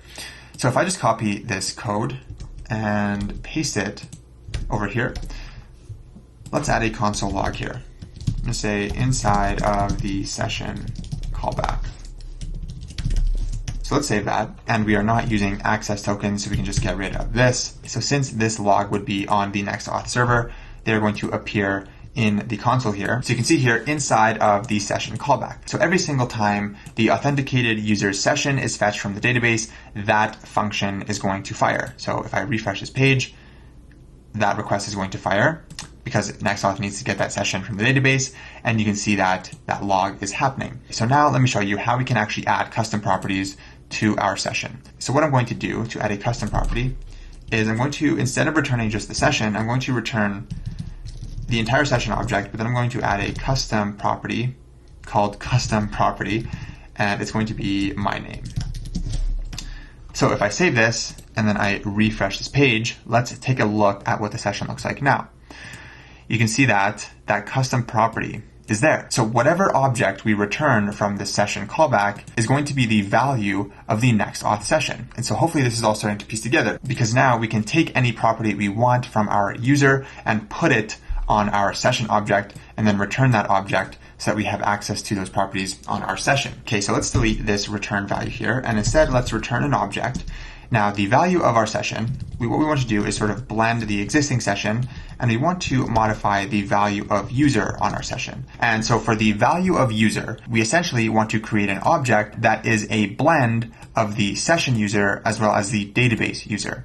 And so the way we can do that is we can say that the user is going to be an object, and we can spread the session.user, and we can spread our database user, just like this. And so now the value of user is going to have all of the blended properties from both of these two objects. If I refresh now, let's take a look at what this looks like.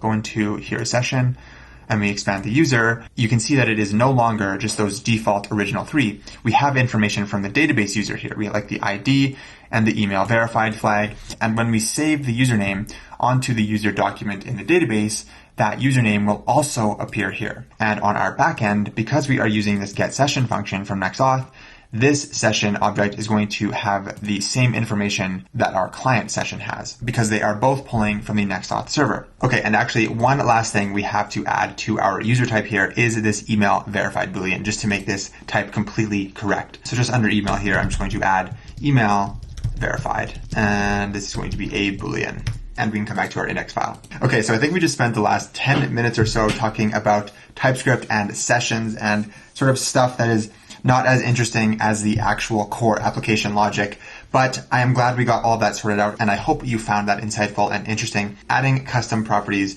to the session was something that I struggled with for a while, so once I figured it out, I wanted to incorporate it into this application and show you guys how to do it as well, so that you didn't have to struggle with it like I did. So now that our session is all set up properly and our types all match, we can actually go ahead and test out this createUsername resolver to see if it functions like it is supposed to. So what I'm going to do is I'm going to open up our MongoDB compass here, which we have not done for a while.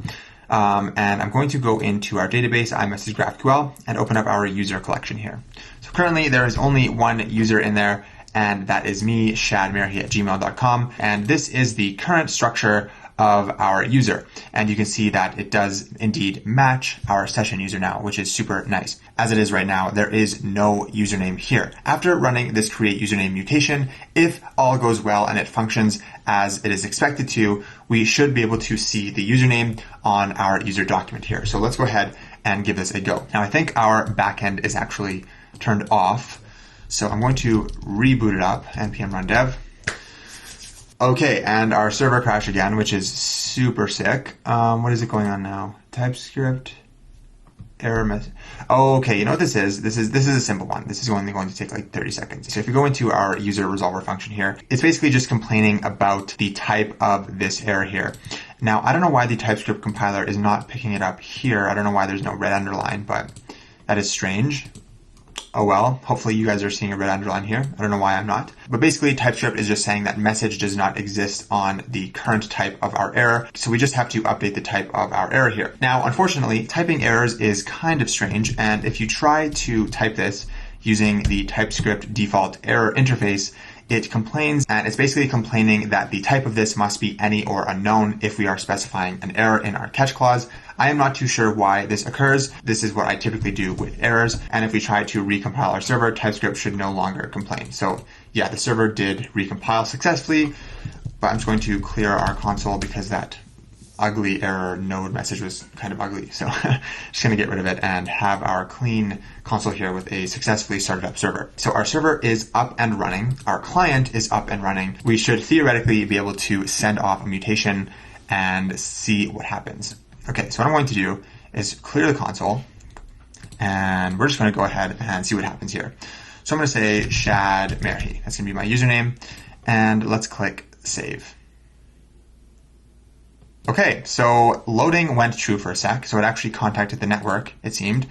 There's a ton of logs here because the component re-renders every time I typed a character, but anyway, let's look at the data that came back.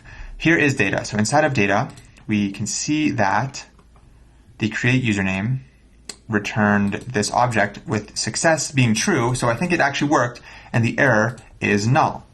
So I think it actually worked. So let's go to our database here and refresh. Okay, yeah, so look at that. The username is successfully appearing on our user document, so the resolver seems to have worked. We got a success message of true. The error did not occur. Now, there is some work to be done on the front end here to do some sort of action depending on what response we get back from our createUsername mutation. And if you want to test this out with a bunch of different usernames, you can just try this out, click save, and look at the response. Success is true. So if I come back to the database, refresh this, you can see that the username does indeed update. So now that our user has a username, let's refresh our page here and see if that username appears on the session. So let's open this up, and it is not there. So even though the username exists in the database, it is not showing up on this user object here on our NextAuth session. So the issue lies right here. So this object that we're looking on the right here in our console is this object here, which is a blend of the default session and the user from the database. Okay, so if we take a look at this, we are obviously getting data from the database because the ID and email verified are coming directly from the database document. So why isn't the username there? And so the reason that the username is missing on this user object here is because we are fetching the user from the database using Prisma, and we have not yet added the username field to our Prisma schema on our front end. So Prisma actually does not even know that the username is there, and therefore it is not going to be able to fetch it from our database even though it exists. So we need to go back to our schema in our front end, and all we need to do is just add the username to our user model here, similar to what we did in our backend. We just need to update our front end schema though, because that is the schema that the Prisma adapter is using to do all of this authentication flow.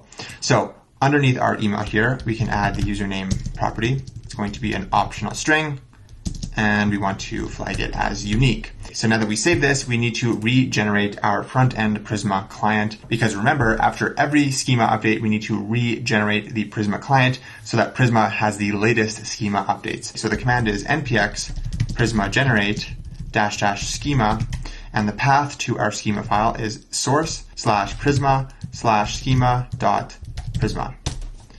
Run that is going to generate the new Prisma client. And so now Prisma, along with the Prisma adapter, are going to be aware of the new username field. So when I refresh this page now, we should theoretically have the username. So let's see if that's the case. So if I refresh, nothing happens because we have not started our front-end development server. That's probably needed to use the front end. So that's up and running. Let's refresh. And if we take a look at this user here, now we can see that the username is there. So we have successfully put the username on our session, and we have access to it in our client throughout our entire front-end application. And you can see that the React app is actually picking up that we have a valid username now because it brought us to the chat component here. So our logic is working, and our chat component is very non-progressed, to say the least. This is what our chat app looks like right now.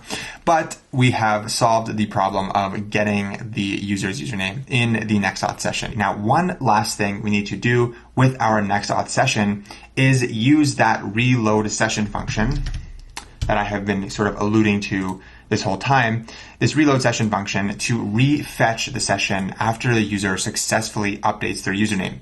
Because right now, if the user updates their username, they would have to refresh the page in order for NextAuth to go and get that newly updated user document from the database. We don't want that behavior. We want to just automatically refetch that session and user from our database after successfully calling the createUsername mutation. And to do that, all we need to do is somehow trigger this session callback function to fire after successfully updating our user, because once again, that's what the session callback does. It goes and gets the session and the user from the database and returns that as the session that the useSession hook is going to return us. So we just have to make this function fire. And it is through this reload session function that we are going to trigger this session callback to fire again. Okay, now to demonstrate this whole flow again, I'm going to go to the database here and just delete this username off of our user so that our app doesn't think we have one. And so if I refresh this now, it's going to bring us back to the create username view because we do not have a username anymore. Okay, so what we want to do is inside of our onSubmit function, after getting a successful response from our create username function, we want to call that reload session function. But right now, the reload session function, I believe, is just empty. If we go back to where it's defined in our index page here, it's just doing nothing. So we just need to write out this function very quickly, and it's only about 2 or 3 lines. So it's going to be very, very quick. Okay, so I'm just going to copy and paste these 2 lines from my demo project here inside of this function. And this was the solution I found online after searching through a bunch of GitHub issues and talking to some people in Discord about how to get this behavior of automatically refetching the session after a user update. And this seemed to be what the community had suggested to do. And it does work, so we are going to roll with it. So we're passing in the reload session function to our auth component here. I'm just going to move this tab to the left of auth so it's in the proper order. So down here in our onSubmit function, we want to read the data that comes back from our create username function. And if the response shows that it was successful, meaning that the success value in the returned object is true and there is no error, we want to call that reload session function. Now the data that comes back from our create username function is going to be this data object up here from the useMutation hook, because that is how the useMutation hook works. It gives you a mutation function, and then whatever data is returned from that function is accessible in this data object here. But another way we can access this same data object from our mutation function is to come down here to the line where we're actually calling the function and do this. This function is going to return an object, and inside of this object, we can access that data. And this is going to be the same data that this is up here. And since we are going to be reading from this data down here, we actually don't even need this data up here anymore. So we just don't really need to declare it. And I'm just going to delete this console log here because we know the function is working. And now we can actually do some stuff with this data here. Now, the first thing we want to do is check that the data that our create username function returned is actually valid. And if it is not, we want to throw an error. So we can say if there is no data.createUsername, we want to throw an error. So we're just going to do that. And this is going to be caught in our catch block down here. And in a little bit, we are going to be adding some nice UI error components here to indicate to the user that an error occurred, but we'll do that in a little bit here. Okay, so if we make it past this if statement and actual valid data came back from our hook, we want to check if that data contains an error message. So we can say if data.createUsername.error, meaning that there is an error string present in the returned object, we are going to destructure the error message off of our data.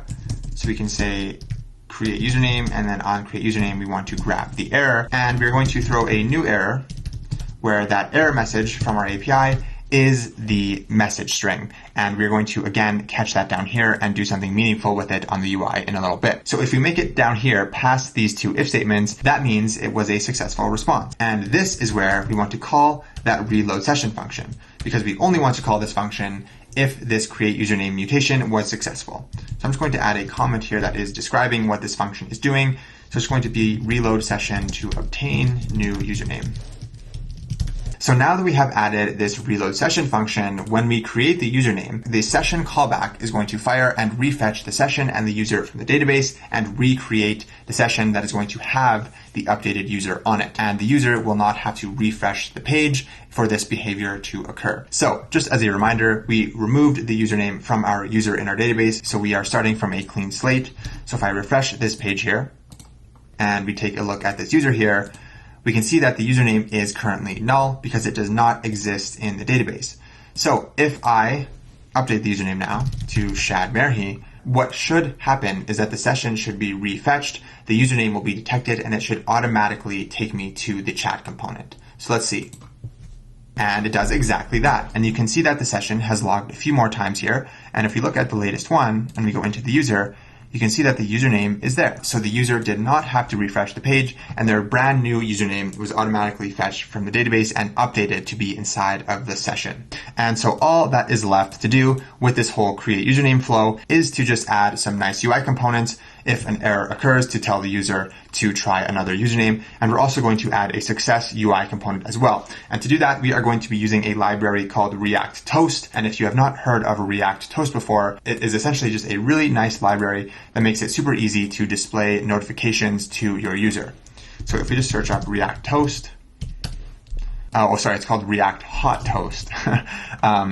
They have a ton of really nice just like notification messages here, like error messages, success messages, and you can configure where they appear in your screen. So you can see that if I set it to bottom center, they come up here. Lots of cool stuff you can do here. And this is a really popular library, and it is extremely easy to set up and use. And it is what we are going to be using throughout our application to display notification components to our user. So let's go ahead and install this. So I'm just going to open up a new terminal here in our front end directory, and I'm just going to run npm install React Hot Toast.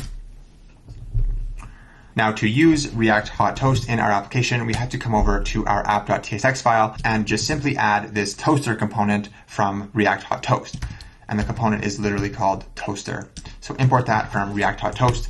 We just have to add that here, and now we will have access to the toast library throughout our application, and we can invoke it by doing something as simple as this: toast.error or toast.success, and put in whatever message we want. Super, super easy to use. So thank you, React Hot Toast, for being so awesome. All right, and let's come back to our app here, and let's just quickly add a few toast messages here throughout this onSubmit function. Okay, so we are going to add both a success toast and an error toast. So after the user successfully updates their username, we are going to display a success toast. So I'm going to import toast from React Hot Toast, and I'm going to call the success function because that is going to make it green and look like a success message.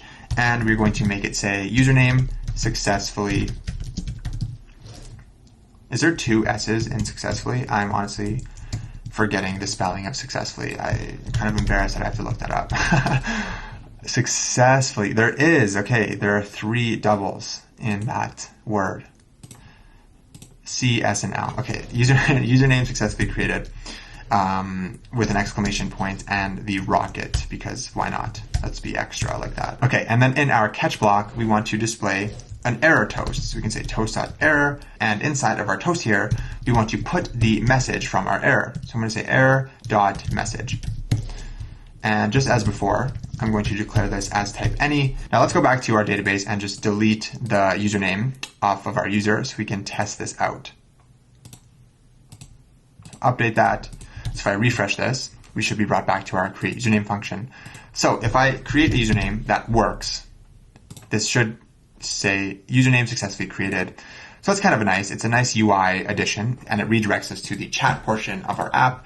I like that. I think it's a nice user experience. And to demonstrate an error message, what I'm going to do is create another user and try to create the same username, because if we try to create a username that is already taken, it should return an error to us, and this error should appear on our front end here in the UI component. So we can test out this existing user functionality. So I'm going to log out, and I'm going to continue with Google, and I'm going to sign up one of my test accounts, shadimirhi7@gmail.com.